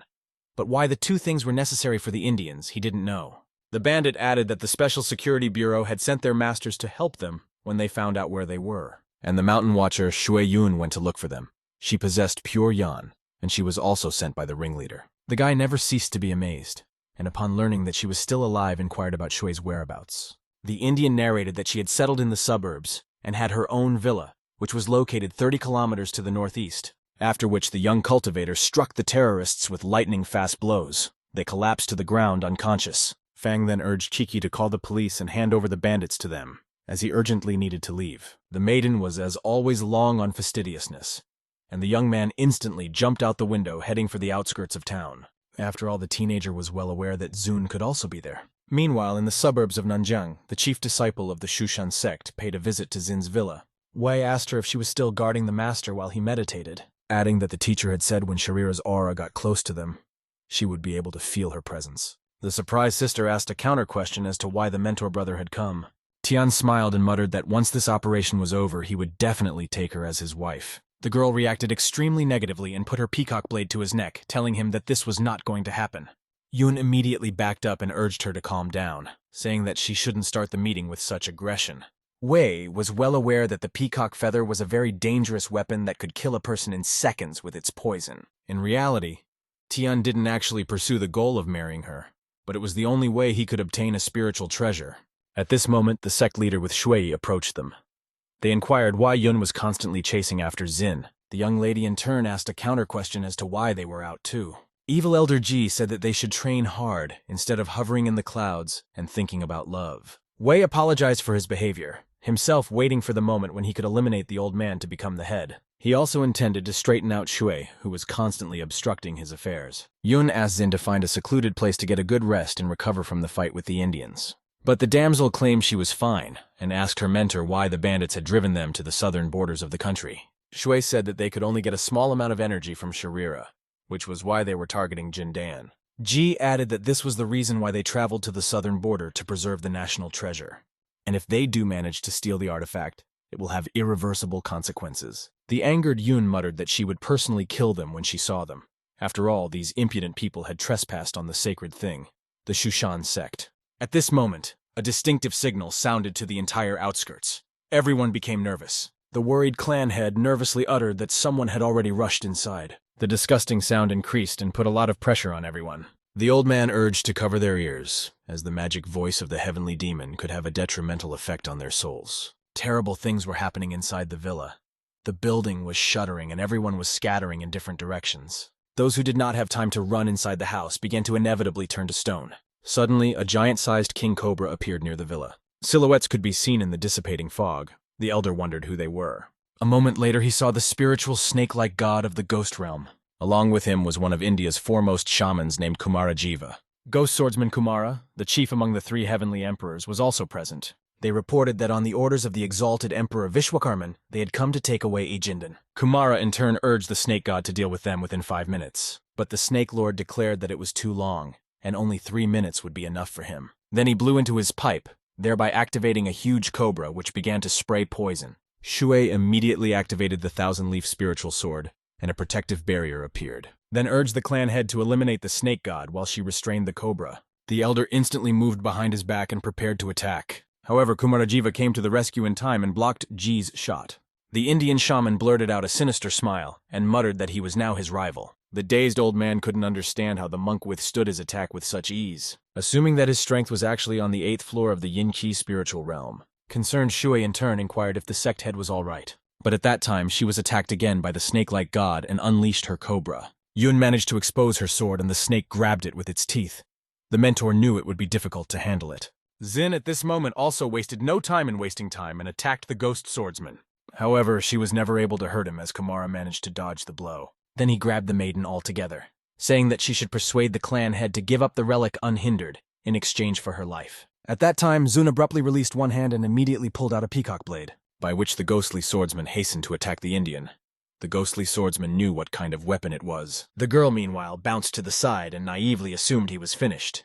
Kumara remarked that he hadn't expected to see such a legendary dagger in the hands of such a fragile girl, but it was incapable of harming him. Zun was shocked by this result and didn't understand how this was possible. The Indian muttered that he was about to introduce her to his magic sword. Afterward, he began to recite spells. A dark blade began to gather from small stones and leaves, which instantly rushed towards the young warrior. She didn't know how she could avoid colliding with him. At this time, the young master was running through the forest and suddenly saw a strange glow in the mountains. Shui still continued to fight the snake-like god and his cobra as well. Suddenly, she used her magic ability and released thousands of blades, which were able to cut the ghost swordsman's blade into small pieces. Ji urged the mentor to beware of Kumara's spiritual secret technique, as he can manipulate external objects. The Indian himself understood that the Shushan sect's sword skills were indeed powerful. At this moment, he aimed his ghost blade and still managed to wound Shui. The elder instantly rushed to her aid, but was stopped by Kumarajiva. The monk immediately dealt a crushing blow to the old man, thus preventing him from helping Yun. The Shushan clan leader, in turn, literally flew into the wall and broke through it with himself. Cowardly Wei watched the scene while hiding in the bushes and realized that he couldn't die now.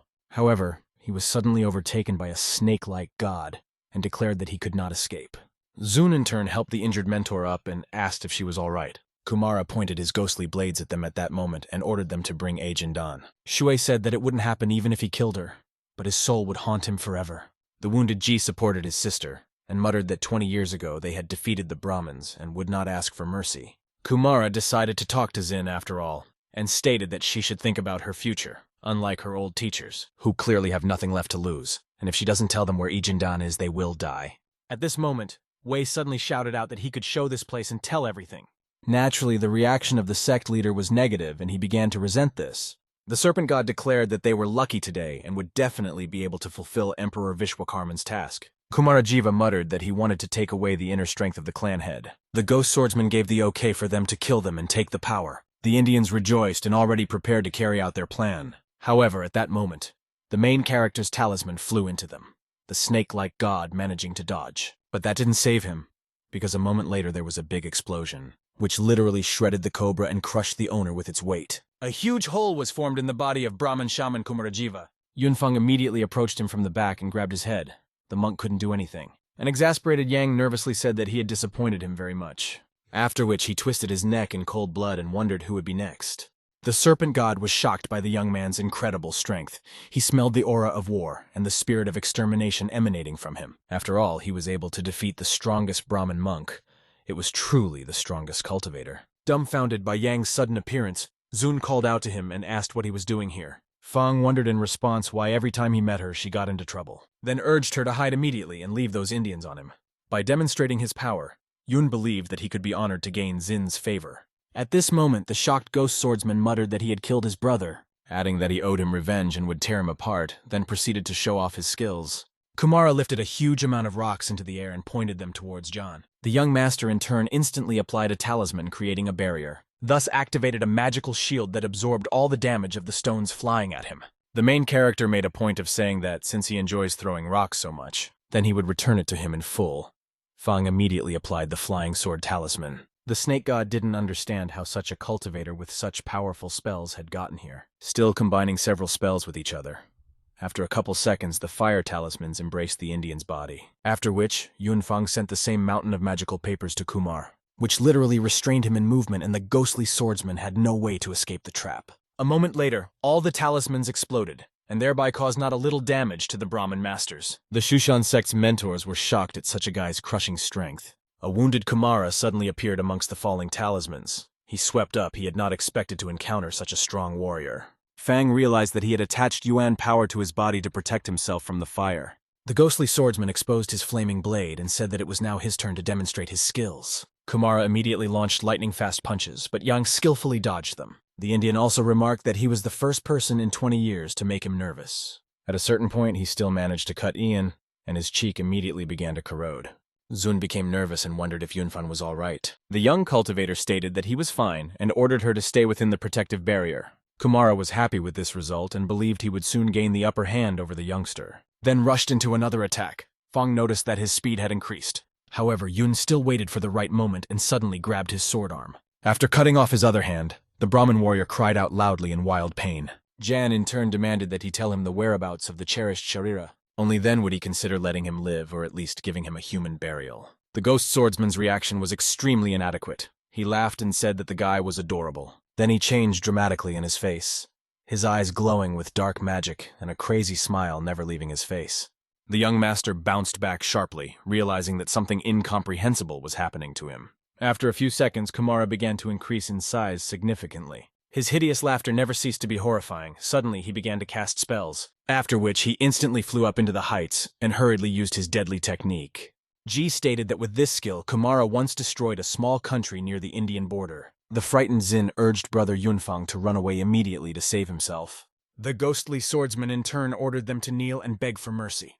Otherwise, he threatened to wipe out the southern part of the country. However, the protagonist naturally could not leave them in distress and delivered a crushing blow to Kumara, literally piercing his body. The Indian could not believe his eyes and could not understand how such a thing was even possible. Lying on the ground with a pierced body, the ghostly swordsman couldn't accept the fact that some teenager had killed him. In fact, Yan was able to defeat him with the help of fusing the regeneration seed with the primordial spirit. The snake god was horrified at what had happened, for the guy had killed the emperor's most important handmaiden. Fang immediately ran up to Xin and inquired about her well-being, saying that he could heal her. In response, the damsel happily threw herself into his arms. She was happy that he was okay. After which, the young master hurried over to the Shushan sect's mentors to help them heal from their injuries. Yun gave Ji and Shui the Pei Yuan recovery pill, saying that it contained a lot of nourishing true qi. The elder thanked the teenager and ate the capsule, as did the mentor.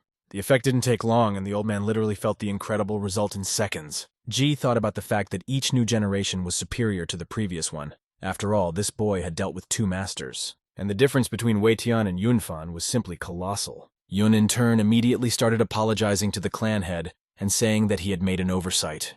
Shui asked which sect Yang was from so she could go to his camp and thank the teachers. After all, they had raised such a sturdy young man. Fang stated that he was raised by an old man who was now doing socializing on Moyun Mountain. The dumbfounded Ji and his mentor interrogated whether his teacher was really a great traveler. The guy in turn was surprised that his grandfather was so honored, as he was only known to the Heavenly Dao sect, and yet he was repeatedly invited to join the clan, but he refused on the pretext of very important business. At this time, the snake-like god tried to escape while no one is paying attention to him. But as soon as the Brahmin Indian took a step, the protagonist instantly grabbed him. Saying that he wanted to roast him, the snake god burst into tears and begged for mercy. But Shui proposed to execute him, namely, to cut off his head, for he had done too much evil. The Brahmin continued to ask them to let him go, saying that he would reform himself and take the righteous path. The snake god couldn't understand why she wanted to kill him so badly. However, Fang muttered that if they killed him, they would never know where Sharira was. Yan produced a poison sphere and said that only he could do the detoxification. And if he tries to betray them and doesn't tell them where the relic is, his insides will be torn apart in an instant. After which, the young cultivator forcibly pushed the poisonous essence into his mouth. The snake god mouthed pitifully that he would do his best and not let them down. Then the Brahmin master told that Kumara, before coming to their land, thrust Sharira right into the belly of the dragon god Luvan. However, after they made the attack, Emperor Lunwang suddenly disappeared. Yunfang was shocked by such news and wondered how such a thing could happen. Soon they, along with the snake-like god, went in search of Lunwang. Suddenly the Indian muttered that he felt the breath of the dragon god, which meant he wasn't far away. Suddenly a heavy rain fell, and the sky flashed with lightning. Fan stated that this is an unusual rain with a thunderstorm, as if someone is trying to stop a thunderstorm. Ahead on the rock was Lunwang. Suddenly another bolt of lightning struck him. The young master was surprised to see that he had developed small golden wings. In reality, it was actually a king cobra that everyone called the dragon god. The snake was at the level of a celestial immortal, and spiritual energy hovered around it as it was in overabundance in its body. The overjoyed Indian ran up to her and began to talk to her as to his friend. However, the cobra clearly didn't like this and hissed furiously at him, after which she attacked with her mighty and huge tail, pinning him to the ground. Yun realized that Lunwang had advanced in cultivation with the Covenant Sharira and had become even stronger, and the snake has probably already digested the artifact, making it impossible to retrieve it.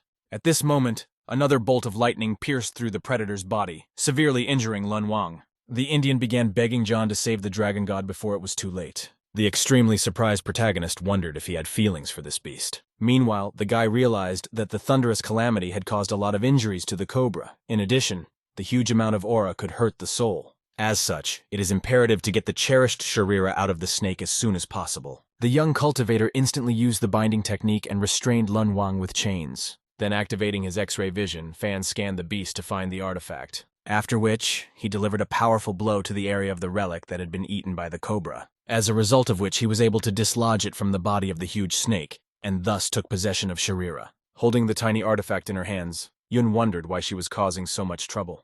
The joyous Indian muttered that thanks to the young man, Lun Wang had found freedom and was even able to break through in his cultivation. At this time, the snake had greatly reduced in size, and Ian doubted that it had truly advanced. A moment later, however, the cobra regained its gigantic size. The teenager began to attack it. But the snake-like god urged him not to harm the child and tried in every way to protect Lun Wang. At this moment, a sword suddenly rushed towards them, but Fan managed to deflect the blow, noticing that someone had been watching them for so long and only now decided to attack. A disciple of the Yin-Yang sect stated that the energies had merged together and it was their duty to eradicate the evil spirit and protect the old foundations. They were the members of the Yin-Yang clan, Yuliang and Shao's disciples with teacher Lin. Shu called for Sharira and the flying kite Tonshi to be left to them, in exchange for their lives, adding that a few days ago, Indian secret agents stormed into the country to steal the artifact. Yun knew that it was one of the strongest sects that was on par with the Kunlun and Shushan clans with Nanhai. They also have many followers and their branches are spread all over the country while favoring wealthy sect members.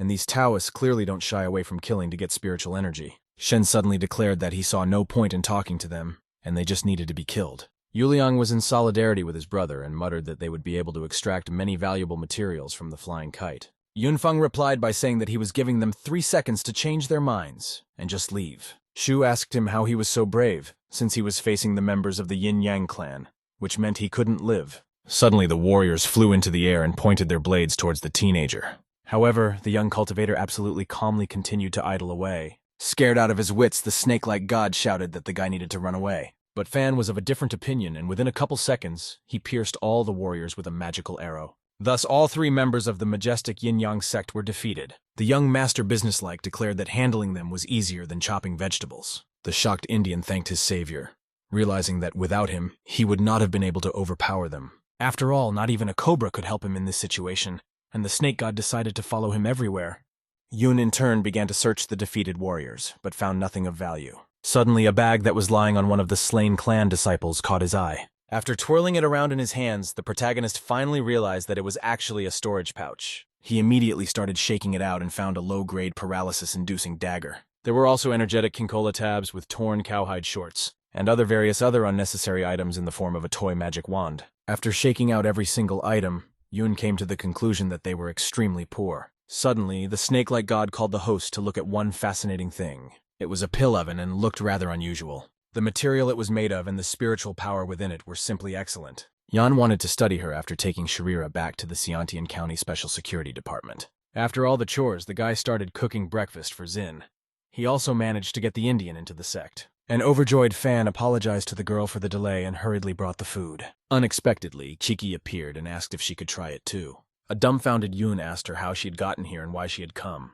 The bewildered damsel stated that she had decided to visit him, and that was why she had come to see him. Then she moved over to the guy and with a smirk asked if he wasn't happy to see her.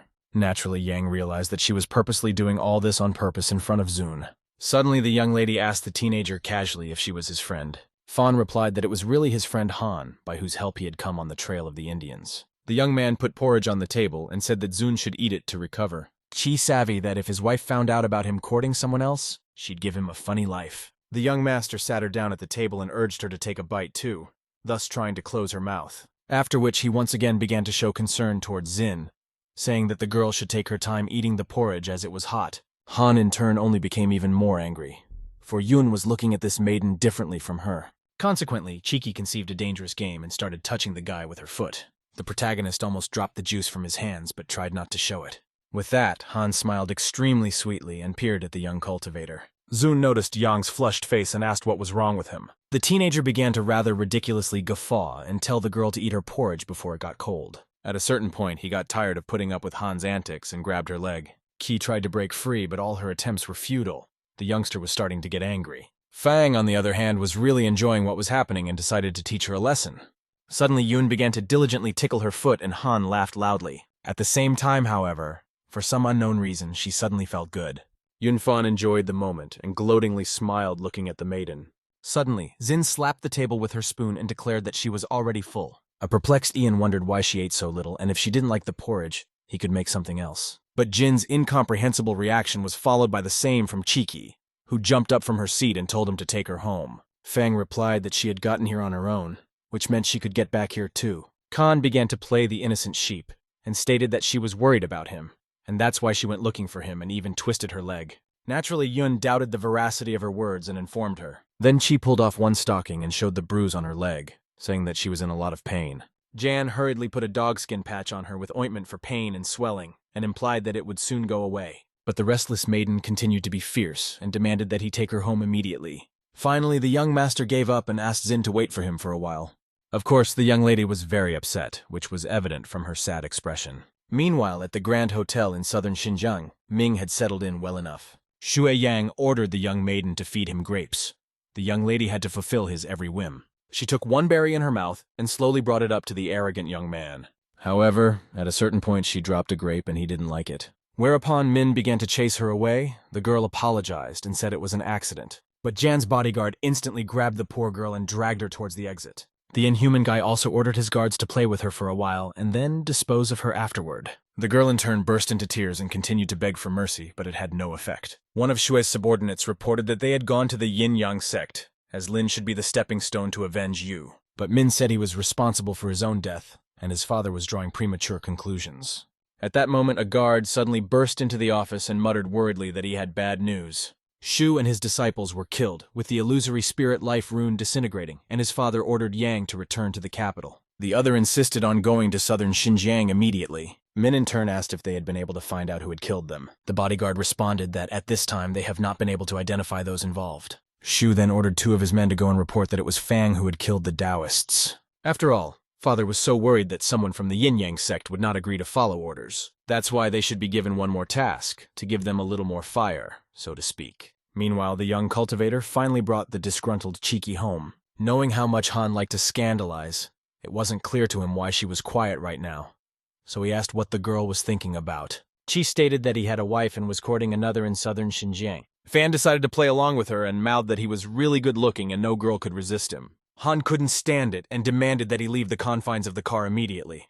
Ian got out of the car and smilingly said he was staying a couple days in town, so he would find her himself. The damsel replied that there was no need for that, especially since he was going to his girlfriend anyway. Soon the young master caught a cab and hurried back to his inn.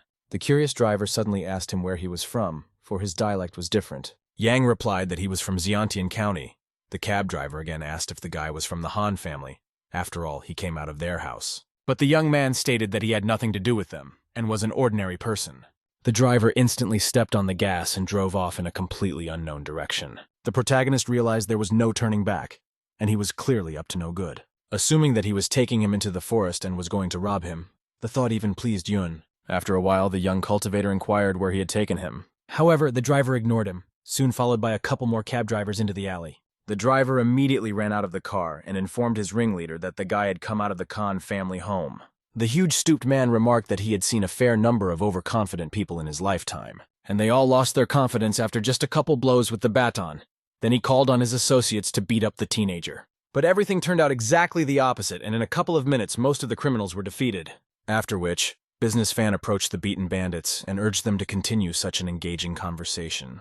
Suddenly, he was attacked from behind by another angry cab driver with a pipe. Yun easily dodged all of his punches as if he was mocking him, then gave the advice that if he wanted to sneak up from behind, he should be quiet when doing so, since he wouldn't be able to do anything otherwise, after which he gave him a crushing blow. Thus, Yunfang interrupted absolutely all the robbers and declared that they were children compared to him. Approaching their ringleader, Ian stepped on his arm and ordered him to tell them why they had attacked him. Verzila replied they believed he was a relative of the Khan family. Then the young man asked why they needed someone from the family in question so badly. Gromila stated that he couldn't tell him that because he would be killed immediately. Fan muttered that if the guy didn't tell it like it was, he'd finish him off. Yun grabbed the knife in his hands and added that he had changed his mind and would rather make him an invalid. Then stuck the dagger into the ground right between the big man's fingers to let him know he wasn't messing with him. Finally, the perpetrator agreed to tell the whole truth about the situation. However, it was at that moment that he was fatally shot in the head. Ian immediately bounced back, realizing that it was actually the sniper who had triggered it. Moments later, several more shots rang out, bullets hitting all the gang members. Fan was shocked by such cruelty and hurriedly hid behind a corner. After a certain amount of time, he still went over to the bandits and checked their pulses, but they were dead. Yun then went to the sniper's approximate position and began to study the terrain. It was clearly a professional because in such a short time to hit everyone in the head, it was almost impossible. Back at the crime scene, Ian continued to ponder what information they could have been killed for. Suddenly, he found the ID of one of the cab drivers and discovered that he worked for Khan Taxi. It was a Korean company, and he was probably an employee of the Han family. At this time, Chiki was nonchalantly lying on her bed and thinking about how she had fallen in love with Fan. But at the same moment, she was still furious at his antics and the way he looked at Zun. Unexpectedly, a maid came in and informed her that a young man named Yun Fang was waiting for her. The joyful girl in her turn hurried to meet her soulmate properly. Ian, on the other hand, was waiting for her in the living room, sipping a cup of tea while Ki fancied herself up. After a while, Han finally came out and apologized for keeping him waiting for a long time. She was wearing a frilly dress and asked what he needed from her in the middle of the night. The guy didn't expect to see her like that and asked if it was her. The girl naturally expected this reaction and asked again what he wanted. The bewildered teenager jumped up from her seat and wondered what had happened to her. And why is she dressed like that? And she's talking suspiciously. Qi instantly boiled up and declared that she had transformed for him and he didn't even appreciate it. Fang swept up that he recognizes Han now, and even the dress doesn't make her character different. The damsel spouted off that she wanted to be a real lady, and that was her right, and he was clearly overreacting. In fact, Chiki decided to transform in order to be like Zin, who he likes so much. Ian said that this outfit and manner of speaking did not suit her well, because he liked someone who yells at him all the time. The young lady was shocked by such a statement of the guy, but the main thing is that he likes her. An extremely satisfied Han settled back in her chair and asked why he was looking for her. Soon they went for a walk outside, where the teenager told her everything. Chi was furious and stated that this group of people were working for their competitors. Ian asked what she was going to do, the damsel replied. She needed to take him to his grandfather to tell him everything. But Yun objected, as it would look like she had brought her fiancé to meet the family. However, the stubborn lady insisted on her own, and pointed out that that wasn't why they were going there. She also demanded that Fan didn't dare say anything unnecessary to the old man. Soon they came to Chi's grandfather's house and she knocked on the door, but no one answered her. Then she went inside the house, where it was suspiciously quiet. Suddenly Han saw him by the lake with a fishing rod in his hands. Yet he remained silent. The girl inquired what was wrong with him. The old man in turn never spoke. Kiki suspected something wrong and said she had brought her friend. At this moment, the young lady touched his shoulder and Grandpa suddenly collapsed to the ground. Han freaked out and started to panic. The old man was still showing no signs of life. The young master walked over to him and checked his pulse, then sadly said there was none. A frightened Chi stated that her grandfather had always been healthier than the living and couldn't die so easily. It was quite strange because the protagonist felt a faint flow of spiritual aura. A moment later, the old man jumped up from his seat and toppled the young cultivator to the ground, then mumbled, "Did his granddaughter dare to introduce him to her chosen one?" Chiki immediately threw herself into her grandfather's arms and said that she almost believed he was dead. Han Sr. swept up that he had actually gotten bored and just decided to play a joke on the youngsters, after which the maiden hurriedly introduced her good friend Yun Fang to the old man. The teenager in turn lifted himself off the ground and greeted the head of the family. Grandfather immediately counted him out, saying that the young man was on the 4th floor of the realm, but that was still not enough to marry Chi. The granddaughter instantly muttered that it wasn't like that at all, and Jan was here to tell an important story. She then told the old man all about it and inquired if they had had any conflict with anyone recently. Grandfather stated that their family was extremely restrained and did not cross anyone's path. Ian also said that if they needed his help, he was at their service. Han really saw this kid as the future protector of the family, especially since he had quite strong spiritual energy. The old man remarked that Fang was willing to come to their aid without any arrogance, and that was worthy of respect. But Grandpa's fists itched too much, so he decided to put it to the test. Han Sr. threw off his robe in a moment and urged the young master to demonstrate his skills, after which he instantly threw himself into the attack, not hesitating to use his abilities. Yun dodged the blow and wondered if the old man had really decided to fight him. A dumbfounded Chiki urged her grandfather to calm down and stop it immediately, but Khan insisted and continued to deliver a series of crushing attacks. At the same time, he stated that he intended to see if the young man was worthy of their stately family. The protagonist in turn accepted the challenge and immediately became inflamed with spiritual energy, then rushed away from his grandfather, who stated that he was a pretty fast runner. Finally, at a certain point, Han caught up with the teenager and struck again. The young cultivator easily blocked him, and said that he had purposely left that place to avoid destroying his house. Grandfather agreed that they really had better pick another place to fight, adding that there is a saying in his family, you don't have to be polite to an elderly person.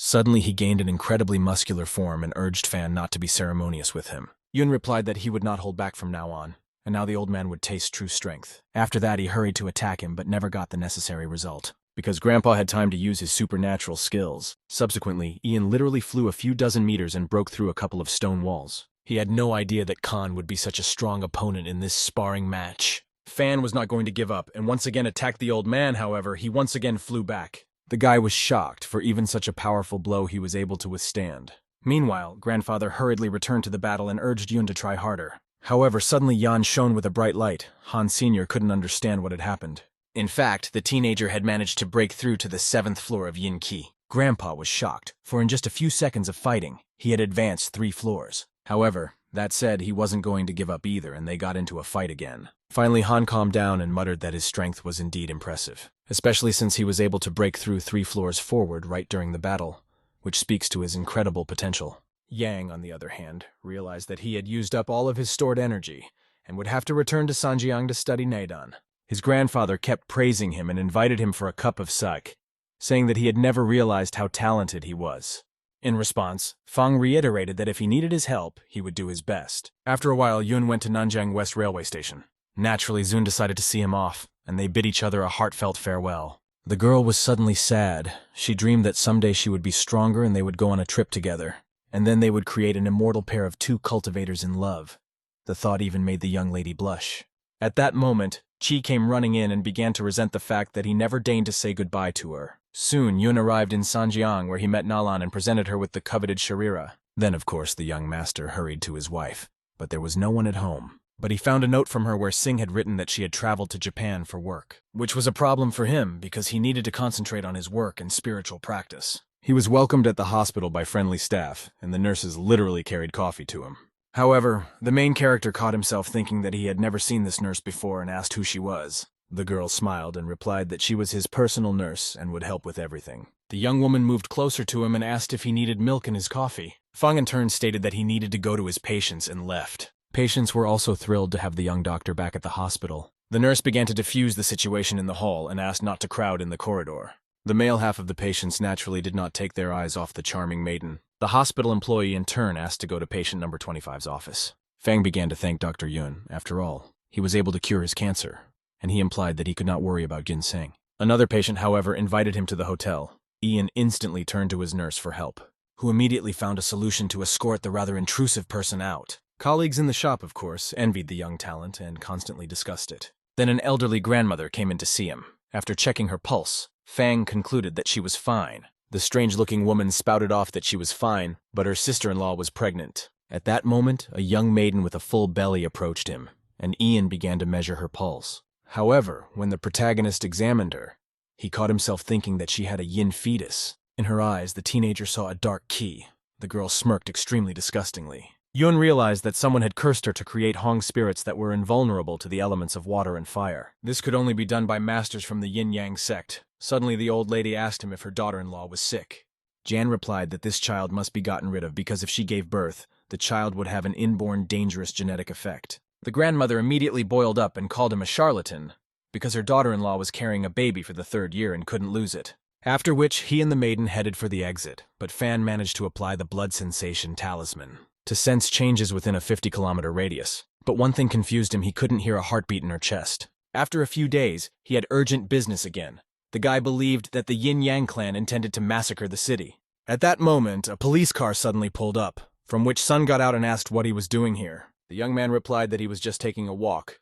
Nalan began to thank him for saving his little sister and invited him to dinner. But Jan refused, for he was in a hurry to see the sick man. And in the meantime, he inquired how the matter with the Indians was progressing. The captain reported that some of them had managed to escape, and so she wanted to ask Liban Yuanzun for help. Immortal Liban was very strong, and could single-handedly handle 12 heavenly Brahmins. Sun suggested that since they weren't going to have lunch, she might as well take him to a patient. 2 hours later, the young cultivator reached the right place. He noticed that the spiritual power of the talisman had disappeared. Luo City was small in size, and Yang figured that it wouldn't be difficult for him to find a pregnant woman. However, after stumbling upon Huaxia's restaurant, Yunfang decided to have a good meal first. Having finally eaten to his heart's content, the protagonist was about to continue his quest. But suddenly he was called by an unknown girl. She called herself Pan Weiwei and offered to keep her company. The young doctor was surprised that at such a young age she was doing this sort of thing. At the same time, the teenager reciprocated and after telling her his name, asked her to sit down next to him. The lady immediately stated that if he agreed to be her personal doggy, he could get rid of all the problems in town. Fang stroked her head and said she was too young and should still be playing dolls. Pan suddenly remembered her sick mother stroking her hair and talking about how she would soon have to take care of herself. At the same moment, Wei cried. Yun didn't understand what could have happened. Consequently, he instantly removed his hand and wondered why she was crying. Suddenly the damsel sat closer to him and mouthed that he would be her boyfriend from this day forward. Jan in turn began to deny it and said that he actually had a wife. Pan was upset and Fang decided to treat her to lunch to at least make it up to her. Wai smirked and grabbed the menu, asking if he was sure about that. After which she ordered a huge number of dishes as if she wanted to ruin him on purpose. The bewildered young man wondered if she could eat it all. But suddenly a restaurant employee announced that they only had fried rice and egg left. The girl smiled sweetly and mouthed that she was just kidding, then ordered 2 servings of rice. Pan tried her best to impress Yunfang with her feminine tricks. But the guy was interested in something else and asked if she had seen a pregnant girl in town. Wei wondered why he was asking. Then Ian told her that he is a doctor and she is his patient, but for several days the damsel hasn't come to her appointment and he is worried about her. Pan started to go off topic and Fan decided to go for a more effective way. He gave her money. Naturally, the young lady instantly declared that she knew where she lived and would take him there immediately. They approached a certain building that had dark chi emanating from it, and the clouds over the house abruptly began to thicken. At the same time, a cold wind rose up. The atmosphere was indeed quite gloomy. Yun hurriedly went inside and thanked Wei, saying that he would try to come back quickly. But the girl decided to go with him and also thanked him for his generosity. As soon as they entered the property, they saw a pregnant woman burying something.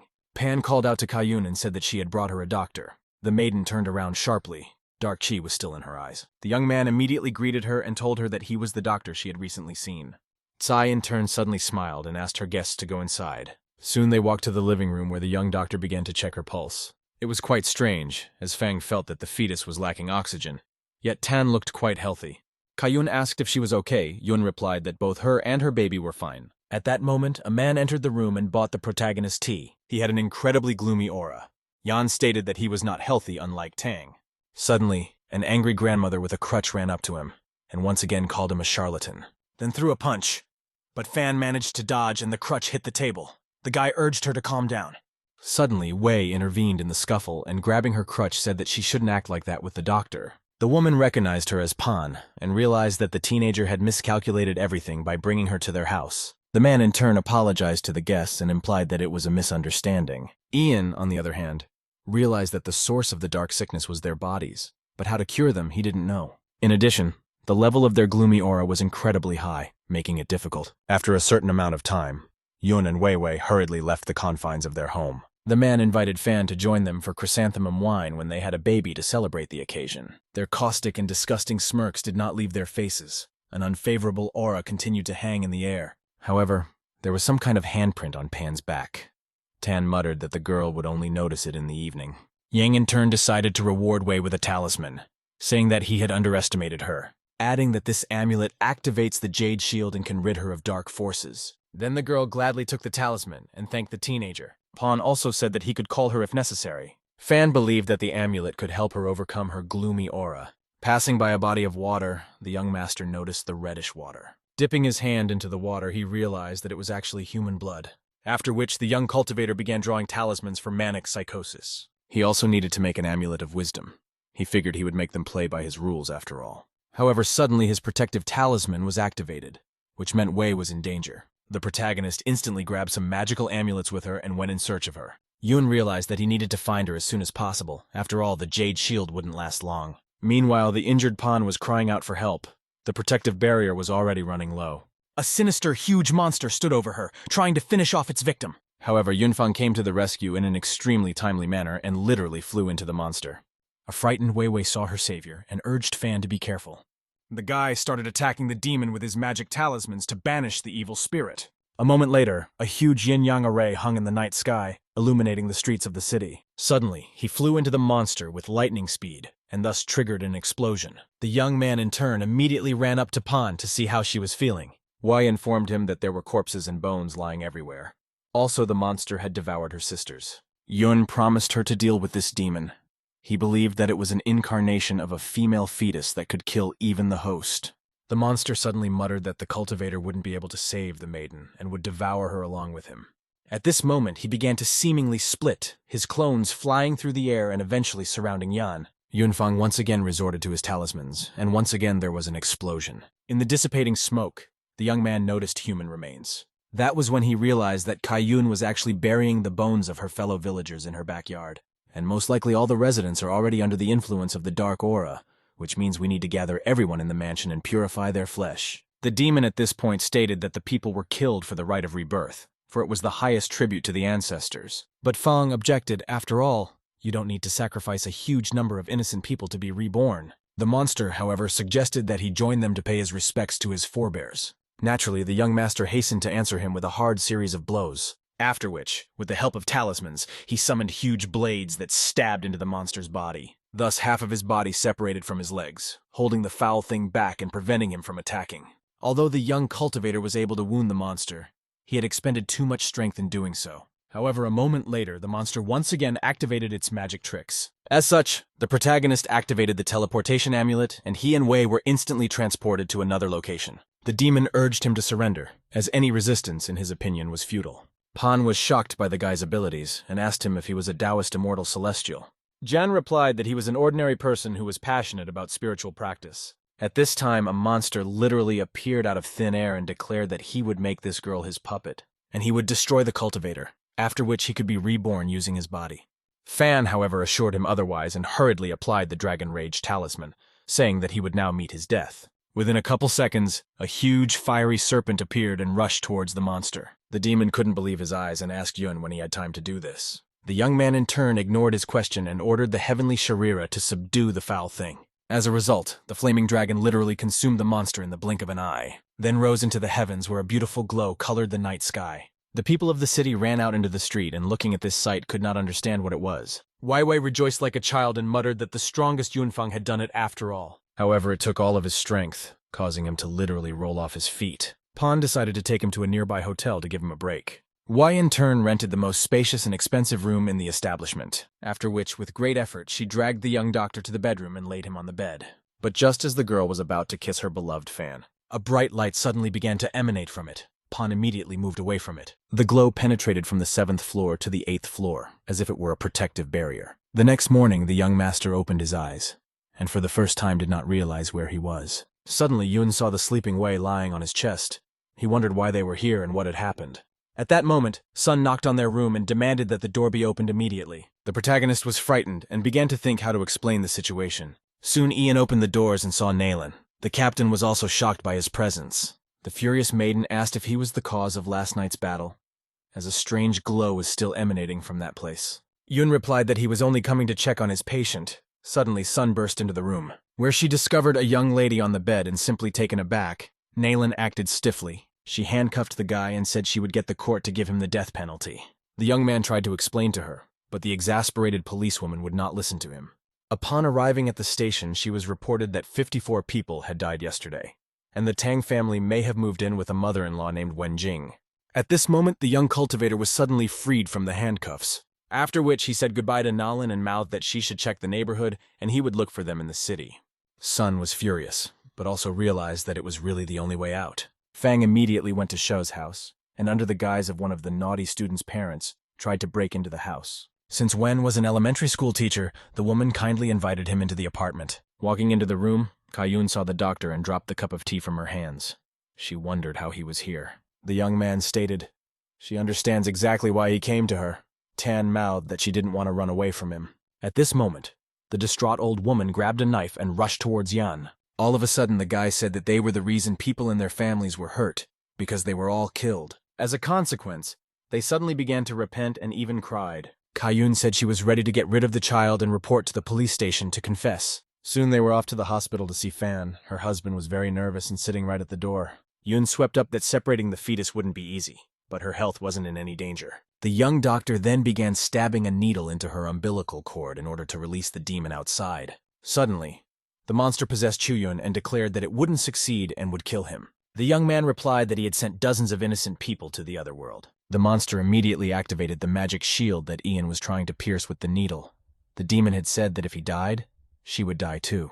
Fang realized that in that case, He would have to play his game, however. In doing so, the monster would become stronger. The imp in Chuyun's face swept up, saying that he really should be an obedient boy. However, suddenly the teenager threw his needles at her, using the yin-yang technique to take away the dark powers from the evil spirit. But the demon shied away and started calling for Tan's husband's help, saying the doctor was allegedly molesting her. This was indeed an extremely dirty trick from a monster, and Yun understood the situation he was in. The monster then began tearing the clothes on Sai's body and screaming at the entire office that the doctor was forcing her to undress. The husband was furious and tried to break down the door, demanding that Fan stop it immediately. At this time, the reporters were interviewing Chief Dr. Chen and suddenly heard screams. Assuming that Dr. Yang was not so white and fluffy, they ran to his office where a man was trying to break down the door. But the protagonist kept applying his skills and didn't get distracted by the hype. The monster in turn claimed that it would not be able to overpower him in Kayun's body. After a few seconds, the young cultivator was still able to absorb the evil spirit into himself. Tan instantly collapsed to the floor unconscious, but already without the unfavorable fetus. The joyous demon swept his eyes over the fact that Yunfang's body was much stronger and much better than the frail Kai's. However, with the help of the heavenly virtue ability, the guy finally eliminated the monster. At that moment, hospital staff along with reporters and Tan's infuriated husband stormed into the office. Chen immediately ran up to his subordinate Fan and inquired about what had happened. The man, however, grabbed his wife, who was still unconscious, and tearfully asked Chen the same question. The reporters demanded an explanation from the chief physician and asked what he would do to Yun. Chen assured everyone that he would not leave this situation unaddressed. He knew that the young man was not at fault, but he could not answer in any other way. At this time, a recent patient of the young doctor came in unexpectedly and stated that he was just doing his job and nothing was his fault. And it's not at all what they thought it would be. The community has started to support her, saying they just want to know the truth, and in the few years they have been working with him, can only praise him. Chen, on the other hand, muttered that no one would accuse Dr. Fan without any evidence, and they would definitely figure things out. Meanwhile, reporters decided to ask the guy in person and started asking their questions. Suddenly, Kayun woke up and everyone abruptly turned their attention to her. Her husband was happy after realizing that she was fine. Tan instantly informed that the doctor was doing his job, and if it wasn't for him, she would have died. After which she kneeled down and started to thank Fan, but Ian urged her to get up immediately as it was his duty to save people. The journalist did not understand what was going on at all, because only a couple of minutes ago the situation was fundamentally opposite. Chen in turn asked the reporters not to pester Dr. Yun with questions, especially since the patient had regained consciousness. The head doctor then took the guy away and thanked him once again. He also insisted that the nurse take care of him. Soon the young craftsman was taken by ambulance directly to the E family's home. The nurse asked if he was sure he didn't need her help to get upstairs, but the protagonist assured her that he was able to walk a couple steps himself. After somehow reaching the bedroom, the young cultivator asked Xing to help him. The frightened wife in turn immediately asked what had happened to him. Fang asked her to help do acupuncture, but Yes stated that she did not know how to do it. Then the young man showed her a map with dots on it so she would know exactly where to stick the needles. The girl took the card in her hands and asked again if she needed to do exactly as drawn. The guy answered affirmatively. Xing managed to literally find one point of gene on Ian's back and inject the needle there. As the teenager had already cried out in wild pain, however, it didn't take long for the effect to wear off. In just a couple of seconds, Fan jumped out of bed completely healthy and full of energy. The astonished wife pronounced that a minute ago he was dying of fatigue, but now he was awake and in good spirits. Yun thanked his wife and presented her with a medicinal pill to maintain the balance of strength and her beauty. He wondered where he got this capsule and if there would be any side effects. Ian mouthed that she could trust him and everything would be perfectly fine. But as soon as the girl swallowed the pill, she got a sharp stomachache. Xing became indignant about this and ran out of the room. Fang couldn't understand how this could happen. 10 minutes later, the furious wife came back and nervously asked what kind of nasty stuff he'd slipped her. But as it turned out, she was messing with him.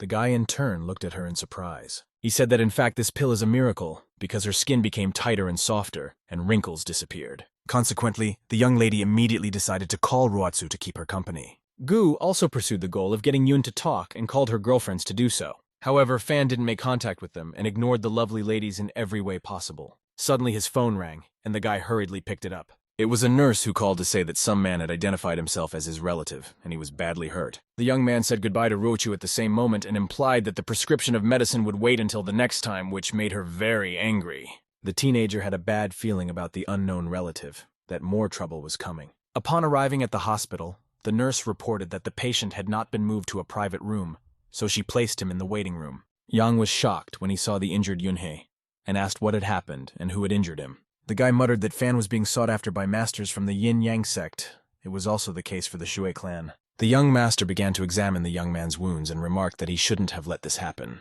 Meanwhile, Min's bodyguards burst into the office and headed towards the doctor. One of them held a gun to the protagonist and demanded that he follow them as Mr. Shu wished to see him. Unexpectedly, the young cultivator agreed to meet with their leader, saying that he should have returned the favor long ago. Afterward, he asked Nurse Liu to look after the patients during his absence. A car was already waiting for him on the street. The big man kindly invited him to get into the car. A few minutes later, they arrived at a country house in the western neighborhood of the suburbs. Yang appreciated the scale of Shui's mansion. He then followed a corridor filled with bodyguards to the office of the clan head, where Chanji and his henchmen were waiting for him. Ming became ironic and muttered that Dr. Young himself had come to see them. The guy saw the sect leader and realized that his strength was actually quite extraordinary. Sun Zhu blurted out with a snide grin and said that it was very convenient for him to come alone. Yunfang in turn remarked that he wasn't very hospitable and asked why he had called him over. Min jumped up abruptly from his seat and nervously wondered if he had killed his little brother. Fang replied that it was actually Ming Yu who wanted to kill him and he was just defending himself. Shu instantly attacked the young doctor, but Yang managed to block his blow. Min pronounced that his father had been practicing spiritual practice for 7 years and had been walking to his peak for 30 years, but at the same time he decided to learn his techniques. Yun smiled and muttered that apparently he was not very successful in this matter, after which he landed a series of fierce and extremely painful blows on Shu Jr. As a result, the guy literally flew into the column and almost broke it with himself. The wounded Min continued to smile and ordered his men to deal with him. The bodyguard swarmed toward Fan at the same second, clearly not with good intentions. However, Ian came to the conclusion that they could still be saved because the evil spirit had not fully taken root in them. Armed with edged weapons, the security guards instantly attacked the teenager. But he somehow improbably disappeared from the battlefield. The Verzillas began to look around. Suddenly, the main character was behind them and hurriedly attacked from the back. A moment later, Yunfang was already standing in front of the Shu family's henchmen he had beaten up and declared that they couldn't handle him. At this moment, Old Man Qianji snapped out of his seat and muttered that he was overconfident and would pay for it. The young cultivator realized that things were bad, as Yue's pillar of strength was released towards the 9th floor. So Yang released a fire dragon and the clan leader a ferocious tiger, and they clashed in a battle. But suddenly the young man said that he had heard of an elder from the Yin-Yang sect coming from Mount Shu where the Qi Pavilion was located. The perplexed Qianji urged him to tell him more about it. Then Fang told about the 3 masters from the Yin-Yang clan who were in the business of mass murder, and asked Shu to react to their deeds. But the old man didn't believe the teenager and bared his sword. Afterwards, he pointed his blade at him and muttered that none of his subordinates were capable of killing innocent people. The guy kept saying that Elder Qian should be on the side of justice, and they were trying to trick him. However, the sect leader still didn't believe him, which he loudly shouted out. Yun swept up that he would be forced to inform Elder Mo Yunya about this situation, and they would pay Xiu a visit soon. Ji was literally boiling with anger, for this youngster had allowed himself to make too many remarks about the clan, which originated from the Great Nanjiang, and their lineage is famous for the 7 greatest cultivators, among them Chunyang and Mo Yunya. And Fan doesn't even have the right to say their names, let alone talk about such things. Ming in turn urged Qian to lower his sword, for even his disciple wouldn't dare speak to him like that. But the old man instantly put him on the spot and declared that he would make up his own mind as to what he would do. Meanwhile, Yang hurriedly gave Ji a medicinal yuan pill to finally settle with him. The Yin-Yang clan leader couldn't understand why he would give him such a rare capsule, but it seemed to him that the young man was pure in his intentions. Yun in turn showed him a polished yuan pill created with the power of fire, adding that he had no intention of causing any inconvenience to the elder and his entire sect. Naturally, Qianji was overjoyed that Feng had given him such a treasure to keep and invited him to join his clan. In reality, Zhu thought he was a fool for parting with such a precious item so easily, but the young cultivator muttered that he wanted to discuss one more thing with him. In Luo City, he found more than 10 people with a strong dark aura emanating from them and asked what it could be related to. Z suspected that he intended to blame him for this, but Yang immediately quipped there were definitely no members of his clan involved. The old man then stated that the Shu Yohong sect had a luminous mark that was in the sky that night. Chun then urged Ming to get out of here immediately, as he had no claim on Yunfang. Soon Ji left the room, and the young master sat down in his chair in a businesslike manner and said that Shui had distracted him from important matters. Ming was well aware of the predicament he was in, for Yin Yang's head had already defected to the enemy's side. But he still continued to provoke him in every way possible, calling him a useless cultivator. Fang replied that he wouldn't kill him this time, but he shouldn't push his luck to live longer, adding that they would definitely forge a close cooperation with the Shu family, but all in good time. At this moment, Yun released a blazing fire in his direction. Ming realized that he couldn't defeat Yang now, Consequently, he hurriedly called and reported everything to the Lord, but suddenly realized that this would only make him angry. Fan, on the other hand, couldn't understand why his hands suddenly shook and he had lost so much energy. Meanwhile, Qianji returned to the clan's camp, where all the disciples immediately ran out to meet him. One of them wondered if the lousy guy was accusing them of some unflattering behavior again, but the old man said that from this day onwards, they should not provoke Yun as he had ties with the Yunyi clan. He also handed over a valuable item to him. The Yin-Yang sect henchman asked if Ji was going to go to Mo, since no one had gone up to him for several years. Zhu muttered that he had an urgent matter to attend to, and so he would go to Yunyi's place today. A few days ago, Qian had explained to his underlings that Mo was extremely intelligent and was like a heavenly lord. Then the unthinkable happened in the abode of the Buddha, namely in the camp of the learned men of Buddhism, where a majestic monk named Confrontation meditated in the Buddha's abode for centuries. Unexpectedly, Li Jinyuan came to him and tried to explain that his people didn't need trouble. However, the conversation didn't go well, and Tommy accused Li of lying, with Keitian sensing how strong Jing was. Yuan, on the other hand, did not bother with him and instantly sprang into action. Tammy muttered, compelled to bring down on him all the fire that had been lurking within him for so many years. Jinyuan began to use his abilities in a battle with a Buddhist monk. Keishin recognized his sword of might technique, and didn't understand when Li had time to master it. The master muttered that this blade was the domain of the Huayasya clan, and now he would see it in action. Tammy in turn tried to apply a magic shield to repel Jing's attack. It didn't save him, however, and a couple seconds later the defeated Sai was lying on the ground. Li then decided to destroy the mountain with his sword that towered over the Buddha's abode. He immediately struck the rock hardest, and cracks went down the rock. Meanwhile at the hospital, Yunhei demanded that Yunfeng be found immediately as he needed to talk to him. But Liu urged him to calm down and asked him to wait until the doctor returned. At that moment, the main character walked into his room and mouthed that he had already been released. The nurse instantly left the room and alerted John that she would be there for him. At this time, he resented the fact that the young cultivator had gone to Ming alone. But Fang assured him that he had already settled the matter with him, and for the time being he could expect no trouble from him. Yunhei had also picked up on the fact that it was the master's birthday in a couple months, and he had requested that Yun bring his wife with him. The young doctor mumbled that he would be sure to tell his grandfather about it and come to the anniversary, after which the teenager covered him with a plaid and said he would cure him. Also, Ian needed to prepare wisdom pills, which he did, with his unique stove. After preparing it, he found that it was of the highest quality.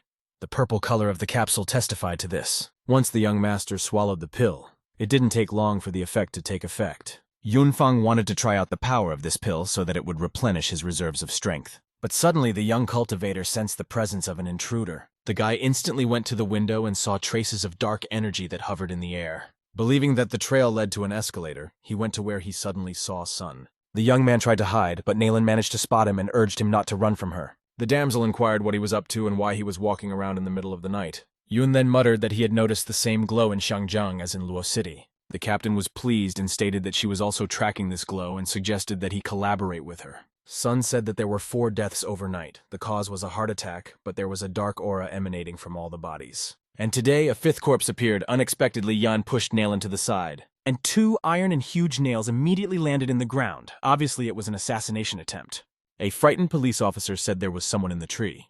At the same moment, an unknown maiden in dark clothes jumped down on them from above. The young man urged Sun not to interfere, and said he would personally deal with the intruder. The assassin instantly rushed to attack, but Yun managed to activate his magic shield in time. As a result, the young lady flew off to the side in a flash, taking significant damage in the process. She then tried to run away, but the protagonist grabbed her arm. That's when the unknown perpetrator spit another load of sharp nails at him. Fang in turn managed to dodge, but one of the sharp nails hit his arm. Naylan immediately jumped up from her seat and pulled out her gun, then took aim at her attacker. But the extremely agile and quick killer fled in an unknown direction. The police captain nervously shouted to the teenager that she was about to run away. The boy bandaged his wound and took stock of the fact that she had used a talisman, so Sun wouldn't be able to hit her. Yun then picked up one of the nails and assumed that the weapon was actually hiding inside it. Ian realized that this was a serious opponent, and she needed to be well prepared for. Consequently, Fang said he would examine those nails and urged Sun to be extremely careful. And after a certain amount of time, Naylan called him to inform him of the capture of the attacker. She turns out to be a Ghost Clan mercenary named Li Ye, and she is the only suspect. The young doctor immediately went to the said Shuiqiao Street No. 3, near the Ping'an Private Clinic, where in the bushes she kept surveillance of her charges, who under the guise of ordinary shoppers followed her to the clinic. There was also an informant around the corner. He stated that Li Ye had undergone surgery and was still there. And inside Ping'an there is a doctor with his nurses. Also there are 2 escape routes. Yun suggested Naylan pretend to be a doctor and a nurse. he asked her to go to the main entrance first, waiting for one of the nurses to go outside to take out the trash. The young cultivator followed her and suddenly grabbed her, telling her to be quiet, since they are here with the police on a very important case and she should not be afraid. However, when the girl was stepping back, she accidentally snagged the tin can. A distinctive sound was created. The wounded Lee instantly jumped up from the operating table, realizing that someone was here. The killer immediately disconnected the catheters from her arms and tried to escape through the window. But at the very last moment, Sun pointed a gun at her and ordered her not to move. Outside, the mercenary found several armed police officers. But somehow, unbelievably, she managed to knock the gun out of Nolan's hands. She then grabbed her hostage and demanded that everyone put their weapons down or she would kill the captain. The police officers did not know what to do and were in no hurry to comply with her demands. Sun recommended that she not do anything stupid, as there were police officers all along the street and she couldn't escape anyway. And she can't fly, so she'd better give up. But suddenly, Lee declared that Nalan was wrong. Moments later, E jumped out the window with the police captain and said she would get nothing for killing people. Then they literally flew into the pandemonium of police officers and rushed forward.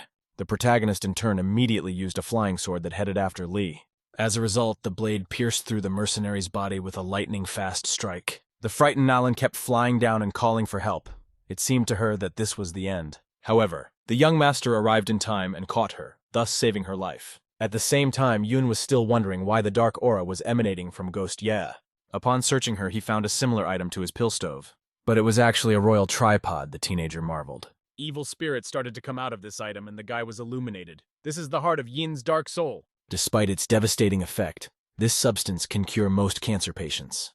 Furious, Lee asked the young man who he was. Fang replied that it didn't matter, and the law would soon deal with her. However, Ye suddenly smiled and muttered that she would easily escape punishment. But Yunfeng stated that she wasn't that good, and she definitely wouldn't be able to escape this time.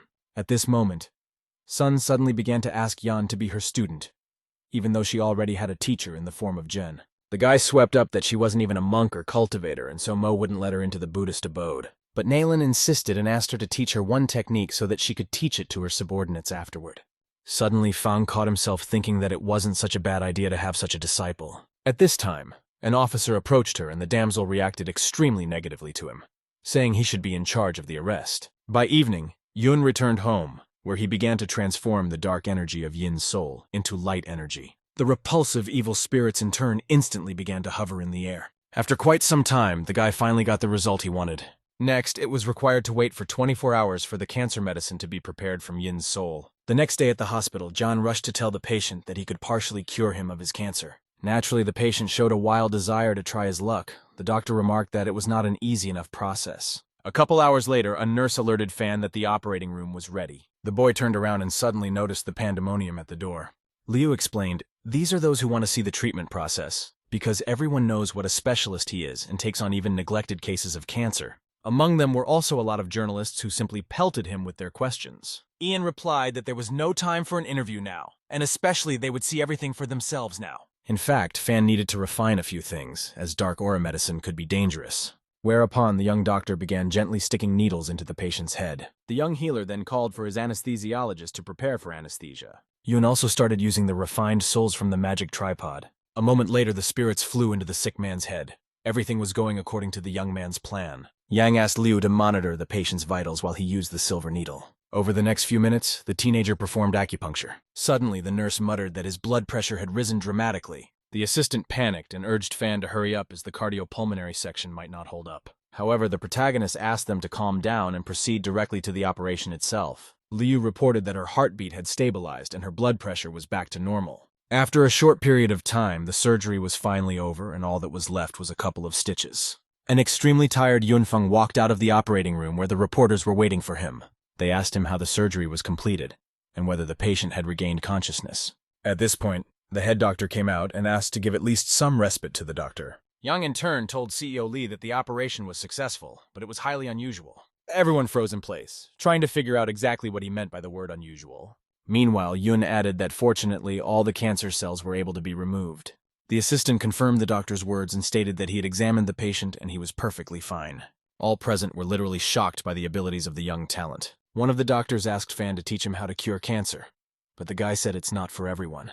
At this time, a health head named Lin Godong came up to him and muttered that it was a miracle and he was willing to cooperate. Jan immediately stated that they had one problem at the hospital, and that was that there were no PM2 and 5 medications. Lin happily volunteered to help and mouthed that he would gladly take care of the matter. Godun also invited him to dinner and told him that the whole country would soon know about this miracle. Feng realized that the responsibility of treating cancer rested on the superintendent's shoulders, so it would be easier for him to study other drugs. At that moment, a delegation of doctors from the first government hospital entered his office. The chief physician asked the young man if he could succeed in treating RM2 and 5's cancer. Yun replied that he was done with the theoretical part, and all that was left was to get the support of the experimental department. The head of the state hospital said that at this rate, this drug will make a huge breakthrough in medicine, and he's just interested in promoting this project, so of course he agreed to help the young talent in everything. That said, however, it seemed to Jan that such an excellent medical future seemed to put his guard down.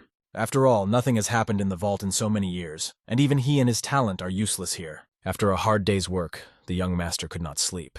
There was an incomprehensible anxiety in his soul. At this moment, Xing suddenly walked over to him and muttered something inarticulately. The perplexed protagonist asked what was wrong and why she looked so depressed. The girl hesitantly said that a problem had appeared. At this time, Fan heard a noise from the street. He went to the window to see what was happening and saw the huge pandemonium outside his house, most of whom were young maidens. They asked to be sold a prescription for a drug. The shocked guy asked his wife when it started. He said she was just about to discuss it. The thing was that she posted a picture on the internet with a caption. Supposedly, Ian has a wrinkle remover. The young man was horrified and didn't understand why they fell for it, Singh stated, because he was a doctor. Yunfeng was at a loss and didn't know what to do now, but Ye had one option. The girl inquired if he could still make this whitening agent. After all, he himself said that he practiced ancient Taoist medicine, and there is this medicine there. It suddenly dawned on the young cultivator that there was an ancient recipe. Singh in turn happily volunteered to help him create the drug, but Fang assured her that he could handle it himself, as it might be too difficult a task for her. Extremely unexpectedly, the young lady kissed the protagonist. The guy did not expect such a turn, after which she mouthed that she believed in her husband and he would definitely do well. Ian smiled and replied that she apparently thought too highly of him. He then went to work on creating a bleaching agent using a pill kiln, and in just a few minutes he hurried with the medicine to his wife. He was thrilled with her prodigy and asked if this was definitely the right drug. Then Yun told her about an imperial concubine of Zetian's named Luo Shengsang, who looked 20 at 80. All because she used this particular skin softener, Singh wondered.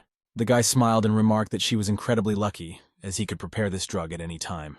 The girl asked how to use it. Fang mouthed that all she had to do was put it in the water when she took a bath. The happy wife snatched the whitening product from his hands and ran to try it. The young master observed that she was actually an extremely cunning woman. In the meantime, the screams of the mad girls in the street were still not subsiding. They were demanding the drug. Singh was already taking a bath at this time and marveled at the pleasant smell of the skin softener. And after just half an hour, she saw the delightful effect. Her skin was smooth and without a single wrinkle. Consequently, she decided to pour quite a bit into her company test flask. After all, if indeed the test is successful, the girls will be over the moon. Soon Yi went to the lab, where the professor was simply shocked by the result of the study. The young lady couldn't wait long, and she couldn't wait to see what Dr. Xu thought about it. The delighted professor stated that the test results were incredible, and whoever developed the drug was clearly a professional. The girl asked how strong this whitening product was. Xu replied that if introduced into a cosmetics formula, it would be an incredible demand among women, and then their company can instantly get rich, because the entire beautiful female half of the population will buy it. Singh had even begun to envision herself becoming world famous and swimming in money. Dr. Xu in turn asked who was the author of this piece, yet proudly replied Yunfang. The professor was shocked by such news, as he was a divine doctor and now he is also developing cosmetics. Meanwhile, in Mangshan, a mercenary brought bad news to his patron, and said that the source of his sister's soul had faded. Also, the rumors of Fang using the energy of the flying sword talisman were confirmed, and Yin Yang's dark soul had consumed his sister. Yixiao muttered that this traitor Yang was responsible for the death of his little sister's soul. The mercenary also informed Li that Yun had a huge amount of materials discovered, and among them was a 1,000-year-old ginseng. The Western sectmaster was surprised that he was able to find Dong Fu's legacy, realizing this youngster was truly a talent. After which the clan leader immediately called his subordinates, Mansha and Ko Wan, over to him. Li's charges immediately went into the room and inquired about what exactly they needed to do. Yixiao, in turn, handed them the banner of the 100 Ghosts, which was an evolution in the entire spiritual practice of the Ghost Clan. He then gave them a picture of Yang and ordered them to set up banners in Shangjiang not far from Fang itself. At this time, the snake god reported his progress to Yun, saying that he had caught a scaly eel while he was in Dunhai. He then released a huge, beautiful scaly serpent out of the bag into the wild. Guy asked him to go about his business while he practiced controlling the imperial eel.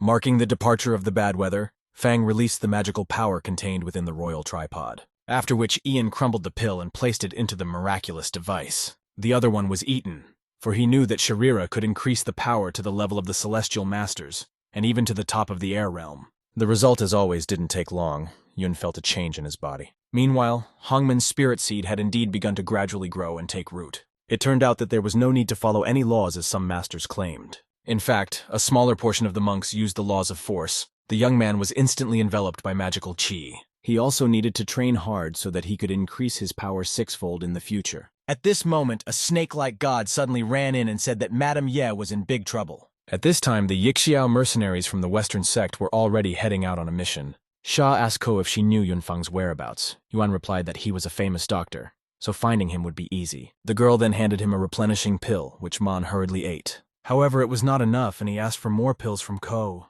Yuan gave him another bottle of energy restoring capsules. Sha suspected that the merchant had sold them the wrong thing, as their flavor was very different. The maiden remarked that Fan had gotten much stronger, so they really needed to prepare well for the meeting. Seeing Sing's car on the horizon, Mon urged Ko to increase his speed. She then went out onto the road and tried to stop Yi's speeding car. But Yang's wife did not have time to brake and simply hit Yuan. Subsequently, she flew off to the side. Sing was shocked by such an event and thought she had killed the young lady. She instantly ran out of the vehicle and called out to the victim, offering to take her to the hospital. The bloodied mercenary jumped up abruptly from her seat and declared that she was the one who would have to go with them, adding that such a beauty Yun would definitely not miss and would search for. A perplexed Yi asked who they were. Realizing that she had no other option, Sing began to recite the spell. Ko was shocked at the young maiden's knowledge and hurried Sha to stop her. But Yi managed to attack them with a magical flying blade, something the mercenaries didn't expect. Yuan muttered that it would take more than a month to create such a spell, and she would also like to learn it. Ko then pointed her swords at Xing and said she would make a small cut. The girl began to call out for help from Yang. Sha, in turn, had taken the hint that Fan definitely couldn't help her right now, and so it was pointless to yell, which he was sorely mistaken about, as a moment later Yun appeared and dealt a crushing blow to the mercenary. Man was shocked by this outcome and didn't know what to do. He didn't rush into battle either. The young master covered his beloved wife with himself and declared that she had nothing to worry about. At this point, the protagonist remembered the situation with the spy and wondered if he had seen these people somewhere before. The wounded Yuan realized that they couldn't defeat this cultivator and it was better to retreat. Sha naturally agreed with her and urged her to return to base immediately. As a result, they scattered in different directions, applying the fast-running skill. However, that didn't stop the enraged doctor from throwing a dragon statue at Ko. At that moment, Yi fell to the ground and shouted that her leg hurt badly. After examining her leg, Yunfang found Yin's ankle nail poisoned with deadly poison. Yang immediately grabbed Xing and muttered that he would take her home where he would cure her. Man and Yuan, meanwhile, were recovering from their injuries. Ko swept up that this guy was quite strong, but she would definitely get back at him. Smoking a cigarette, her partner said sadly that they had failed the mission. But the maiden disagreed with him and muttered that she would send Zhang Yuan and he would definitely take care of him. A joyous Sha said that they should then hurry up to carry out the scheme. In the meantime, the young cultivator carried his unloved one to the cellar where he began his treatment. Yes stated that she felt very ill. Yun urged her not to worry, as with the silver needle he would be able to neutralize the poison. Fan then stuck a few needles around the wound, thus creating a magical chain between them. After that, he aimed the silver needle straight at the poisoned spot and pierced the tumor on his leg. The girl cried out loudly from the intolerable pain. The young man tried to calm her down. Ian's implication was that it was over and she needed to rest now, and after a nap she would be fine. Ye snuggled up to him and thanked him for his help. But that didn't seem like enough for Yun, and he unexpectedly asked her for a kiss, since you can't get enough of a thank you. Then Sing smiled and finally kissed her savior. The guy blushed. Overjoyed, Fan declared that he was going to cook her something delicious to cheer her up. And while our hero was preparing a delicious lunch for his beauty, Yi had time to wake up. She felt so light and airy after her nap and was able to gather her strength. Suddenly, the girl found a rather strange dirt on herself in large quantities. The young lady instantly followed to the bathtub to wash herself properly. Afterwards, she walked to the kitchen, where an incredibly delicious smell wafted through the air, and she wondered what he had cooked.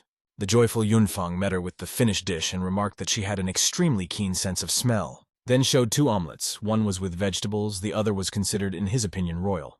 But they looked the same. Soon they sat down to lunch, and Yi said that when she woke up she was covered in sticky mud. Yun assured that by doing so, she simply got rid of the unnecessary impurities in her body and mind. Besides, Xing had improved. The maiden immediately started asking him to teach her how to control her qi energy and further improve herself. Fang agreed to train her, but initially the attribute of her energy needed to be evaluated. He asked Ye to dip her hands in water, The young wife scooped up a bowl of water and dipped her hand in it, inquiring about the attribute of energy. Yang explained that it was a gift of the 5 elements in which chi energy was awakened, and each alchemist progressed according to the attribute developed. At this moment, the water in the bowl started to turn into ice, and some kind of reaction went on. Yun was surprised. After all, water is the most powerful element of all, which means that Xing's attribute is the transformation of water. An extremely interested Yi asked how she could develop this ability. The young master gave her Piao Tiangu's book to learn the unique ice techniques. It was also necessary to practice a lot. Soon, Yunfeng showed her exactly how to cultivate, which the girl set about doing. Meanwhile, in the capital, the monk Jinyuan met with the preceptor Shu. Li offered to keep him company and play a game of chess. Yi gladly agreed. The yin-yang sect master had observed that all people looked at him like mice at a cat. At this point, a subordinate suddenly ran up to him and reported a 3rd degree of alarm. Jing asked if the werewolves from Dunhai wanted to cause an earthquake again. But the acolyte said that a discipline-breaking monk had been discovered in Sanjiang, using civilians as cattle. The enraged Li in turn inquired as to the name of the rascal. The master's mentee said his name was Yunfeng. Mentor Shu was shocked by such news. Ye had no idea that the boy already possessed such a skill, after all.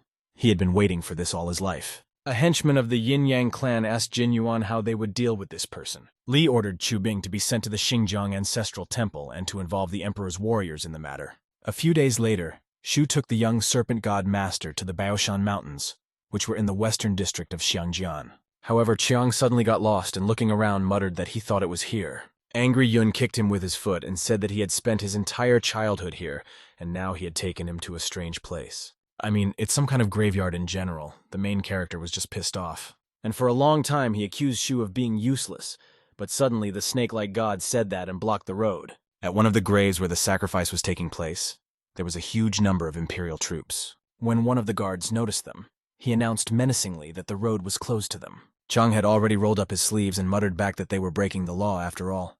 It wasn't their property to point out to them. The warrior leader reiterated that this was not negotiable, and if they did not leave this place, the consequences would be dire. At this moment, a young cultivator intervened and informed them that they had no right to block their path. Suddenly, old Li and his son, Chu Bing, who was one of the emperor's top warriors, approached them. Yunfeng then gave his name and demanded that they let them pass immediately. The dumbfounded Bing interrogated the young man, if he was really that Xiangjian healer.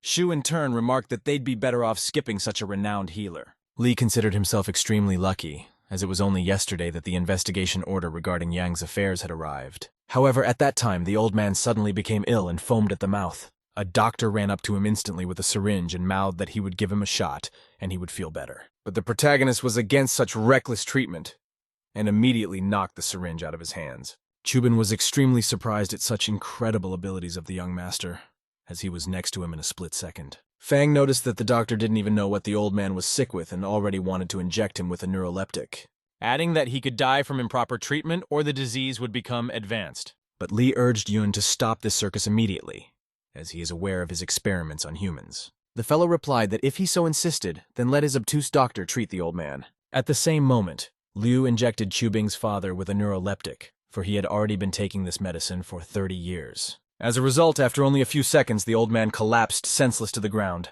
His shocked son ran up to him and didn't understand how this could even happen. Chiang in turn urged Fan to leave the place, but suddenly they were called out by Bin. He literally began begging the young doctor to help his father and cure the old man.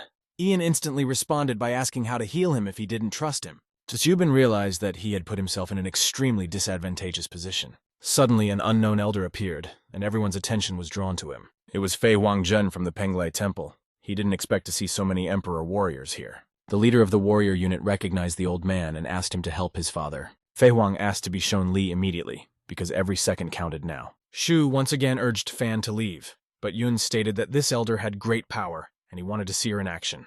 Jen looked at him sadly. Bing was already starting to realize that their business was not good. Then the old man said that at the moment, fire and cold were struggling in his father. And in other words, you have to use cold medicine.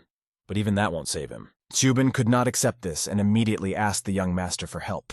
Ian in turn agreed and mouthed that it was the duty of a true healer to save and heal. Elder Fei couldn't believe that the young man would be able to heal Father Bing. The protagonist immediately used his magic needles, which were subsequently stabbed into the old man's head and hands, after which they shone brightly. Jen didn't understand how this was possible, after all. He could kill Li with his needles, but at the same time, he was maintaining his life force. Consequently, Huang asked Chubing who this guy was. The Imperial warrior commander said that he was a healer from Xinjiang.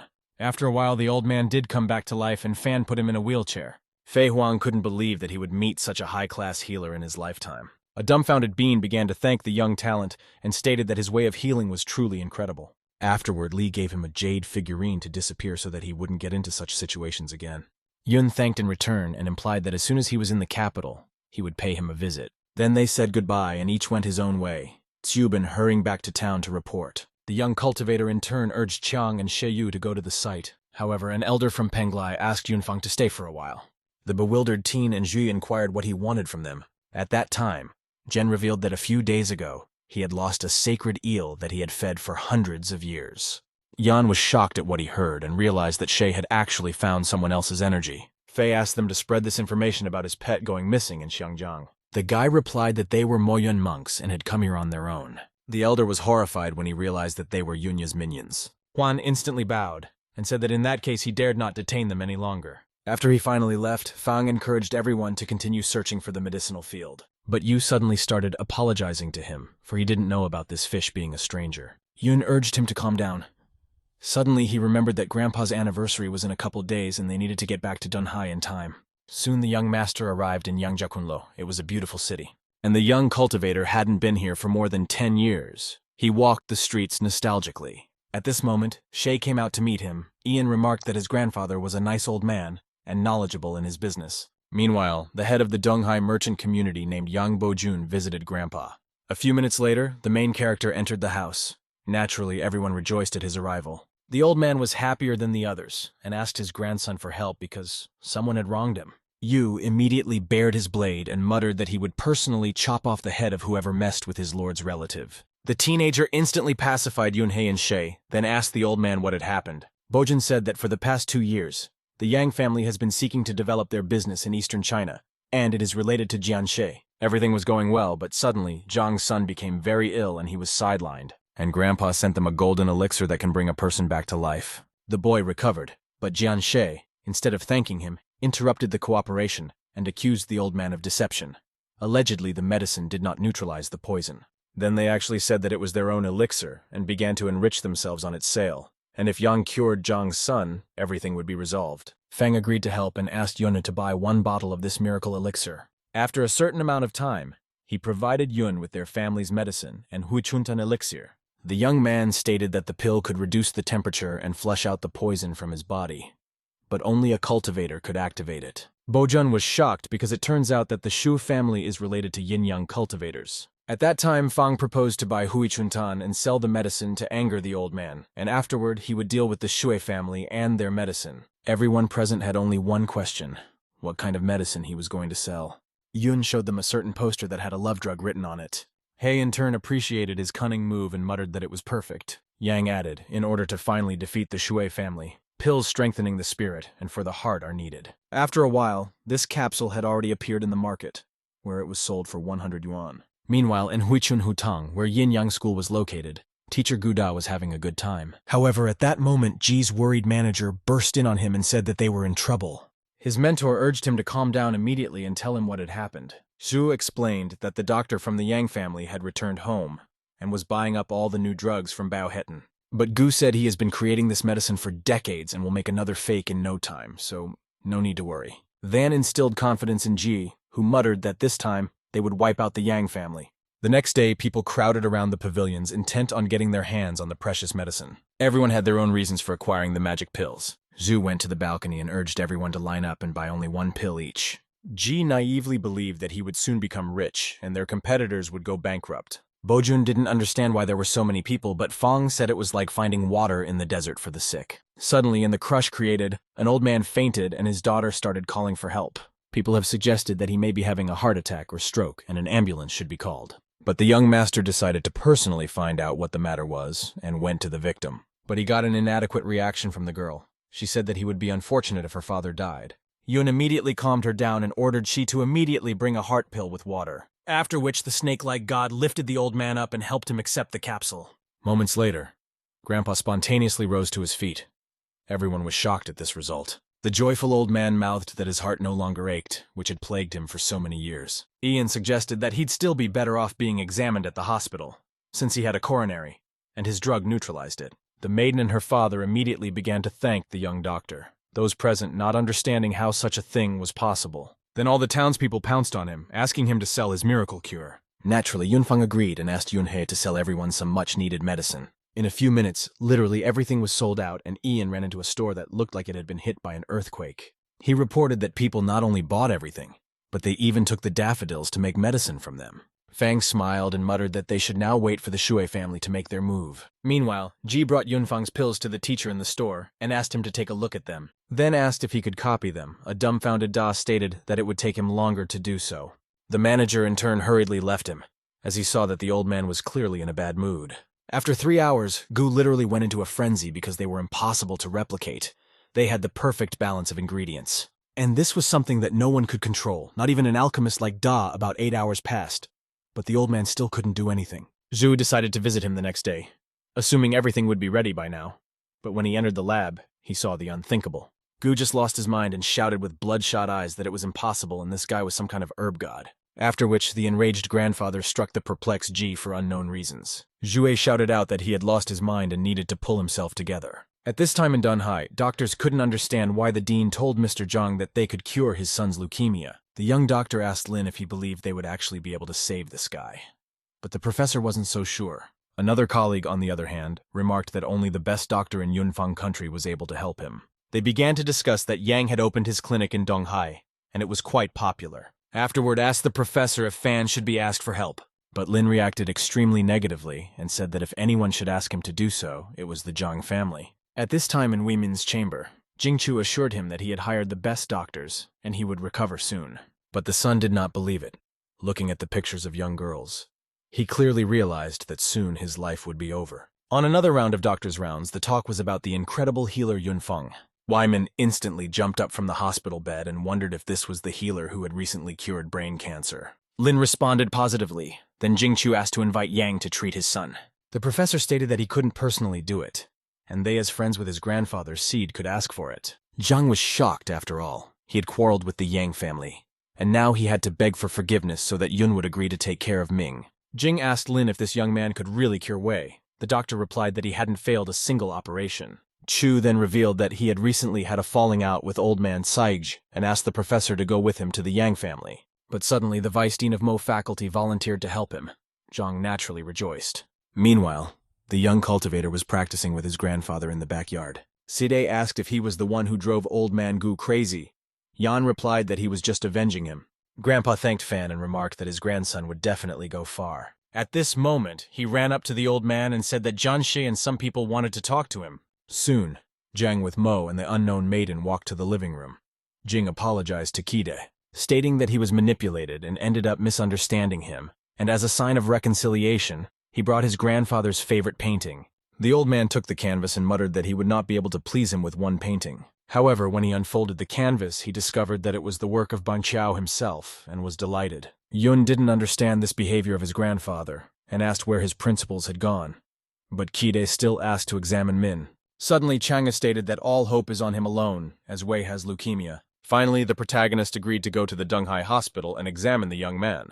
While already in the hospital, Yan told Wyman that he would now repair the circulatory system of his bone marrow. The young doctor then showed him a pill and stated that it was Kibao's blood regenerator and it would restore his blood. He also needs to learn Ming's meridians and it's going to hurt quite a bit, the guy agreed. Yunfeng took his hand and pierced his hand with a silver needle. The pain was unbearable. Consequently, Wei shouted loudly but tried to keep his cool. Suddenly, an unknown stench began to emerge from the incision on his arm, hanging in the black mist of the air. Ian muttered that everything was fine, and the pill had worked, and combined with the dragon acupuncture, his blood would recover. After a while, Lin looked at Wyman's blood counts and came to be delighted, for it had worked.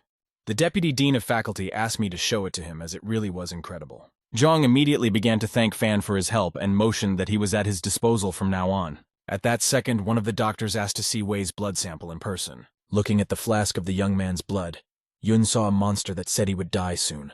Jinchu was then informed that if his son's blood was normal for the next 3 days, they would discharge him. The doctors were genuinely pleased with this impressive result, and talked about how great it would be to hire John. Yunfeng himself happened to overhear their conversation, and thought that this would really benefit him. At this time, Zhang and his son caught Fan in the hallway and once again began to thank him. but the doctor muttered that he had some important questions for them. Vyman, as well as his father, were ready to answer them. Yun asked if Ming had traveled to Southeast Asia or elsewhere. The guy confirmed that he had been to Spain, where one of the locals offered to take him to the temple, and he naturally agreed. Then he showed them a flask of Wei's blood and said that he didn't really have leukemia. He was just cursed by someone with black magic. Jinchu, as well as his son, were shocked by this information and did not know how to react.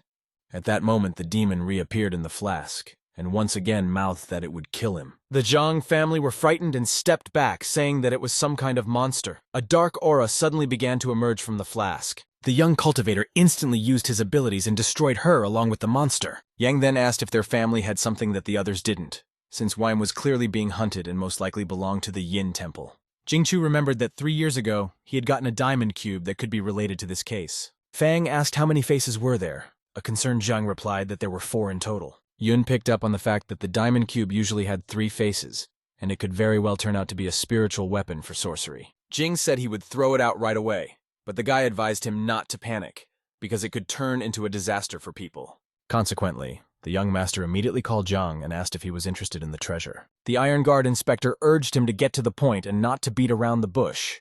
Ian gave him all the information. Poland replied that 4 heads meant disease, aging, disability, and death, and so it was the Exorcist Club of the Poluo sect. And in fact, it was lost in the War of the Heavenly Buddha 20 years ago, and the cube manifests in the accompaniment of illnesses and calamities. She suddenly said to Yang, "The dragon god has learned that Yun can improve the beast elixirs, and Yu wants to search for materials with a gift for the old man at the bottom of the sea." Fang in turn wondered if the dragon god could talk, since the spirit beast didn't speak human language. At this moment, the snake-like pet suddenly spoke to the protagonist. The guy has made a point to look forward to his humanization, and one day he'll be the emperor of the beasts. In the end, Yunfang approved of their initiative and urged them to be extremely cautious at a depth of 3,000 meters. At this time in Hongjiang, Sing and Ruochu were shopping for a gift for Grandpa Fan. But Gu wasn't happy with Yi walking around all day with no mood and asked what was wrong. Suddenly, their dialogue was interrupted by an unknown woman, and stated that her uncle had an artifact store, and offered them a look. The maidens agreed and followed the stranger with the goal of finding the right thing. After a certain time, they found they were in a rather strange place and asked the woman where she had taken them. She ignored them for a few seconds, but suddenly the girl turned around and said they were in hell. At the same moment, she rolled up her sleeve, from which an unknown powder began to spray out. Subsequently, Ruochu and Xing instantly lost consciousness and collapsed to the ground. In reality, it was actually a Wyman-cursed warlock named Ba Limon. He knew that the girl was Yun's wife. Han Shu, meanwhile, was resting peacefully in the Taiping's posh villa, lying on a chaise lounge. At that moment, a nurse came up to her and told her that there was a mutation in her blood, and she'd better go back to the Dragon Group for a checkup, adding that it may have happened during her many practices. But Alice refused, since she checked her out before coming here and she can't do anything about it either. Lin realized that her parents hadn't been able to experience this in their time, and maybe she was destined to go through it too. The nurse in turn informed her that she would then prescribe her medication for her nerves. Suddenly, Susan ran up to her and said she was walking down the street and saw a woman from Country X who had 2 Huaxia girls, adding that one is the president of Xinhai International and the other is a senior manager. Hanshu boiled up in a flash and nervously urged her to repeat what she had said. Susan fearfully said, "Their names are Yexing and Ruochu," realizing that Alice became insane after reaching the base construction. After which she stated that it was actually Laming, who had been kicked out of Tianzhu and was staying at the Victory Tower in Jian District. Hanshu immediately ordered her to go get ready as she couldn't allow her rival to be humiliated by some loser. Meanwhile, the protagonist's wife and her friend Ruochu were in this very tower blindfolded. Ba at this point ordered Shakun to contact Yunfang and tell him to take the diamond cube to Hong in exchange for his wife. Moments later, however, Hanshu and his bodyguards kicked in the doors to the tower. An enraged Lin threatened Limon with retaliation if he didn't let her friends go. The bewildered warlock in turn grabbed his knuckles and asked who she was. Susan menacingly muttered that he didn't deserve to know and ordered the guards to grab him. But Shakun realized in time and put a knife to Sing's neck, saying he would finish her off if they tried to approach. Alice stated that he had better not do that because the consequences would be dire. However, Yi was suddenly enveloped by a magical barrier. Shakun abruptly flew aside. Lin was shocked, for it was actually a golden sword talisman. Shakun and Limon, meanwhile, hurriedly jumped out of the window to escape. Hanshu muttered that there was no need to follow them as it was necessary to check on Ye and Ruochu's condition. A nurse immediately ran up to the maidens and told them that a stun spell had been applied to them, and they were unconscious. But one must act quickly without leaving Hongjiang, as they might be in danger. At this moment, Yang called Ye. Alice picked up the phone and said in Sing's voice that she would definitely make it in time for Grandpa's birthday. after which Honshu instantly transformed into the appearance of Yunfang's wife, to go to an event with him instead of her and have a great time. However, in doing so, she needed to urgently change her perfume. The next day at the Yang family mansion, Seed asked his grandson to pick up his wife, but the guy stated that there was no need for that as an independent girl. A moment later, Honshu appeared as E and literally jumped on top of the young master. The young cultivator asked how she was feeling. Lin replied that she was fine. However, it seemed to Fan that she wasn't okay and her behavior wasn't typical of Sing. Susan in turn urged Yone to leave Ye and Yang alone and go chat. The young man suddenly started pulling Alice's face. The perplexed lady asked what he was doing. Yun said she had dirt on her cheek and he just wiped it off. He realized himself the face wasn't real. Honshu mouthed that she had prepared a fancy present for her grandfather, and they headed inside. Soon the event began, and everyone sat down at a huge, festive table. Yang, the eldest son of the family, hurriedly made a heartfelt toast and drank to the old man's health. But Fang pointed out that Grandpa better not drink a lot of alcohol since he has qi and blood problems. Seed poured himself some tea and said he would drink it instead of wine in that case. Yunqing, in turn, decided to give a personal painting to her grandfather, and the character on it was written by a famous calligrapher. The old man gladly accepted her work of art and thanked her. He muttered that his gift wasn't as good as his sister's painting, but it had its place too. An incredible odor instantly wafted throughout the huge feast. Yang also smelled it and realized that it was the Centennial Lao Jiao liquor that could intoxicate everyone. Yuni reported that it is indeed a base wine from their wine cellar. Seed immediately snatched the bottle and said that no one would take it away from him. Suddenly, the eldest son asked Fan about his decision to give a gift to the old man, but Grandpa said that the best gift for him would be to marry Sing, because he had actually made that wish a long time ago. Guests agreed that Ian is so excellent and successful, both in love and in his career. In the evening, Yun called his grandfather to the backyard. The old man asked what was wrong. The boy gave him a black turtle longevity bracelet that he had personally perfected. Side thanked his grandson. Grandpa started twirling the accessory and asked what it was made of, because it didn't look like metal or wood. Fang took the old man's hand and asked him to bear with him for a while. For the bracelet to recognize its master, you have to bleed it. He could also absorb spiritual power to supplement the body and prolong life by eradicating diseases. As soon as a drop of blood hit the bracelet, a huge magical turtle flew out of it. Side was shocked. The old man muttered that this accessory reminded him of his father and older brother, for they used to be addicted to magic. But unknown where they are now, the young man was shocked and wondered if his father was really alive. Then Grandpa told him that before they disappeared, Fan's parents had traveled to Woe Country, and he would need to go there. The next day, the young master was awakened by a sudden call. Jan hurriedly picked up the phone. As it turned out, he received a call from Nalan, the protagonist, wondering what was wrong. Sun urged him to help them as she and the investigation team arrived in Dunhai. After she told him about the vaccine for children, the young cultivator was shocked by such news and volunteered to help. The police captain stated that he needed to come to Forest Park, and she would meet him at the gate. Yunfang literally reached the said place in just a few minutes and ran up to Nalan. Sun explained that they are not allowed to search the warehouse because they don't have much evidence, Yang realized. She wants to inspect the warehouse with his help. Meanwhile, they were being followed by an unknown mercenary who was ordered to eliminate them. After which, the police called Yun to go there immediately, because there was not a moment to lose. Suddenly, the mercenary looked out from behind a tree and found that he had lost sight of them. At this moment, Fan's daggers flew at him from the side. There was nowhere to go. Ian in turn menacingly inquired who he was and why he was following him. But the guy went into denial and claimed he wasn't following him and was just passing by. He then suddenly grabbed a gun and put it to the teenager's temple, telling him he was about to die. Thus, at the moment of the shot, Yun managed to duck down, after which he conducted a counterattack. The young master immediately released a magic talisman into him, which in turn scraped through his arm and thereby knocked out the gun. Yunfang immediately pointed his magic blade at him and asked who hired him.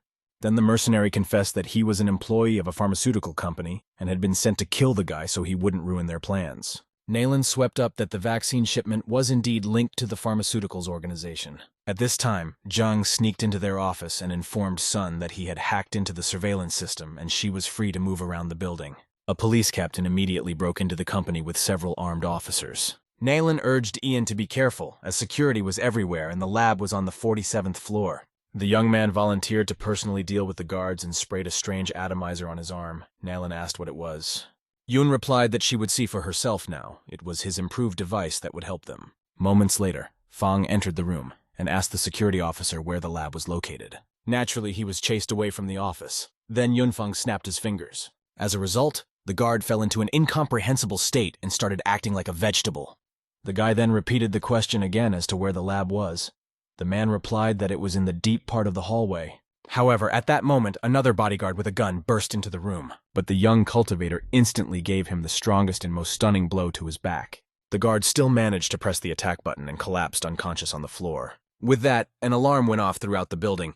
Ian urged to act quickly and head for the lab, adding that everyone needs to stay close to him in case they have weapons. After which, the young master hurriedly activated the golden shield spell, and in just a couple of seconds, a huge number of security personnel ran out to them. They immediately started shooting at the golden dome that reflected all the bullets. At the same time, the protagonist could act calmly from this barrier and threw a grenade at them. A moment later, there was a loud explosion. Thus, almost all of the guards were eliminated. Bloody bodies literally filled the hallway leading to the door to the lab. A dumbfounded Naylan wondered what it was and if the guards were dead, but Fang assured that it was only a sand bomb and they had just passed out. Upon entering the lab, they were horrified. The entire room was filled with children wearing oxygen masks. One of the police officers urged Sun to come over immediately as one of the girls was still alive. Fan, on the other hand, ordered all the children to be disconnected from the devices so he could give them a universal antidote. Sun couldn't hold back her tears and hugged the boys and told them that she was the police, and they had nothing to fear anymore.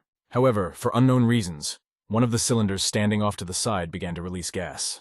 The young cultivator instantly commanded everyone to leave the room as there was about to be an explosion. All the police officers along with Ian grabbed the children and ran for the exit. A couple seconds later, there was indeed an explosion, the shockwave carrying most of the people away. Yun realized that they were so ruthless that they sacrificed their subordinates to prevent them from gathering evidence. After that, Fang called the Donghai hospital to attach the poor kids there. The guy didn't understand how anyone could be so cruel as not to take pity on children. The next day, Yunfeng busied himself with the vaccine. Lin, in the form of Ye, brought him a cup of tea and implored him not to overwork himself. Moreover, the vaccine issue cannot be solved so quickly anyway, and it is better to save yourself. Ian turned to the maiden and smiling sweetly thanked her for her concern, calling her Hanshu. A shocked Alice turned around abruptly and asked again what he had called her. The young master brought his hand to her face, and suddenly it burst into a blaze of magical fire. Lin instantly regained her true appearance, then muttered that she had become much prettier. The surprised damsel asked when he knew that. The guy replied that from the moment she arrived home, she had been acting differently from Sing. Hanshu sat down on his lap and mouthed that she didn't mean to play a prank on him. The young lady then called her doctor and urged him to bring E home as the game was over. Lin apologized to him and told him that she missed him very much. Soon Alice was getting ready to leave. But suddenly the young man stopped her and pointed out that there was nothing wrong with him introducing her to his family. However, Hanshu refused and stated that it was still better for her to disappear as usual. They hugged each other goodbye. The next day, the young cultivator thought about how much Jiang had helped him, and he should be thanked. At this time, his musings were interrupted by his angry wife, who demanded an explanation from him, adding that she still can't believe what happened, because he didn't recognize his own spouse. Then wondering where the despicable woman was, Ian abruptly took E in his arms and smiling said they should look for her together. After which, after activating the flying sword, they flew into the distance. Xing was impressed by such a journey.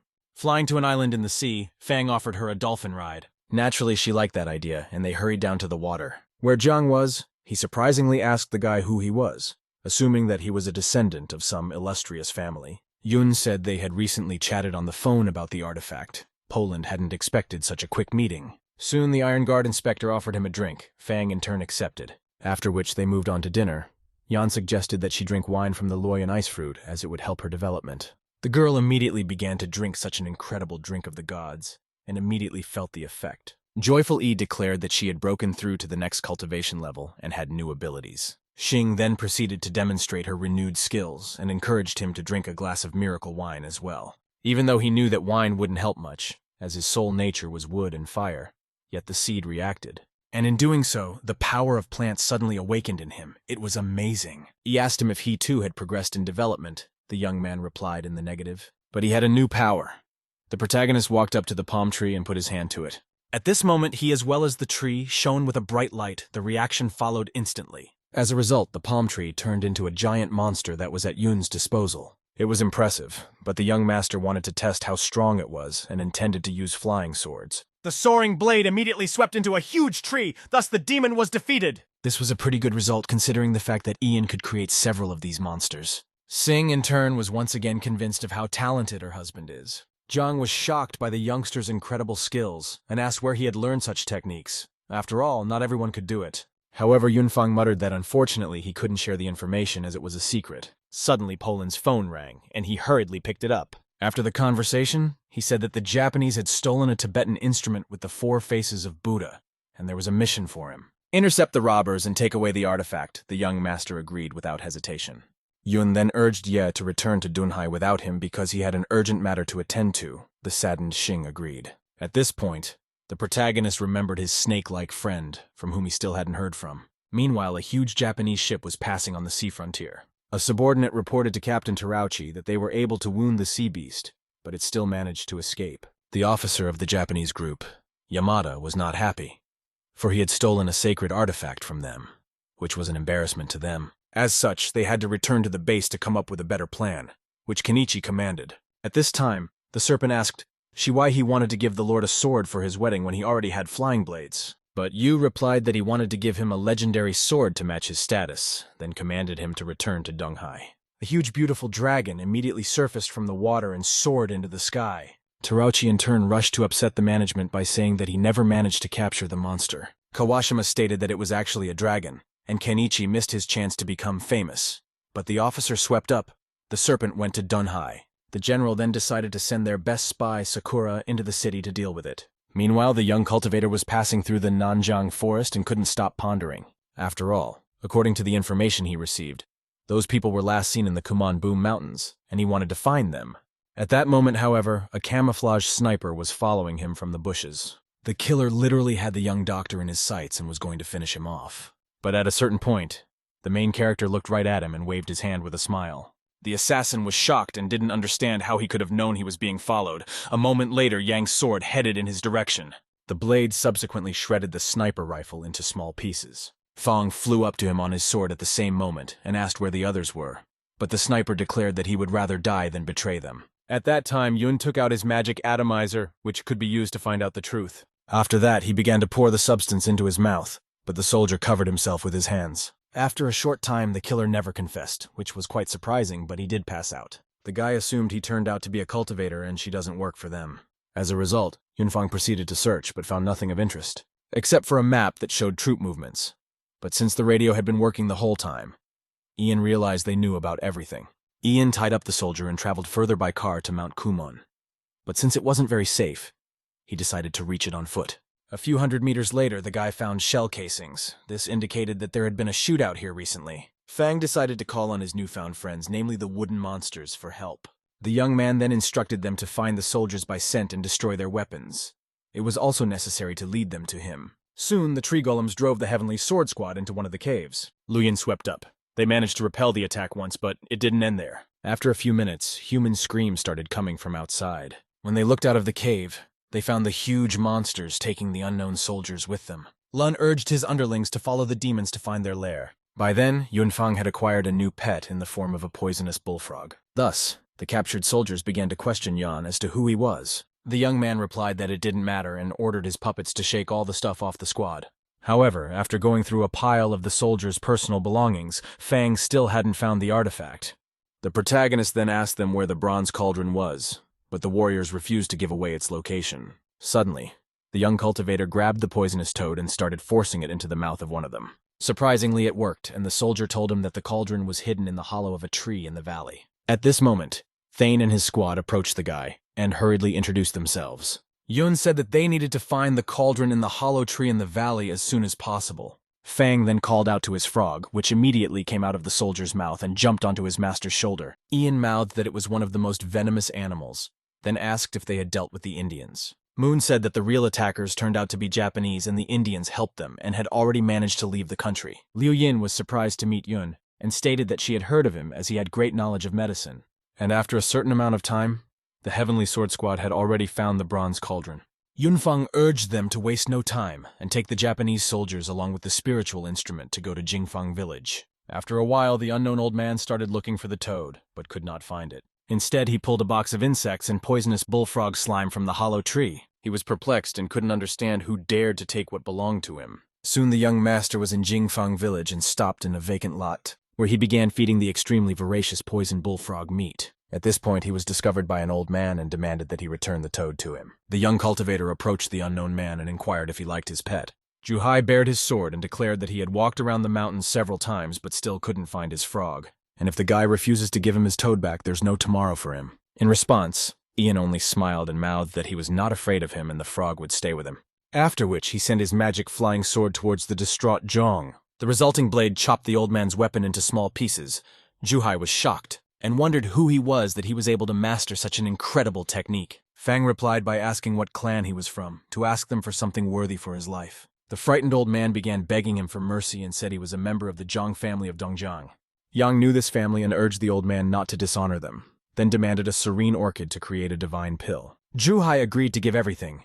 He himself didn't understand how the young man could create a divine pill. After all, it was of the highest level. In doing so, the old man even agreed to help him in the future in gathering herbs. After all, his family had been doing it for centuries.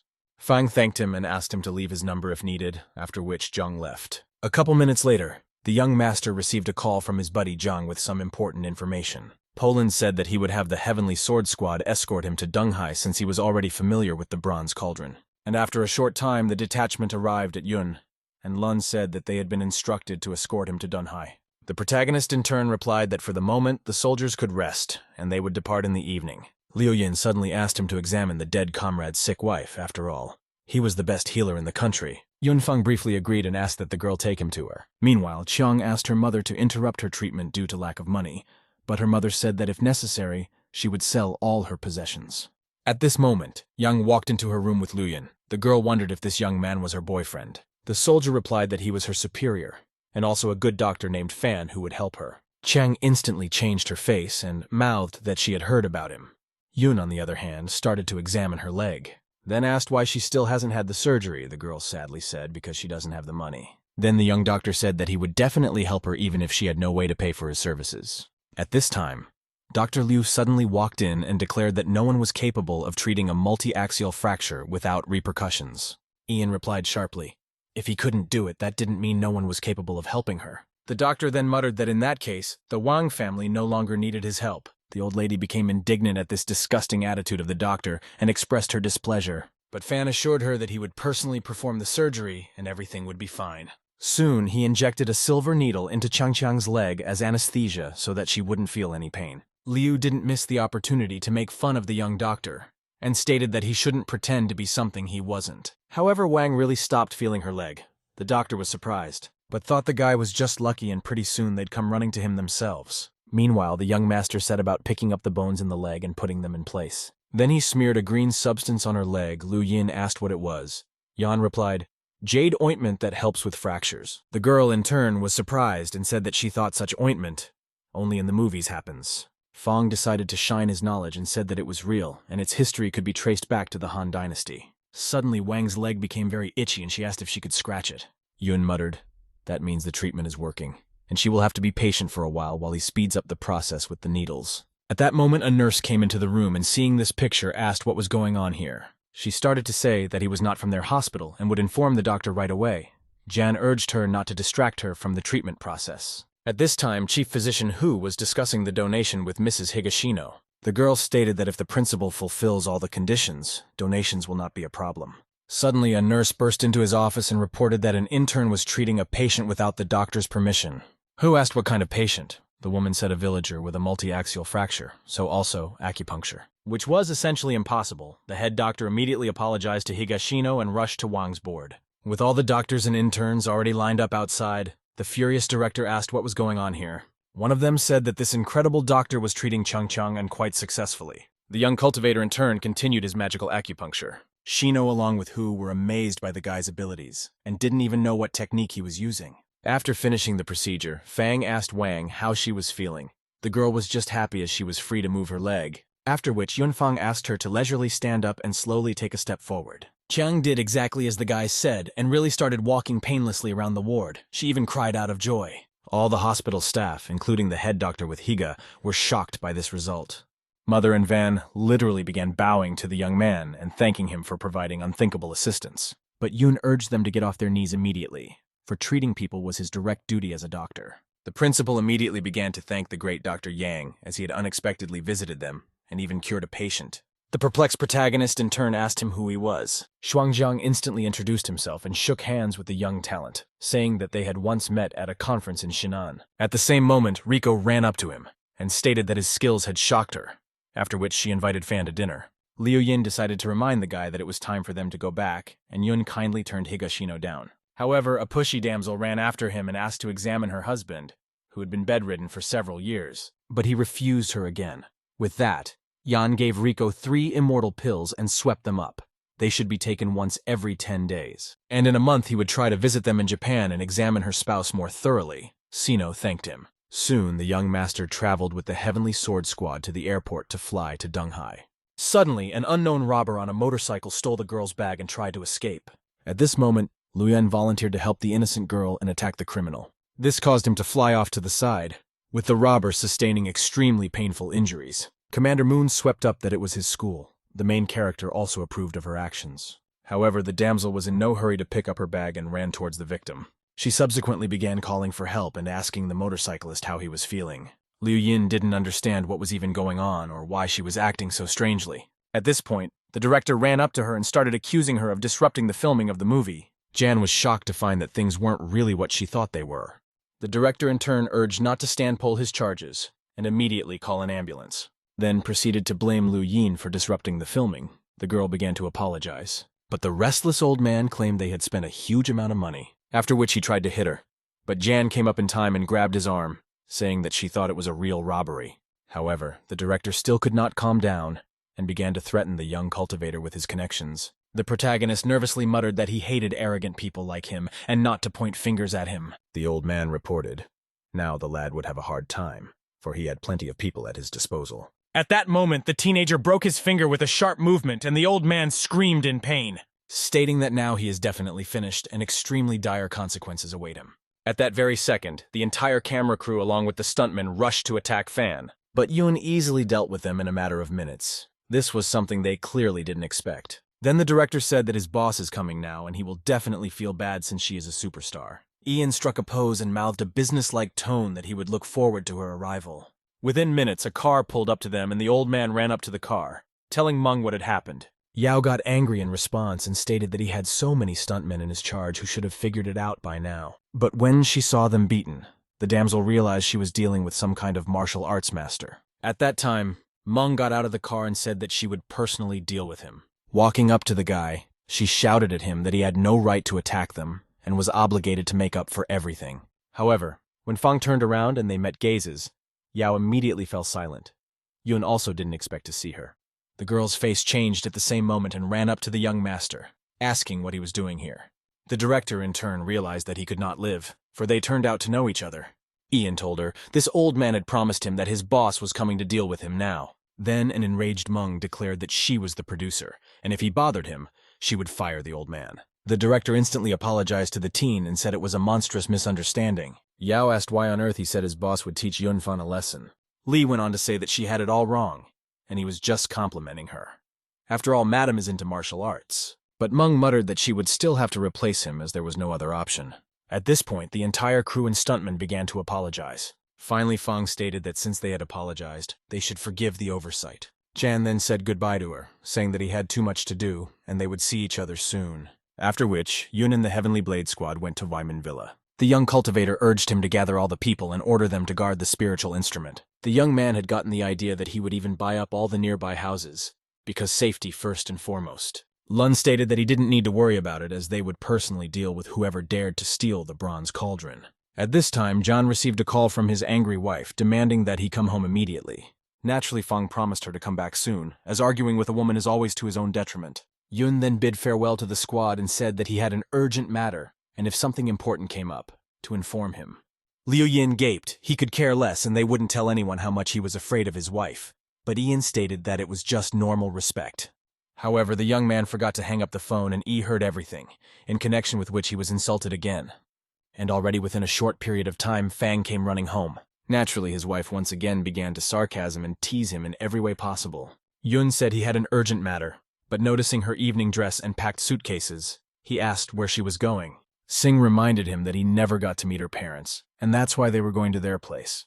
Besides, tomorrow is the new year according to the lunar calendar. Fang was shocked by this information, and said that he had to prepare himself. However, the loving wife mumbled that there was no need for that, as she had already prepared everything. The main character showered her with compliments and remarked that she was just a treasure. But it was at this time that she entered the house and Yang was forced to leave again. Ye was not very pleased.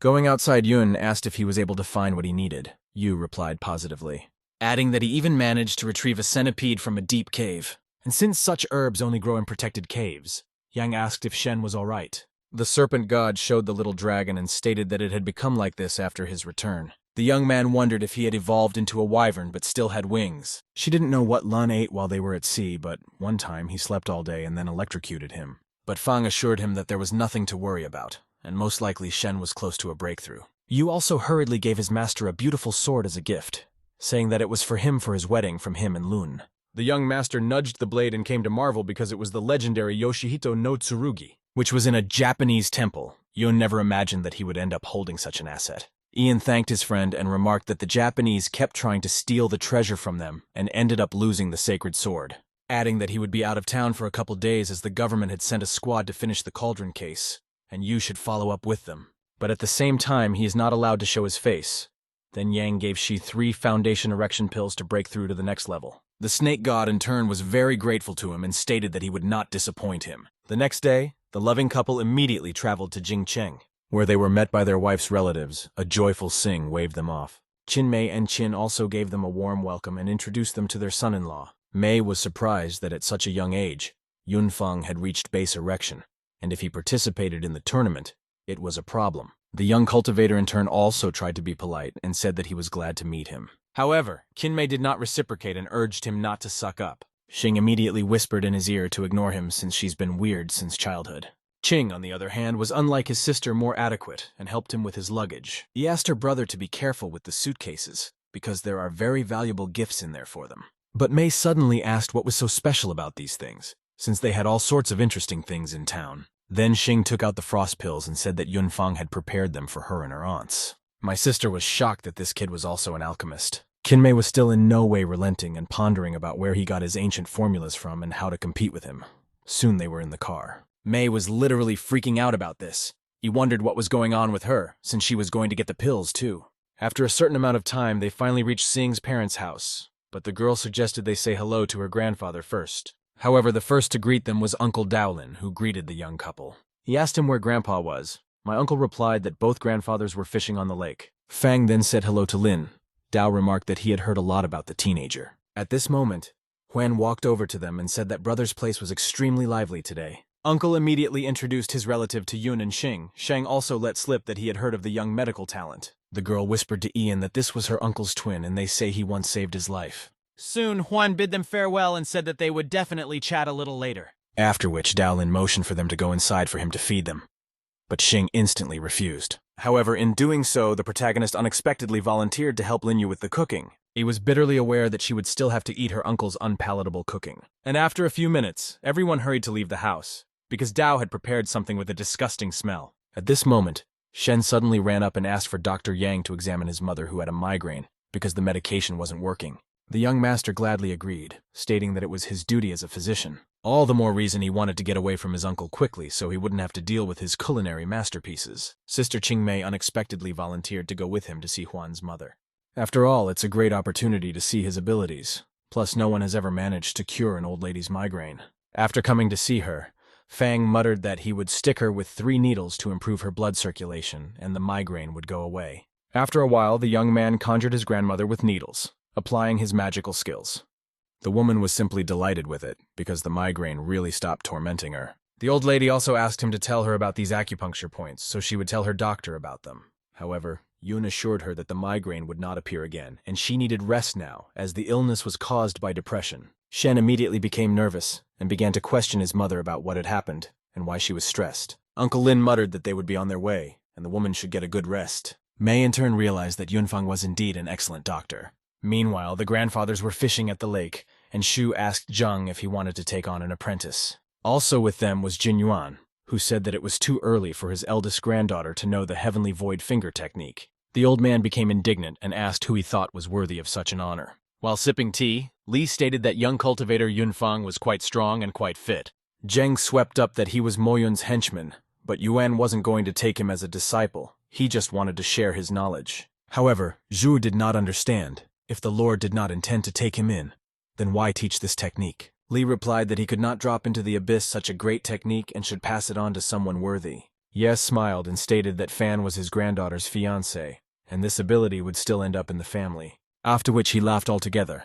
Jin Yuan urged the old man to behave as befitting his age. Soon the grandfathers were going home, because Yun and Xing were due to arrive just today, and Shu volunteered to see if he was worthy of the technique. At this time, the joyful Yi was giving Aunts Yu and Suetsue her roselle powders and asked if they liked the gift. Liu asked in response why it was in powder form. Yakei, on the other hand, was fine with it, and said that if she didn't like it, she could give it to her. Xing urged them not to fight as she had brought a lot of this drug with her, and there was enough for everyone. At this moment, the grandfathers entered the house and Qing Shui hurried to greet them. Shu asked where Yunfang was, especially since the primordial lord had only recently mentioned him. The girl said he should be in the kitchen and wondered why Li was asking about him. Suddenly, Ian came running into the room with a pork stew and urged everyone to try his masterpiece. The old men immediately greeted the protagonist. The guy also greeted them. Yun reminded Shu how they met at the antique store in Xinjiang. Naturally, Grandpa remembered him. His surprised wife asked when it was that he had met her grandfather. Ian replied that he would tell her everything later. Soon everyone was seated at the table and Auntie noticed that Qing Shui's fiancé was still a great cook. And only Yun realized that it was all thanks to old man Mu Yun, especially compared to cooking pills. It was simple. Xing stated, "He's not such an excellent cook." Mei in turn couldn't escape the thought that Yang was her rival. The newlyweds were excessively affectionate and constantly courting each other. This pissed Kinmei off incredibly, and suddenly she muttered that she was full and left. The damsel immediately went to blow off steam and began beating the makiwara. Fang heard the noise and wondered what it was. Brother Qin replied, "Sis always practices after eating." After the meal, Grandpa Zheng asked the young master to come into his office. The youth blinked and went after him, where Shu asked him if he had really broken through to the foundation erection level. The guy confirmed his speculation. The old men were delighted at such unexpected news. After all, they were stuck at the chi accumulation level. Yun speculated that their problem was with the acupuncture points and meridians, which were most likely damaged. A surprised Yi asked how he knew all this and if there was anything he could do to remedy the situation. Fang responded positively, but in doing so, their rate of development would be greatly reduced. The grandfather stated that it didn't matter, and asked to be told everything as soon as possible. Then the teenager told them about the pill of beneficial orifices by which they would be improved. Shu interrogated Yunfeng, would one pill fix everything? Yang stated that it absolutely would. The old men instantly asked what ingredients were needed for it so they would gather them quickly. But Yun muttered that he already had everything he needed, but the others would start showing interest and ask for these capsules. Therefore, it would be better for them to come to him in Xinjiang, where he already had everything equipped with spiritual devices. The enthusiastic grandfathers, of course, agreed to set off to meet their perfection. Yan also stated that the best thing to do now was to manufacture a pill to stabilize their energy. The bewildered old men wondered if he could do it right there. The guy immediately gathered the necessary ingredients and proceeded to prepare the capsules, saying that it was nothing to him. And after an indefinite amount of time, he had a primordial spirit pill in his hands. Zue was shocked by his skills. Fang also added that the capsule will stabilize the spirit and energy without them feeling tired. Ye instantly grabbed the pill to eat it, but Zheng urged him to give it to him specifically. But Shu insisted on his own, as he has constant headaches, and clearly the spirit and chi are damaged. However, at a certain point, he got tired of listening to lectures against him, and the old man swallowed a pill. Zheng started shaking him and telling him to spit it out. Yan hurriedly calmed him down and said he would prepare another one. Meanwhile, the aunts praise Sing's much caring fiancé and declare that she is incredibly lucky to have him. Already descending the stairs, Grandpa muttered that Li wanted to meet with Fan to give him his technique. At this moment, Daolin met them and asked what had happened to them since they looked much younger. Zheng happily stated that it was all thanks to the young master who had given them the miracle pills. Naturally, the whole family started pressing him to make these pills for them too. Suddenly, the main character's phone rang and he hurriedly answered it. As it turned out, it was his cousin who called to inform him that Yun's younger uncle had been sick for a month and was in Jingcheng Hospital. A few minutes later, the young cultivator was already in his uncle's room. The cousin said that none of the doctors knew how to treat him. Suddenly, the uncle's attending physician named Hu walked in. The doctor asked the young man who he was. His cousin immediately introduced Yunfeng to him. Yang himself inquired about the tests and examinations the doctor had performed. Hu replied that an MRI was done. Fang in turn suggested that the problem might be mental, and that's why they didn't find anything. The worried guy asked him if he knew how to cure his father. Yun replied positively. However, at this point, the doctor objected to the young talent, saying that the entire hospital couldn't figure out how to treat him. Suddenly, my uncle got a severe headache and began squirming in wild pain. The nurse immediately ran for painkillers, but the protagonist assured that he could handle it himself. The guy at the same moment abruptly grabbed the patient, and a kind of golden ray came from his eyes straight into his uncle. As a result, he began to scream loudly and a mark appeared on his forehead. A moment later, the sick man lost consciousness. Hu was perplexed and didn't understand what was happening. However, after a couple seconds, the man opened his eyes and mouthed that his headache had suddenly disappeared. The attending physician was shocked and thought that Yun Fang was some kind of magician. Jan informed his uncle that he had come to visit him and inquired if he had had any conflicts with the monks lately. Because he had detected the golden aura of Buddha in his mind, Hu was generally stunned. Then he said he was on a business trip and a monk and his friend were accosted by a monk who wanted to sell a Buddha statue. But the price was overpriced and they refused. After that, a friend had an accident and he started getting headaches. Fang wanted to find this shameless monk and have a proper talk with him so that he wouldn't do such things from now on. The old man immediately began to tell Yunfu that Yang had already found a wife, but he still hadn't matured. After a certain amount of time, Chu Bing came to Lord Qin Yuan and informed him that Yun had arrived. This was good news for Li, for he had waited a long time for this moment. The young master instantly walked over to the primordial lord and greeted him. Yuan swept up that he not only had incredible skills, but also manners. He had also reached such a level of development. Yan became humble and said that he was clearly overpraising him. Yet Li could see his unprecedented spiritual energy qi. Jing Yuan pointed out that there was no need for excessive modesty, as his assessment was quite objective. After which, Li gave the guy an amber fire seal and added that when he gained experience, he would train the heavenly void finger. The protagonist thanked the primordial lord and accepted his gift. At that moment, Shubin approached him and offered to dine with him in gratitude for saving his father. Then they went to the royal restaurant where they usually received honorable guests. However, a strange thing happened, because the guests were always greeted by Principal Fu, but he was nowhere to be found. A couple of seconds later, he did show up with the deepest apologies for being late, but Li began to tell him off, for he had discussed with him beforehand that he would come with a guest. Then Fu said that there were 2 special guests today, and that's why he got swamped. Chubin urged him to explain himself. The director hurriedly announced that one of them was a famous doctor in Huadan named Liu Yu, while the other was a holy monk named Yang Xing. The imperial commander invited the young cultivator to visit them. The lad agreed. Soon Fu notified them that he had brought 2 guests, and they wanted to meet him. The monk was fine with that. Shin's point was that everyone talks about the complexity of the Buddhist scriptures, but that's not really true. Chubin, on the other hand, could not understand why the guards had not reported a monk of this caliber to him. Suddenly, the old man told a story very similar to the one his uncle had told about a friend's accident. Yet it differed in some details. Yunfeng couldn't keep quiet. Whereupon, he suddenly said that this story was somewhat distorted, and asked Xing if Chuang was the name of the person who was involved in the accident. The monk in his turn evaded the conversation in every possible way, changing the subject. He himself realized that this man knew something. However, Fang continued to ask him if the name Haiyan was familiar to him. The old man replied in the negative. Unexpectedly, Yan stated that he was very tired and wanted to rest. He also urged everyone to disperse. But the young master realized that he was actually dodging and tried to catch up with him. Suddenly, the old man's eyes were bloodshot, and he shouted angrily for the young man to leave him alone. Shin naively assumed that his black spirit curse would take control of the teenager.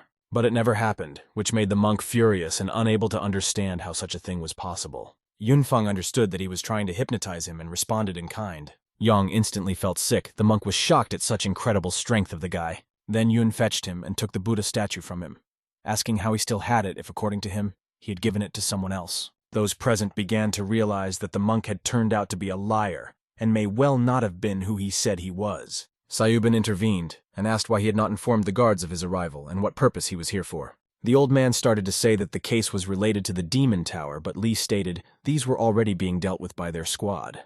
The monk in turn began to accuse the young man, for he too was at the foundation stage. Chubing replied that he was Jingyuan's personal disciple. The Buddhist acolyte was dumbfounded by such sudden news and could not believe it. As such, he immediately began to apologize to the young master, Yan realizing how insignificant the old man was. Li mumbled that he and Fan would have to postpone lunch as he needed to do some investigating. Fu instantly ran over to them and said that he would personally make sure that Mr. Yun felt at home. Afterwards, they finally had a feast where most of the guests were honored to meet Jan. The young cultivator started a dialogue with outstanding Master Lu, saying that he had heard of him. The old man reciprocated, but his student didn't like that all the attention had been drawn to this doctor from Xinjiang. One of the guests went to Sia for help and told him his problem. The guy started measuring his pulse. However, the young man found nothing dangerous to his health, which he hurried to inform the guest. The old man himself realized that he had been told so by all the doctors, and Zia was actually not such a good doctor. At that time, disciple Lu suggested that he seek Mr. Yunfeng's competent opinion. However, the man refused, and stated that he would continue to take his prescribed medication. But Zia couldn't stop anymore and urged the young talent to examine the old man. Fang replied that his diagnosis was surely correct. Suddenly, Yanbin boiled up and muttered that it was irresponsible to rely on another doctor's diagnosis without examining the patient. The protagonist finally agreed and began to take the guest's pulse, especially since Sia was so insistent on it. After a few seconds, Yunfang said that the problem appeared about a month ago. The surprised old man confirmed his words. As a result, Yang stated that there was nothing wrong with Zhang, and he just needed to change his shampoo to get rid of the itch in his head. He immediately remembered his daughter buying him herbal shampoo a month ago and encouraging him to use it. Conversations at the table raged about the greatness of Dr. Fan, for he was indeed a talent. Yanbin immediately apologized to the teacher. Lu said that no one was perfect and he just needed to accept it. After which Sia also apologized to Yang for his rudeness as well. He also agreed that Yun's skills were superior. The guy smiled and mouthed that it was all nothing, but you have to be kinder to people. After a certain amount of time, Fang finally returned to his job in Xinjiang, where it was surprisingly quiet and peaceful. No one was throwing questions at him every second. Suddenly, Edward opened the door to his office and asked why he was still here. Because a strange disease had appeared in the city. A perplexed Yun asked what he was talking about. Then Norton showed him the medical records of an unusual patient. Initially, doctors thought the patient was anemic, but that turned out not to be the case. They soon discovered he had a strange virus. And everyone who was exposed to this virus literally turned into mindless and aggressive creatures that attacked everyone. Fang realized that this was indeed very strange and he had not encountered such a phenomenon before. Whereupon the young master immediately went to the patient's room and began to measure his pulse. Yan in turn assumed that some cultivator from the dark cult had done it since it wasn't natural. Edward thought it might be a biological weapon at all. Yun advised him to go to the medical community. Norton agreed and suggested that this should be publicized almost worldwide. The protagonist instantly put on his gloves and set about dealing with this virus. Initially, it was required to examine the patient's body with spiritual energy, and Fan touched his head. But suddenly, the pink virus began to escape through his spiritual energy. It was simply unbelievable, and Ian set about purifying it with his amethyst flame. Suddenly, the patient woke up and asked what was going on. Yun urged him not to worry and told him about his illness. Afterward inquired if he had visited any new places lately. The perplexed patient replied that he had been in Zhanghai not too long ago. At this point, a nurse entered the room and informed the doctor that the director was asking him to come in. The boy immediately went to him, where the old man began to praise the young talent and said that he literally became a star. However, there was also more responsibility. He talked about the sickness in Zhanghua, where about 100 people were sick, and he needed to go there. The young cultivator wondered if they weren't going to publicize it, but the chief physician pointed out that this would only sow panic in the community. Naturally, Yun agreed. Lin was pleased and said that he wasn't wrong about him, but he was also acting rather strangely. And so the young doctor taped a communication talisman to his desk just in case. But as soon as he left the office, the mercenary took off her principal's mask and mouthed aloud that the guy had fallen for her ruse. From her monologue, Yunfang knew he was dealing with Sakura and decided to play along. Soon, Fang took Jiang and his buddy with him, and they traveled on the Zhanghua airplane, where Qi was constantly distracted by the flight attendants. Suddenly, one of them approached them and asked Dr. Yang for a favor, saying it had to do with Captain. The protagonist instantly realized that he wasn't actually dealing with a flight attendant. Even so, he perfectly calmly agreed to go with her and beckoned to his companions. Jiang saw his index finger pointing at the maiden and realized that the lord was about to be attacked. The young lady motioned for him to come indoors, and Ian suddenly asked if her name was Shantung and if Sakura needed him. The flight attendant in turn was shocked by this statement, but tried not to reveal her identity. However, Yunfang continued to press her and asked why the Chinese woman was working for another country. Shan immediately grabbed the knife and said that he had better be an obedient boy, or else everyone would die.